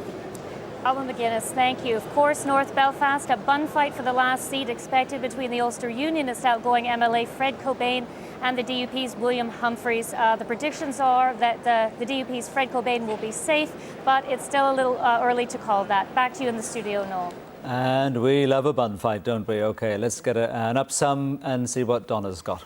Well, this is the way it stands now. All the Belfast seats have now declared their first preference votes. First through was the DUP Deputy Leader Peter Robinson. But close behind was Alliance's Naomi Long, who doubled her vote and pushed the Ulster Unionist leader Sir Reg MP into 3rd place. Well, I think it's quite clear people in East Belfast, many of them are looking for an alternative to tribal politics, and they realise that the Alliance Party is the alternative to tribal politics, and that's quite clear from the way votes have been switching between parties. We want to see the Assembly up and running. Getting elected is only the first stage in that. What I want to see is everyone who's elected today committed to make that Assembly work for the people who elected them. Within the past few minutes, Ian Paisley Sr. has been elected in North Antrim. No surprise there, but not far behind was Sinn Féin's Dahi Mackay. They're both elected. The Sinn Féin President Gerry Adams is the only candidate in West Belfast to be elected so far after the first stage of voting. As predicted, he topped the poll and hopes to carry through 4 party colleagues in the constituency. That could be at the expense of the DUP's Diane Dodds. Her husband Nigel Dodds is through in the north of the city, as is Sinn Féin's Jerry Kelly. In South Belfast, Jimmy Spratt of the DUP has come out on top, and the SDLP Deputy Leader Alistair MacDonald was also returned. In East Londonderry, the sitting DUP MLA Gregory Campbell has been elected. And in Lagan Valley, the DUP's Geoffrey Donaldson is through as expected, topping the poll with over 9,000 votes. Well, we're delighted with our result in Lagan Valley. We've got over 20,000 votes for the DUP in this constituency. We've worked our vote management well. We wanted to keep my vote down so that the other three candidates would all get a strong first preference vote. Don't forget, if you're on cable or digital TV, we have updates throughout the day and tomorrow. All you have to do is press the red button on your remote control. Noel. OK, a declaration in North Down. The returning officer, Jeanette Murray. She's just waiting for some final instructions there. We've waited this long. We can wait a couple of minutes longer. She's looking a little exasperated. As Yvette was saying, they kept saying that they would do it imminently, but now she looks like she's about to start talking to us. No? This is exciting stuff, isn't it? Oh, wash his mouth out, somebody. No, Jeanette Murray, I say, is the returning officer there, and there's clearly a few last-minute problems. I mean, so many figures, so many papers to things are kind. Let's while we're waiting for that, we'll just nip down to West Tyrone and Maggie Taggart. Yes, I'm in West Tyrone. No declaration yet and no quota, but we are getting early indications of a very strong poll. We're thinking perhaps the quota might be about 5,800, and we've heard that Barry McElduff is topping the poll at the moment at 7,000, followed by Pat Doherty, and with their third Sinn Féin candidate, a very strong contender. I'm joined now by Derek Hussey, and all this morning we've been hearing you're on the Ulster Unionist Party, and we've been hearing that perhaps your seat might be in danger. You look to be setting around 3,000 votes at the moment. That's correct, Maggie. At the end of the day, we're into a transfer scenario, how high people are up the pecking order, and I would certainly expect to be picking up transfers from both Kieran Deeney and SDLP. So I haven't given up yet. Kieran Deeney seems to be around the same number of votes as you. Absolutely. We've lots more to say, and we'll come back to this later because we're hoping for a declaration fairly shortly. Back to the studio. Thank you, Maggie. And let's go straight away back to Newton Ayres on the North Down constituency. The number of ballot papers was therefore 30,707, 30707. The quota is 4,387, 4387. The number of first preference votes given for each candidate was as follows. Christopher Carter, Independent, 123, 123. Alan Chambers, Independent, 1,129, 1129. Leslie Cree, Ulster Unionist, 2,937, 2937. Alexander Easton, Democratic Unionist, 4,946. 4946. Stephen Farry, Alliance, 3,131. 3131. Alan Graham, Democratic Unionist, 2,147.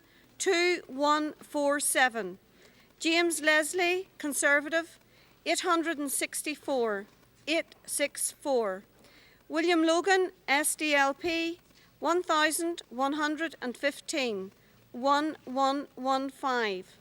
Elaine Martin, Progressive Unionist, 367, 367.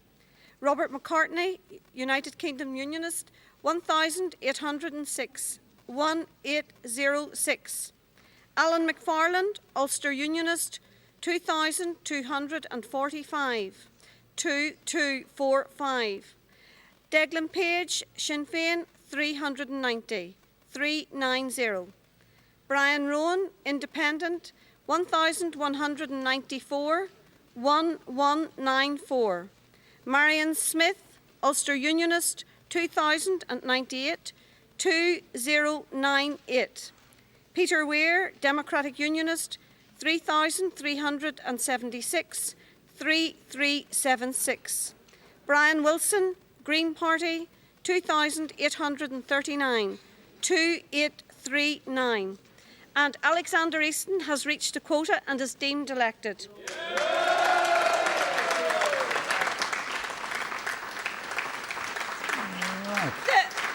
And we've heard it said a few times there'll be no speeches from candidates until all the seats have been filled. So some people might say we've been spared that, others might be rather disappointed. Let's quickly go to my guests here. Jim Alistair, since it's your seat again, Alex Easton there, only one over the quota. There are, what, 6, 9, 10,000, 2.5, well, you've got the calculator too, 2.6 quotas? 2.38 quotas.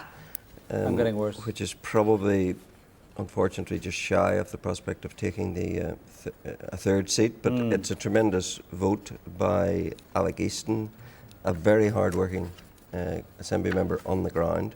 He has done very well, and clearly he and Peter Weir are both returning to Stormont. And once again, must be a disappointing vote for the Ulster Unionist Party, who hold the MPship in North Down, and yet here they are struggling with a turnout like this. I don't think their problems are personality, their problems are policy. They espoused a policy of let's get into government with Sinn Féin immediately, and that policy has been soundly rejected. Well, let me allow you to speak about Robert McCartney, whose first preferences are considerably down, not quite halved, but not far off it. He got 3,374 in 2003 and 1,806. Yes, I'm sure that must be a disappointing vote for him. It's well down. I would have thought that running himself in 6 seats, if that's what it was, probably devalued his position, because I think it was held up to ridicule. Robert McCartney will not be elected, I would have thought. It is a loss to unionism as a whole, because he has made an intellectual contribution that is worthwhile. But do you think he just backed the wrong horse on this occasion? Well, I think on this occasion the tide wasn't with him, and the tide quite clearly is with the DUP to get it right. Let's quickly put all this into numerical and statistical context, Mark. Okay, Noel, thanks very much. Let's just look at the full result then, because it does make very interesting reading. There you have it. The DUP home in about 4,946 seats for the returning MLA Alex Easton, the quota of 4,387. So the DUP are there. Mark, now there are all kinds of fascinating and interesting little battles going on here. First of all, I suppose we do have to talk about the collapse. It certainly looks like the collapse of Bob McCartney's vote there. 1,806 this time, down 5.7%, but down significantly from 3,400 last time. Yeah, I mean, we were having all the debates during the course of the campaign about where Bob McCartney would send his extra salaries to if he came back in more than one seat. It doesn't look like the charities are going to benefit from much of that money at the moment, because he's got such a fight on his hands here, actually saving his seat in his home turf. And on 1,806 votes, I think it looks more than he could possibly do. Alex Easton and Peter Weir obviously home fairly comfortably. Stephen Farry, you would put your money on. We were talking about Alan McFarlane being in trouble there, but he's ahead of Marion Smith. So they're closely bunched, so you can't say anything for certain here. But Brian Wilson has recorded a strong vote, which represents both his own local vote as a long-term local councillor and the Green vote there. Yeah. So. It looks like Bob McCartney's going to be squeezed out. What do you make of Brian Wilson's vote there, Sydney? Do you think that he can be hopeful he'll pick up enough by way of transfers, not just, of course, from people who are elected, but from those who are also eliminated? I mean, we're far away from that stage yet, but we shouldn't underplay the significance of it. The early stages of a count are usually dominated by the larger parties, and by and large they can normally transfer within the ticket to about 75 to 85%. So since the smaller candidates are not going to pick up significant votes until after probably 2/3 or 3/4 of the seats are filled, Brian Wilson is actually quite a way away.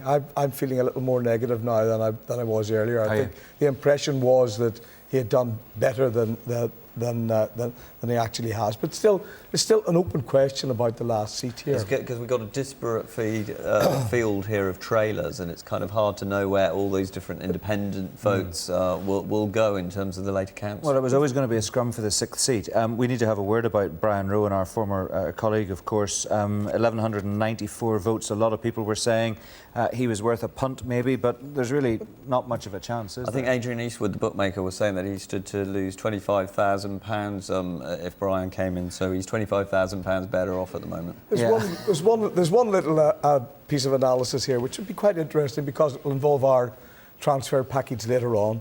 The DUP is just under about 2.38 quotas. The Ulster Unionists 1.66 quotas. Will there be transfers between them at all? Were there not some signs in some parts of the campaign to talk about unionist unity? It would be very interesting to see exactly how it is, whether this is two very different electorates now voting for these parties. Right, well, let's have a quick look at the first preference vote share. They're the DUP with 34.1%, the Ulster Unionists. Turnout, by the way, 53.4%, but as Mark has made the point several times already, the Eastern Seaboard tends to be down. Vote tends to be a bit higher in the western part of the province. There's the change, Mark. Just a very quick word on that. Yeah, well, DUP strengthening its position, but look at the large number of others and the independents there in the back. This is why this is going to be a long count. Lots of eliminations, lots of small surpluses, and you never know, and maybe even a surprise by the end of the count. You never know. Well, we like a surprise, don't we? We like a surprise. So we will hold fast on that, and hopefully we'll get one. But it's going to be a while, I'm afraid. It looks like it. I hope Yvette has brought her Jimmy Jams with her. It could be a very late night. Yvette, you have a guest with you. A number of guests, perhaps. I have, yes. As you can see, we have got a lot of people here surrounding us. Alex Easton is the man of the moment. He's the first to be elected here in North Down. Alex, last time round it was 14th count. You just pipped in at the last seat, and now you've, more than exceeded the quota, topped the poll. Yes, it's through the hard work that the DUP have been doing on the ground in North Down, and it's a credit to the team behind me who've helped me work the doors and helped me over the years to work hard together. And it's also the DUP mandate and the hard work that we're doing and the fair deal that we're promising the people of Northern Ireland, and it's paid off in North Down, and that's why we're the leading party in North Down.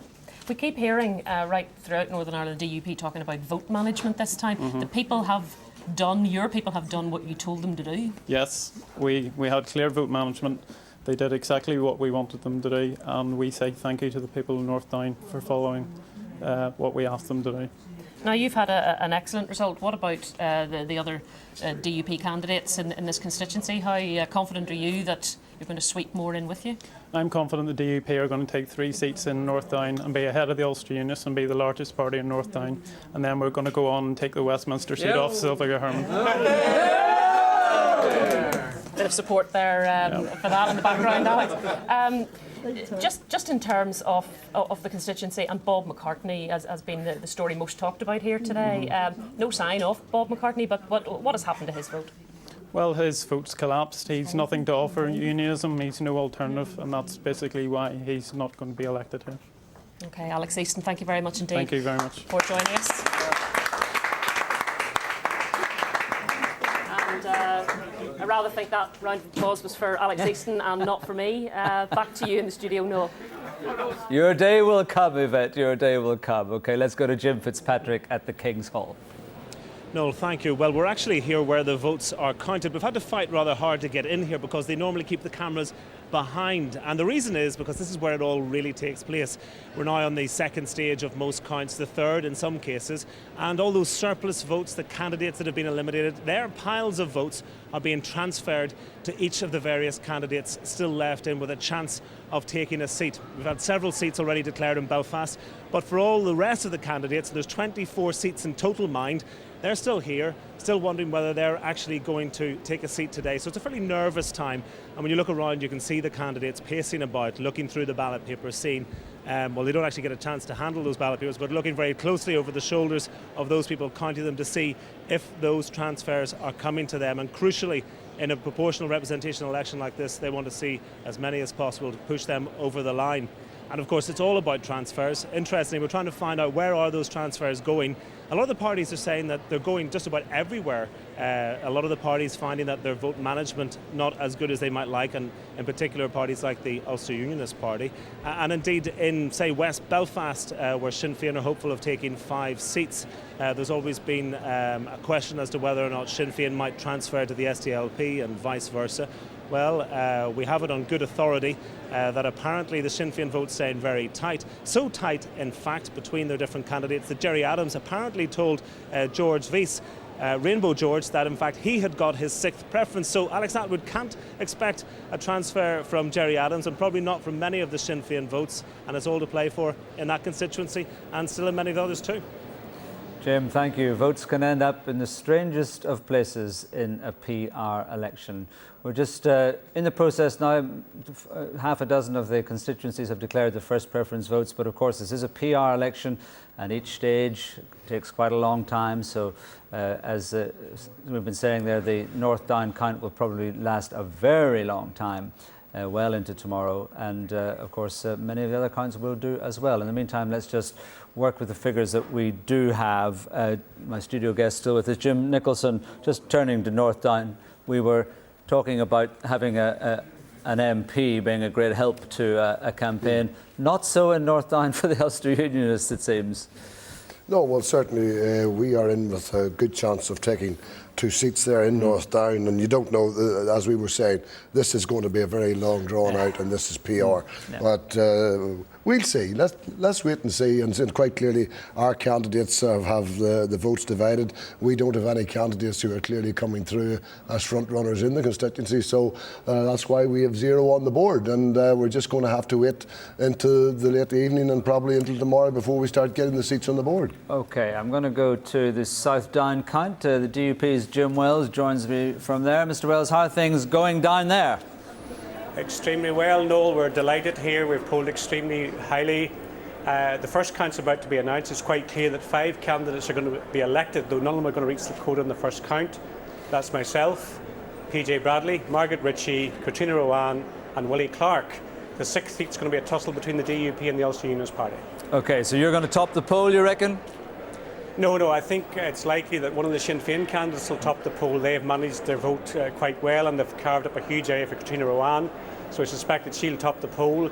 Myself and Margaret Ritchie will be coming in next. And then the really interesting discussion is what's going to happen between Willie Burns and John McAllister for the 6th seat. It's been a day of some success for the DUP so far. Yeah, well, our vote's well up in South Down. We're absolutely delighted. We've run 2 candidates for the first time, and I'm glad to say Willie Burns has polled well, and he's attracting transfers from UK Unionists and Henry Reilly from UKIP. So we're well in there, and we're in fighting for the 6th seat. Okay, what's been the word in South Down on what the DUP are planning to do with this mandate? We've had difficulties in South Down. There are some people who found this quite a painful process, but I'm glad to say it hasn't reflected in our vote. Our vote is well up from 2003. It's on a par with what we achieved in 2005 at Westminster. So our vote has held extremely well in the circumstances. A lot of hard work has gone into achieving this, and we're very, very pleased with the results. So what did you say to those people? Did you tell them they were just wrong?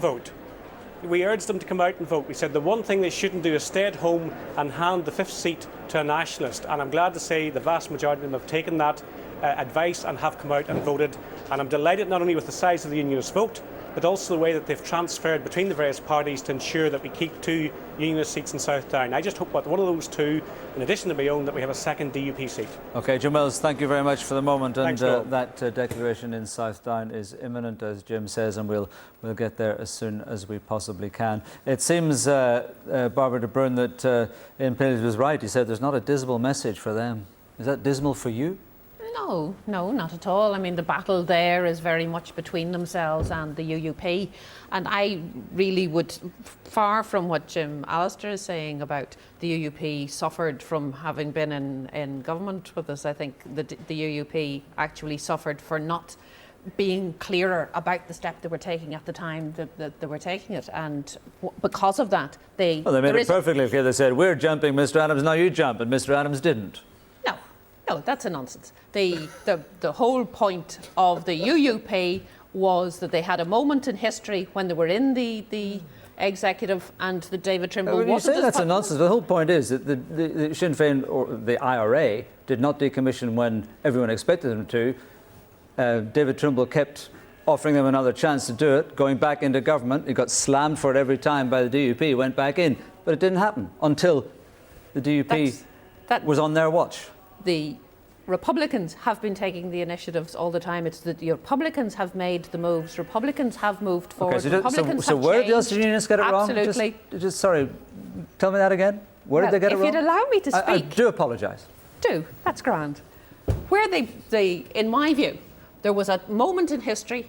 They didn't grasp the moment when they were in the executive of moving forward positively, staying in there, and they lost history. I think the DUP risks doing the same thing. They now have to decide whether they're going to tell their electorate on the face of this very, very good vote that they're going to throw it away, and they're going to throw away local elected ministers, and they're going to throw away the chance of having any say over rural planning, over the future of agriculture here, over the question of water rates, over the question of rates rises, whether they're going to have the Irish government and the British government in partnership making this move, or whether they're going to make the most of a positive DUP So, vote. Jim Nicholson, did you just not shake the hand of history?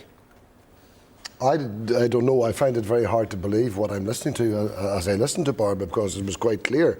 Had Sinn Féin come up, the IRA at that time, come up to the mark and delivered, then probably politics would be in a different situation in Northern Ireland. You were just too soft. Well, I'm not so sure we were too soft. We took all the risks, paid all the prices to get the situation to where we are today. But I have to say, I think there's a little while more to go in this whole game yet, and we'll watch it, because I think to some extent, I have listened to what Jim has said, and I think we haven't heard everything come out, and there will be a lot more to come out, either before the 26th, after the 26th, or at some stage in the future. And then the people will know what they've really voted for yesterday. Let's get an SDLP perspective on this. Did the Ulster Unionists just flunk it? Well, I think perhaps they didn't do enough to sell the deal initially in the very first place, what they had actually achieved, and that they had got Sinn Féin to go into Stormont, they'd got Sinn Féin to accept consent and all of that. But having said that, I have to be reasonable about this. I'll come back to your promise, but we're going to East Antrim. I know it's terrible, but we'll get plenty of chance, honestly. Thank you very much for your patience. An East Antrim declaration. East Antrim.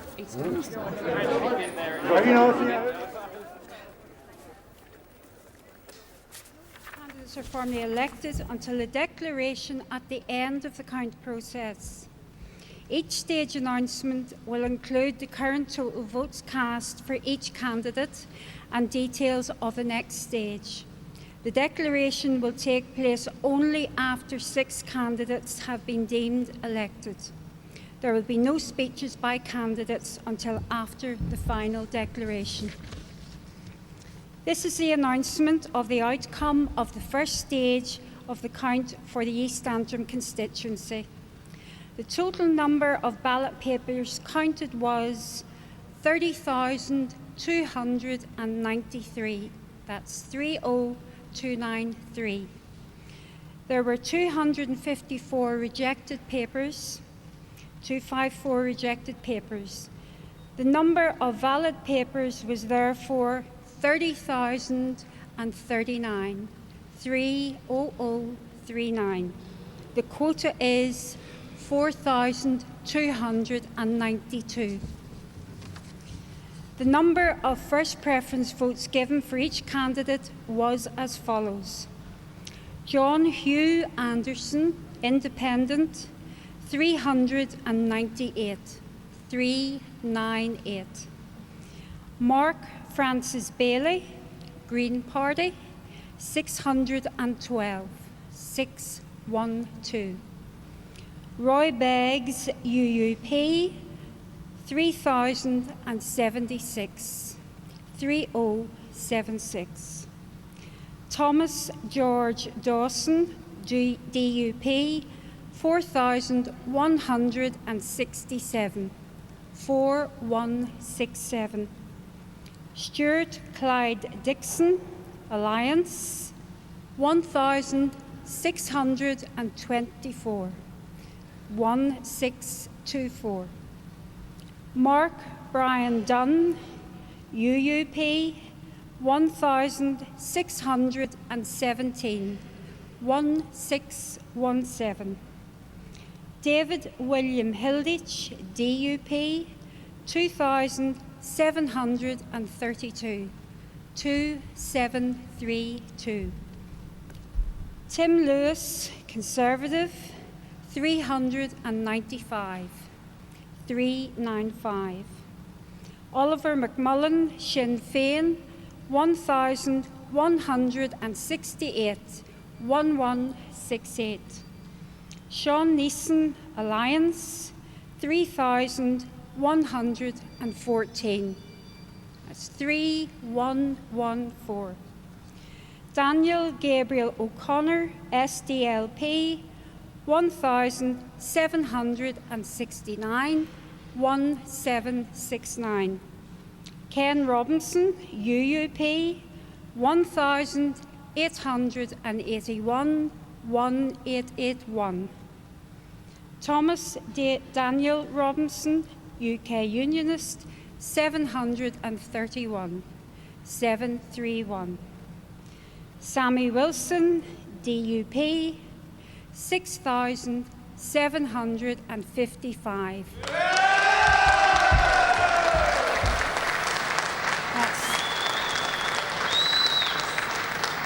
That's Sammy Wilson, DUP, 6755.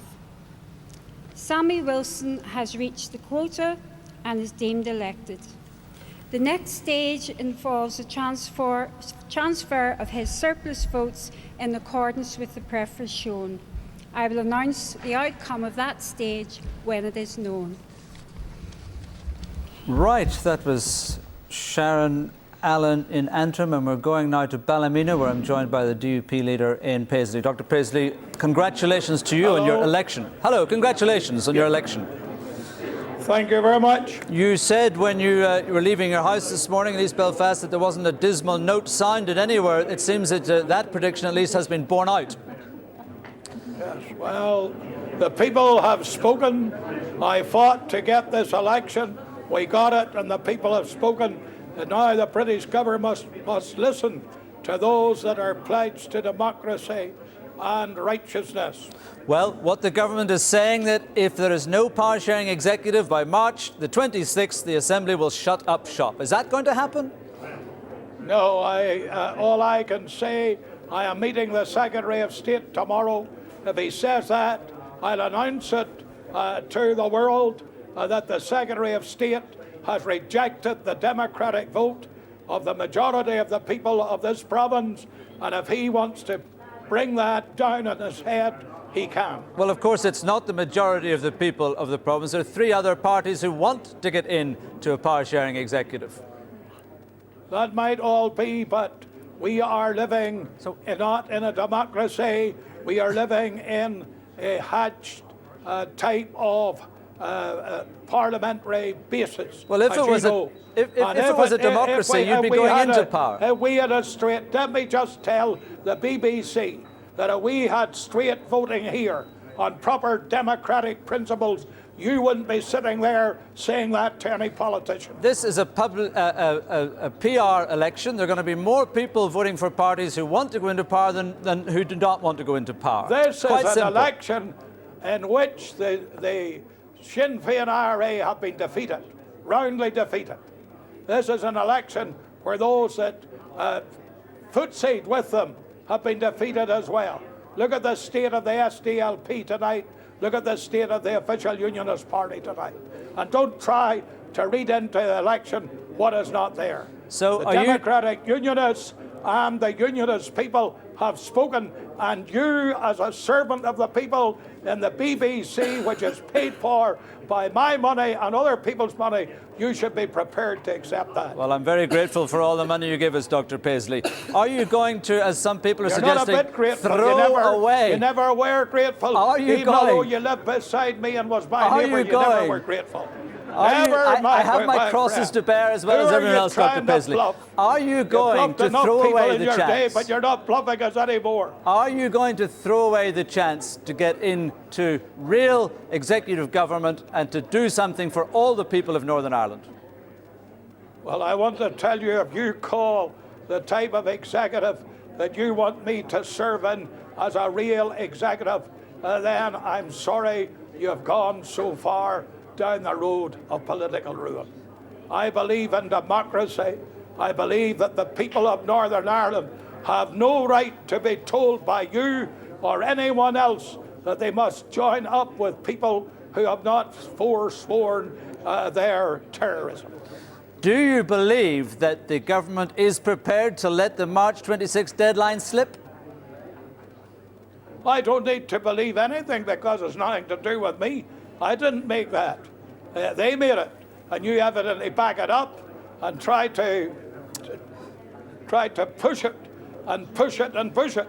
But all I'm saying to you, I will be talking with the Secretary of State tomorrow, and hopefully I will be with the Prime Minister the incoming week, and we'll see how it goes from there. Is there but as far as I'm concerned, I will not be surrendering the inalienable rights of this people as part of the United Kingdom to have democracy. Tell me, Dr. Paisley. Pure Tell me this. Which evidently you don't like. Is there any circumstance under which you will go into government, some kind of agreement on the 26th of March, which may delay the actual activation of power sharing, but you will nominate I've already yourself? Answered that question. What you should do, you should go to Jerry Adams and tell Jerry Adams it's his duty to accept democracy.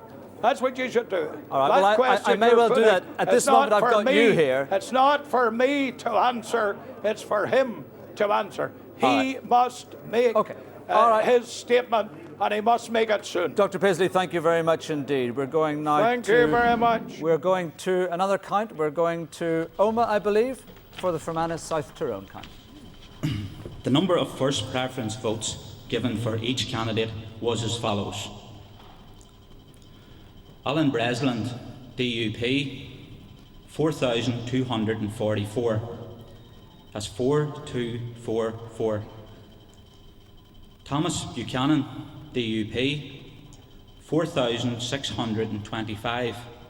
That's 4625. Josephine Deehan, SDLP, 2,689. That's 2689. Kieran Deeney, Independent, 3,776. That's 3776. Pat Doherty, Sinn Féin, 6,709. That's 6709. Derek Hussey, UUP, 3,686. That's 3686.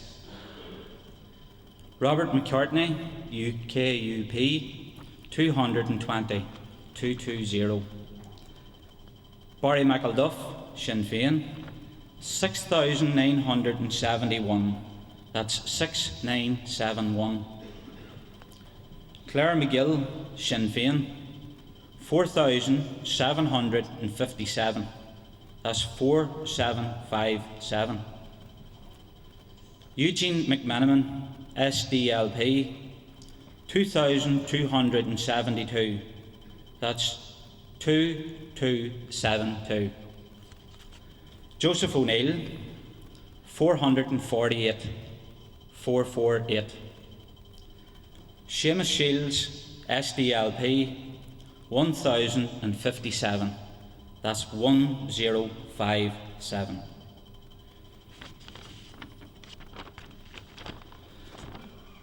So to conclude, McElduff and Doherty have reached the quota and are at this stage deemed elected.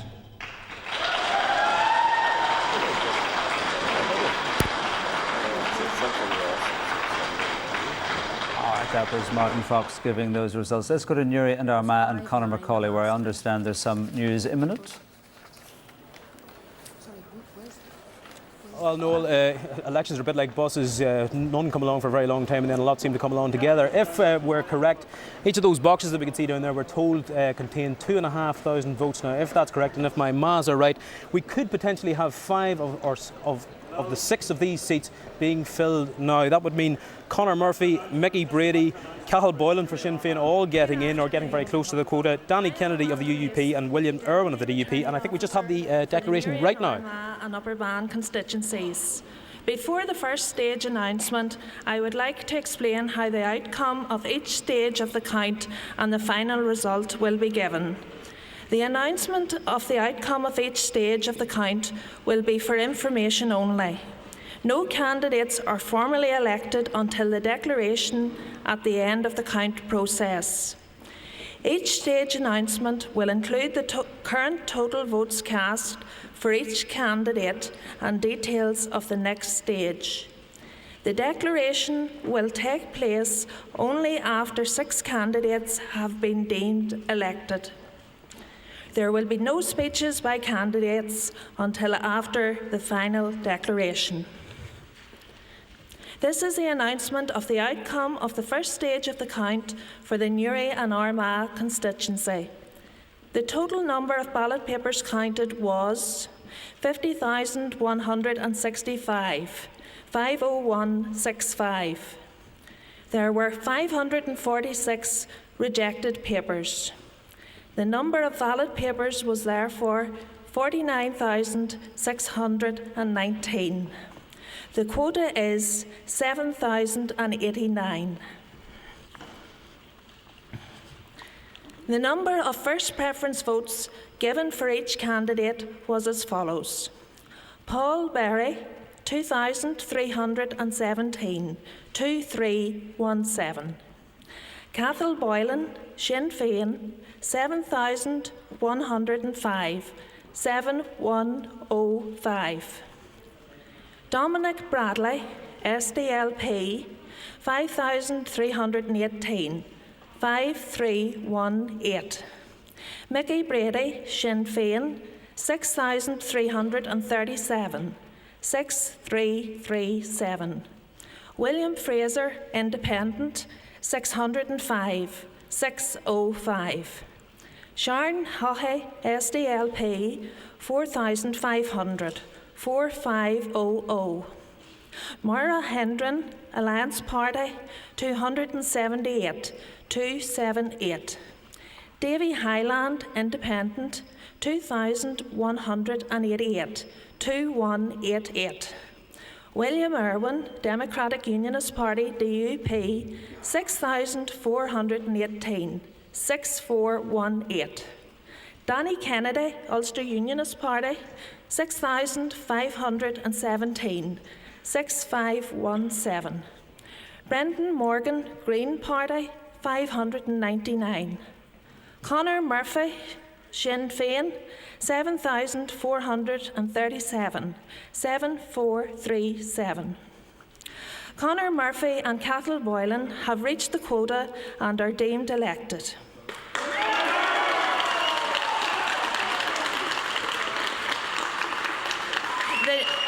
The next stage involves the exclusion of the 3 candidates with the lowest number of votes, Hendren, Morgan and Fraser. I will announce the outcome of that stage when it is known. Thank you. And Amanda Mason in Banbridge giving us the details there of Newry and Armagh. Let's see how it all is shaking down in the statistics, Mark. OK, the computers are starting to smoke over here. We're inputting so much information, but what we can do is we can look in detail at the East Antrim result, which we got just a few moments ago at the beginning of that run of, I think, 3 results in a row. So, the graphics aren't working, so maybe somebody out there in the marquee can just move it along for me while we get it back again. We've got a slight problem with the computers. OK, let's talk about East Antrim, Mark, first of all. I was just going to say on Newry and Armagh that we've just heard from, it's pretty clear that Paul Berry's not going to make it, so his bid to return there, despite all the controversy surrounding him, looks like that's not going to happen. William Irwin is polled well. Danny Kennedy's coming in. And it also looks like there's going to be 3 Sinn Féin seats there. There was a lot of talk that Davy Highland would damage them and that... and he didn't poll as well as obviously he had come through, yeah. So, no, I don't think he did. Davy Highland on 2,188. And we'll have to see which way his votes go. But whilst the SDLP have polled well, I'm not sure that they're going to make the inroads that they were hoping for. Now, we've had a couple of other results, haven't we, as well? We were looking there at West Tyrone, so without the benefit of the graphics, because while I said the computers were smoking, I didn't realise that they literally are smoking. So while we just try to reboot all of that, we can talk about West Tyrone. We've had two returned there, and I suppose no surprise, Pat Doherty of Sinn Féin and Barry McElduff. And if my figures are right here, in fact, Barry McElduff topped that poll. Yeah, I mean, they a couple of hundred ahead of Pat Doherty. They came through very well, Yeah. Pat Doherty and Barry McElduff. I think we're possibly looking at a Sinn Féin gain here, Sydney. Would you agree? Yeah, I think they were looking for an extra seat, and I think from the figures that's I'm looking Claire at, McGill. possibly an extra seat. She's sitting at just under 5,000 votes. I suppose the big question, of course, is Kieran Deeney. And he's sitting on just under 4,000, 3,776. Yeah, I mean, you certainly can't write him off. He's held on to a large number of votes, but there's also various SDLP votes. We're working without a quota here, so we can't be as mathematically succinct as we would like to be. OK, well, we'll go back to Noel just to confirm that on East Antrim, Sammy Wilson is elected with 6,755 votes there, and it's looking a bit tight, I think, for Danny O'Connor of the SDLP. Thank you, and we can go straight to East Antrim and talk to Julie McCullough. Julie. Thanks, Noel. Well, we've had our first declaration here and only one candidate elected, and that was Sammy Wilson. Congratulations, Sammy. Thanks a resounding win. Yes, it was a good result for us, and we have held on to our general election result from last year, which many people said, of course, we couldn't do. And I mean, Bob McCartney and others were predicting we would be getting hammered round the doors and at the polls. And of course, that didn't happen. I knew this was going to be a good election. From the very start, the first day I was out, there was 25,000 people singing The Queen in Dublin. And the last Saturday, just before the polls, the moon turned orange. And then Celtic lost last night. So I knew we were going to have a good result today, and we did. Now, your colleague George Dawson just missed out getting in there on the first count. And he'll come in the second count. In fact, David Hilditch will come in the second count as well. I think that there's about 0.6 of a quota to be transferred. George needed about 100 votes, and David Hilditch needs about half a quota. So they should both come in the second count. And it'll be an all-round good victory for us. And of course, that's being emulated across the rest of the province. And I think it is an indication that voters have put their confidence in the strategy, which we have been following, and they believe that we can take unionism forward over the next number of months.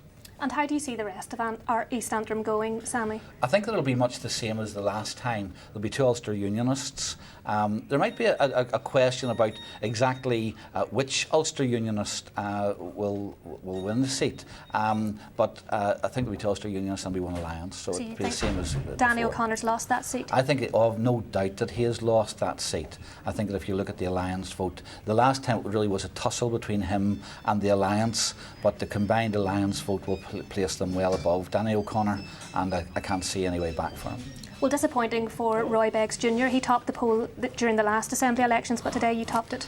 Yeah, and I think that what has happened is that we have seen since 2001, really, the slide in the Ulster Unionist vote in East Antrim, and I think that probably they're about the lowest that have been since I moved from East Belfast to East Antrim, and it's an indication that Unionists are now falling behind us because they believe that we're the party that can best represent unionism. OK, well, we'll just have to wait and see what the next counts bring us. Back to you, Noel. Julie, thank you very much indeed. Kieran Turish is up in the northwest. Kieran, what's up? Hello, Noel. Well, the count is continuing here at the Templemore Sports Complex for Foyle and East Londonderry. We know, of course, already this afternoon Gregory Campbell topped the poll in East Londonderry, and the Foyle results should start to trickle in, we reckon, around about 6 o'clock. One of the candidates joins me now, a well-known face on TV and radio, Eamon McCann. Eamon, you've been standing for the Socialist Environmental Alliance. You've probably polled around 2,000 votes, very respectable, but not enough to get you elected. No, it probably will be just over 2,000 votes. We've held our ground here, and I think we may be confirmed as the fourth largest party in this constituency. This may be the only constituency in which the fourth largest party is not from the mainstream.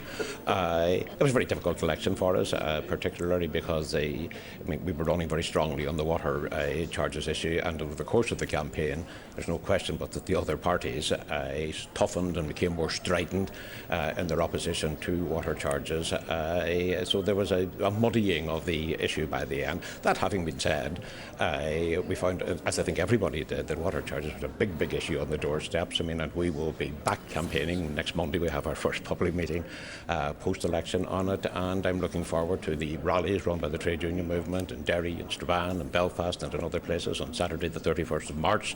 I think there'll be a large turnout at those rallies, and we'll be saying to the parties, whether there's an executive or not, you give the electorate to believe that if they voted for you, you'd get rid of water charges. Let's see you do it as we pursue the non-payment campaign. Water charges is a big issue, but people have not come out and voted for you.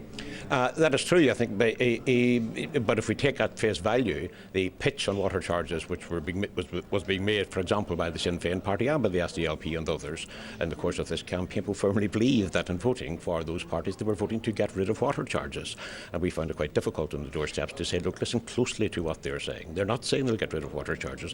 They'll say that they will make every effort to, that they will take every opportunity to, that they will strive ceaselessly to. They are not pledging to do it. That's the difference. That was a very difficult message to get across, but things are clarified now, and I'm really looking forward to the diversion, if you like, of the election having gone into the past, of getting down really to the mass non-payment campaign of water charges. In one word, has this put you off elections for good?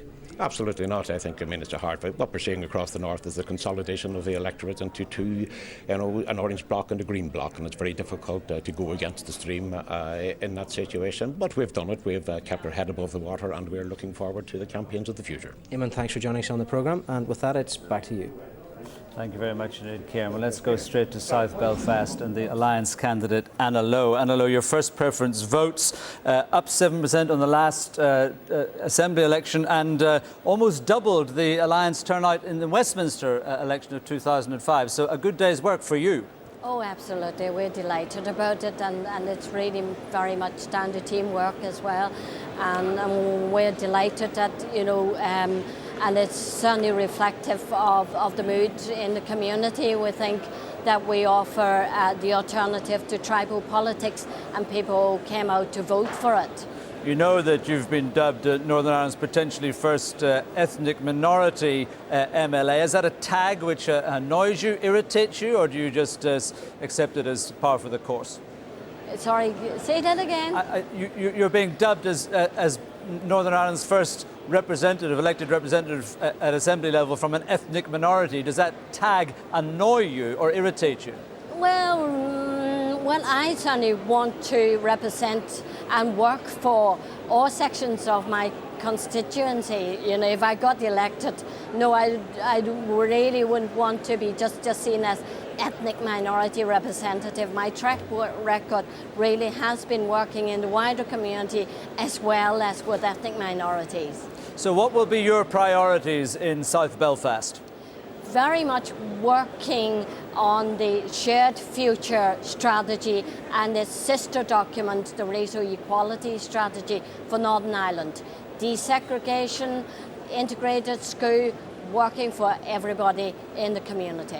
Okay, Anna Lowe, you're not elected yet, of course, but you have polled extremely well. Thank you very much indeed for that. Just go back to my studio guests now. I don't know, does anyone have any feeling about this ethnic minority tag? Is it something we should... Yes, Briege.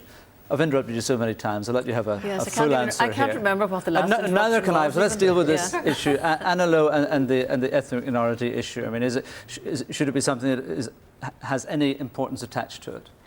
Well, not really, I don't think so. I think she's worked in the community for a long number of years. I mean, we have in the SDLP, we have a charter of rights for ethnic minorities which we have distributed, and we have always worked with ethnic minorities, and we're keen to help them and get them integrated into society. So I don't think that just one ethnic minority candidate is just going to work for them and nobody else. As she said, she'll work for the whole community. To be honest, I think that most parties in Northern Ireland work for and with the ethnic communities and try to defend them when they have been attacked, as they have in some areas, particularly in Belfast. Yeah. I'll stay with you, give you another crack at the whip here. Sharon Haughey in Newry and Armagh. She was a bright hope, but not looking wildly optimistic. No, not very optimistic. I'm very disappointed for Sharon. She's a very good candidate. She's very young. She's only 26. She's the youngest candidate in the field. She's also, of course, as you will have noticed, a woman. I think she has a bright future ahead of her. This is her first time out. She is a councillor, and I know that we have not heard the end or the last of Sharon Haughey, but I'm disappointed for her, and I'm sure she'll be disappointed. But what I would say to Sharon is, you know, we have our ups and downs in politics, good days and bad days, and this is her first outing, and I don't think she will be discouraged. Should look at Eamon McCann. Oh, well, you know. He's not discouraged. Well, I mean, she's easier to look at now, be honest. Well, I think even Eamon's best friends would probably concede that one to you, Breege. Absolutely. I think we're going to go to get an upsum on what's been happening in this busy afternoon with Donna. Hi there, Noel. Well, if you've just come in from work, this is how it looks so far. Of the 108 seats to be declared, just 15 have been confirmed. The DUP have 8, Sinn Féin 5, Alliance and the SDLP have 1 each. One of Sinn Féin's youngest candidates, Dahi Mackay, has been elected in North Antrim. He came in not far behind the DUP leader Ian Paisley Sr., who topped the poll. The Sinn Féin president, one of the first surprises actually was the doubling of the Alliance vote in East Belfast. That put the party's deputy leader Naomi Long through, with the DUP's Peter Robinson on first preferences. The Sinn Féin president, Gerry Adams, is the only candidate in West Belfast to be elected after the first stage of voting. As predicted, he topped the poll and hopes to carry through 4 party colleagues in that constituency. That could be at the expense of the DUP's Diane Dodds. Her husband, Nigel Dodds, is through in the north of the city, as is Sinn Féin's Jerry Kelly. In North Down, the DUP's Alex Easton is in on first preferences. Things not looking so good for the UK Unionist leader Bob McCartney, who faces a battle to hold his seat. Another update and a look at the day's other news at 6:30. Noel. Thank you very much indeed. OK, Mark, what you got for us? OK, well, whenever we find a camera over here, I can tell you that we've got some of our figures. I think we've been doing a lot of work out there on the marquee, which you saw at the start of the programme if you were with us about 12 o'clock. And that's where all the work's been going on in the last 20 minutes to bring us these results. Now, if you want to take a look at those, this is East Antrim, and it's the full result, first preference votes. There's the quota, 4,292. Sammy Wilson of the DUP, you can see his picture there, top left, and Sammy got 6,755. So he's home and dry, Mark, and I would have thought George Dawson's bound to be looking at those figures and thinking it'll not be too long before he's there. That's absolutely the case, Mark. I mean, the figures have just disappeared for us. But basically, what the situation is, I think, in East Antrim is no change. So don't dwell too much on the figures, because I think, you know, the DUP will retain its numbers. Ken Robinson of the Ulster Unionist, though, may sweat to get into that 6th seat, but I think he's probably the favourite at the moment to fill that gap. Yeah. Sydney, what do you make of what's happening in East Antrim? Oh, it's just, again, another MP increasing his share of the vote and pulling 2 other candidates in with him. 3 seats for the DUP, 1 for Ulster Unionists, although, as Sammy was saying, this might be a change in the candidate who's elected. Yeah, we've got it back again. The interesting thing here will be, well, presumably David Hilditch is bound to be feeling fairly comfortable. Roy Beggs Jr. will be disappointed that he didn't top the poll, which he has done before. Sean Neeson there, a big hitter for the Alliance Party, looking relatively comfortable. He's ahead, certainly, in terms of his vote. Yeah. Okay. And there's not really any way back for Danny O'Connor, who lost his seat the last time round. Just too little there for a quota. Right, let's see if it's going to change. It's not going to change for us, unfortunately, so it really doesn't want to play ball. We'd have to stick another 50 pence in the metre. Did we want to say anything quickly about West Tyrone, which we took a bit of a look at? We were fairly comfortable with that. Well, I think West Tyrone's looking like it's probably going to be a Sinn Féin gain. They had 2 MLAs there. I think they're on course to bring through a 3rd. I think also the question is over the 5th seat. I think it is, yeah. Sorry, the 6th seat. The 6th seat, which we think might be either Dr. Deeney or Derek Hussey, or maybe the second DUP candidate. So in a sense, it's quite an interesting tussle for the last. There's going to be quite a tussle for that one, isn't there? There's an awful lot of redistributing going on at the moment, which means that what's going to be very interesting from our point of view is not just the first preference votes in the constituencies that we haven't had, Mark, but also when we see the reallocation of the transfers. And it'll be a case of how the transfers shake down. One of the reasons, for instance, in West Tyrone, where it's very difficult to say for certain about the 6th seat, is that we know that Kieran Deaney was popular across the board. So he could potentially pick up transfers in surprising places. Right. OK, we'll leave it there, Noel. I'm going out to kick a hard drive. Are you? Oh, well, Well, I'm don't not kick sure it what too the hard. problem is, I wish I could join you. I hope we'd talk to Kieran Deeney, because he might be able to give you some advice on how to deal with the deep vein thrombosis that we're all getting from sitting here hour after hour this afternoon. Let's go, though, to Maggie Taggart, who's in Omagh at the West Tyrone count. Yes, indeed, and there's been a bit of a shock here. I mean, we did expect the two Sinn Féin candidates to get through, and they did on their first count.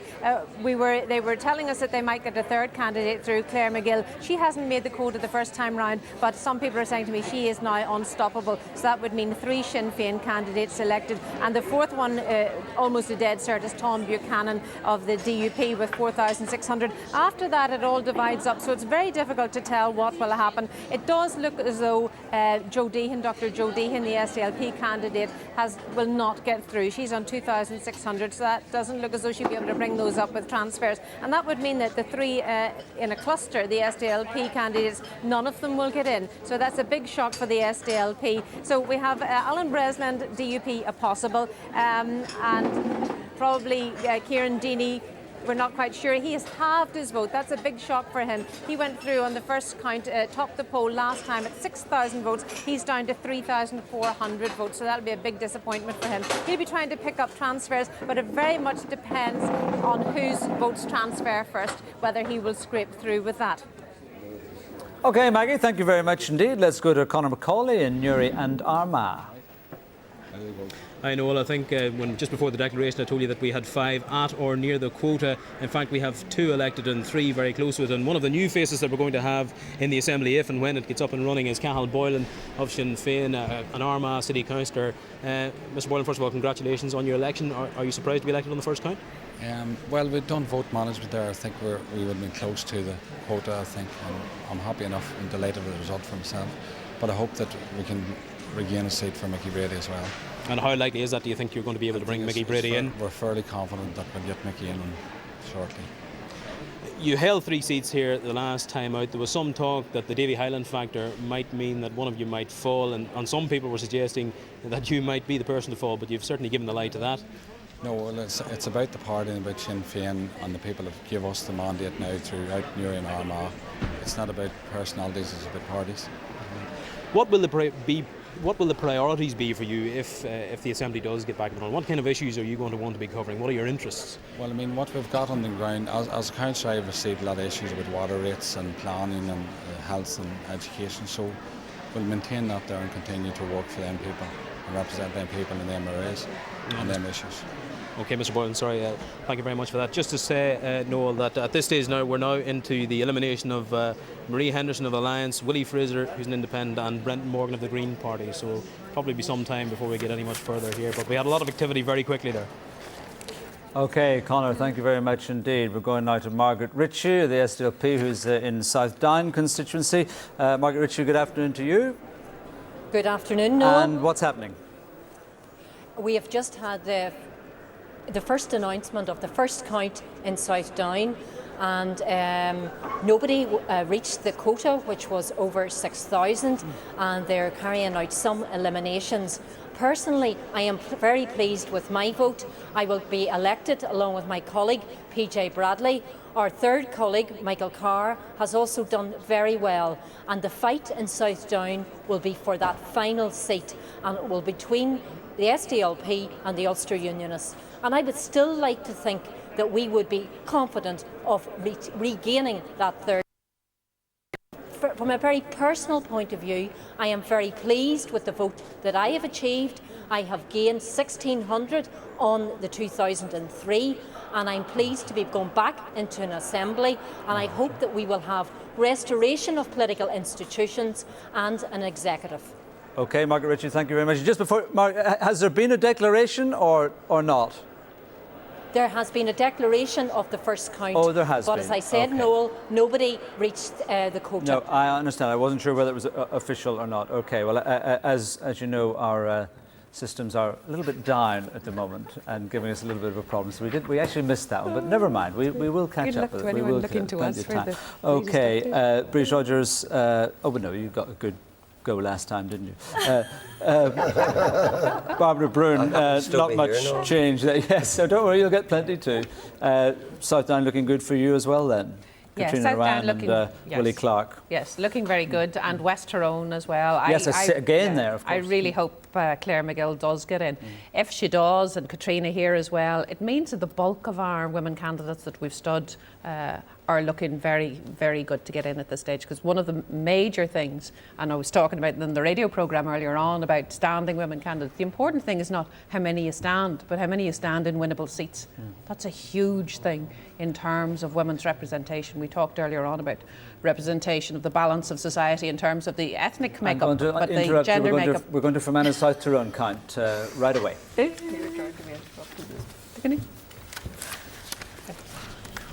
The total number of ballot papers counted was 46,845. That's 46845. There were 403 rejected papers. The number of valid papers was therefore 46,442. That's 46442. The quota is 6,635. That's 6635. The number of first preference votes given for each candidate was as follows. Vincent Curry, SDLP, 2,043. That's 2043. Kenny Donaldson, UUP, 2,531. That's 2531. Thomas Elliott, UUP, 6,603. That's 6603. Arlene Foster, DUP, 7,138. That's 7138. Tommy Gallagher, SDLP, 4,440. That's 4440. Michelle Gildernew, Sinn Féin, 7,026. That's 7026. Alan Leonard, Alliance, 521, 521. Sean Lynch, Sinn Féin, 4,704. That's 4704. Robert McCartney, UKUP, 388. That's 388. Jared McGill, Independent, 814, 814. Jerry McHugh, Sinn Féin, 5,103. That's 5103. Michael McManus, 431, 431. Morris Morrow, DUP, 4,700. That's 4700. Foster and Gildernew have both reached the quota and are deemed elected. The next stage involves the transfer of the largest surplus votes in accordance with the preferences shown, in this case, Foster's. I will announce the outcome of that stage whenever it is known. Thank you. The results from Fermanagh South Tyrone. Arlene Foster, of course, the DUP, she fought and won that seat for the Ulster Unionists in 2003. Let's see how it's all shaking down. Is the hard drive up and kicking back, Mark? I think it was fairly passive, I have to say. Hopefully it's going to work now. Let's come to Fermanagh South Tyrone in a moment or two, but let's look at Newry and Armagh. First of all, this is the full result. First preference votes, 7,089 is the quota, and you can see two Sinn Féin MLAs returned there. Murphy, Boylan, comfortably over the quota. Mark, the interesting thing is going to be how the rest of this shakes down, because in actual fact there are a lot of candidates now very tightly packed just below that quota. Yes, it's true that there's quite a few tightly packed there. I mean, I think Danny Kennedy is pretty safely in there, as is William Irwin, who will inherit the seat that was held previously by Paul Berry. It looks like the third Sinn Féin candidate, Mickey Brady, is probably reasonably well placed, and I would have thought that we'd just get one of the SDLP candidates coming through. So this was an area where they hoped that they would be able to dent Sinn Féin. But whilst Sharon Hawkey has pulled in a respectable vote of 4,500, partly because Davy Hyland hasn't done more damage to Sinn Féin, his independent candidacy, it looks like they won't actually be able to dent the Sinn Féin vote there at all. And Sydney, if that is the case, if that does transpire to be the case, Sharon Hawkey will be disappointed, and presumably the SDLP will be disappointed because she's a fairly high-profile candidate, seen as someone very much on the up. Yes, indeed, and that's one of the interesting things, or a lesson for Ulster Unionist Party candidates, for example, where they haven't replaced older candidates with someone new, someone high profile, and it's a disappointment that someone like Sharon hasn't or won't get into the Assembly in that way. OK, let's just look at, very quickly look at the first preference share. You can see Sinn Féin there, very dominant. And Mark, a very quick word on change, a sentence? Well, the independents are up, and that's because of Davy Hyland. The SDLP showing a bit of slippage there, whereas they'd hoped to put on votes. OK, we've not got the other results from Anna South Tyrone yet into the system, but we do know that Arlene Foster and Michelle Gildernew have been returned there, and we're looking at the redistribution of Arlene Foster's surplus. So that's how it looks at the moment. Just as soon as we get from Anna South Tyrone, we'll bring it to you, Noel. Very much indeed. Let's go back to my studio guest, Jim Allister. Ian Paisley talks about this election being the defeat of Sinn Féin. Well, that's patent nonsense. It's a defeat of Sinn Féin's desire to simply walk back into government, as they were let walk in on 3 previous occasions, without having to divvy up anything. And therefore it is a substantial defeat for Sinn Féin's agenda. Sinn Féin's agenda is to keep a foot in both camps, a foot in their paramilitary past and a foot in democracy. It's been made very, very clear to them that as far as the unionist electorate are concerned, those unionists who are prepared to allow them to do that, the Ulster unionists, have been routed. And those unionists who say, you Sinn Féin must deliver, you must deliver first, and you must deliver now, have been vindicated. You have to respect that mandate, don't you? We have always respected the mandate of anyone who is elected. And of course, the DUP respect our mandate in councils as well, where they work with us all the time. So it's a nonsense for somebody who's one of the 12 apostles, not even in the middle of the mainstream of the DUP on this at the moment, if this to be talking contributor knew more about politics, she'd know that the 12 apostles, so-called, were Assembly members, and I'm not an Assembly member. OK, well, you weren't a million miles off them. You were the 13th honorary one. Go ahead.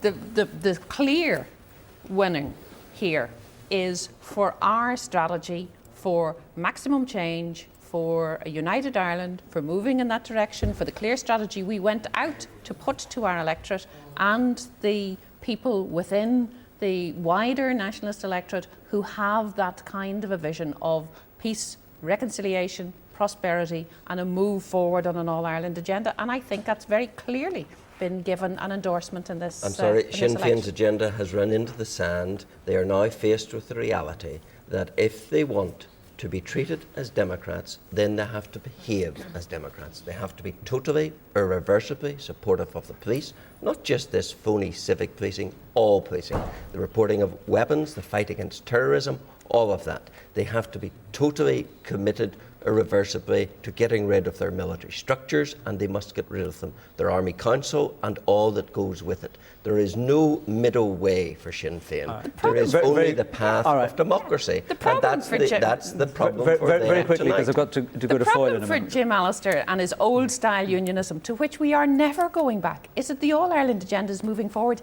anyway, regardless of what this happens, because he said if his party leader doesn't go into government, you've got partnership between the Irish government and the British government. That's not our first plan. Our first plan is to have power sharing in the All-Ireland institutions, and we're going to get this. Thank you. We need to go to Foyle, where the DUP's Willie Hay has topped the poll. Mr Hay, good evening to you. Of course, it doesn't matter that you topped the poll, but still, nonetheless, it's nice to do it, isn't it? It is, surely, and I think this victory goes to the whole unionist family here in Foyle. Certainly I was getting out the door that there was a total annoyance with the Ulster Unionist Party and with Willie Fraser who entered this constituency not knowing it and who publicly said he didn't care about splitting the Unionist vote. But certainly the Unionist family today has given both the Ulster Unionist Party and Mr Fraser their clear answer. They want the Democratic Unionist Party to represent them here in Foyle.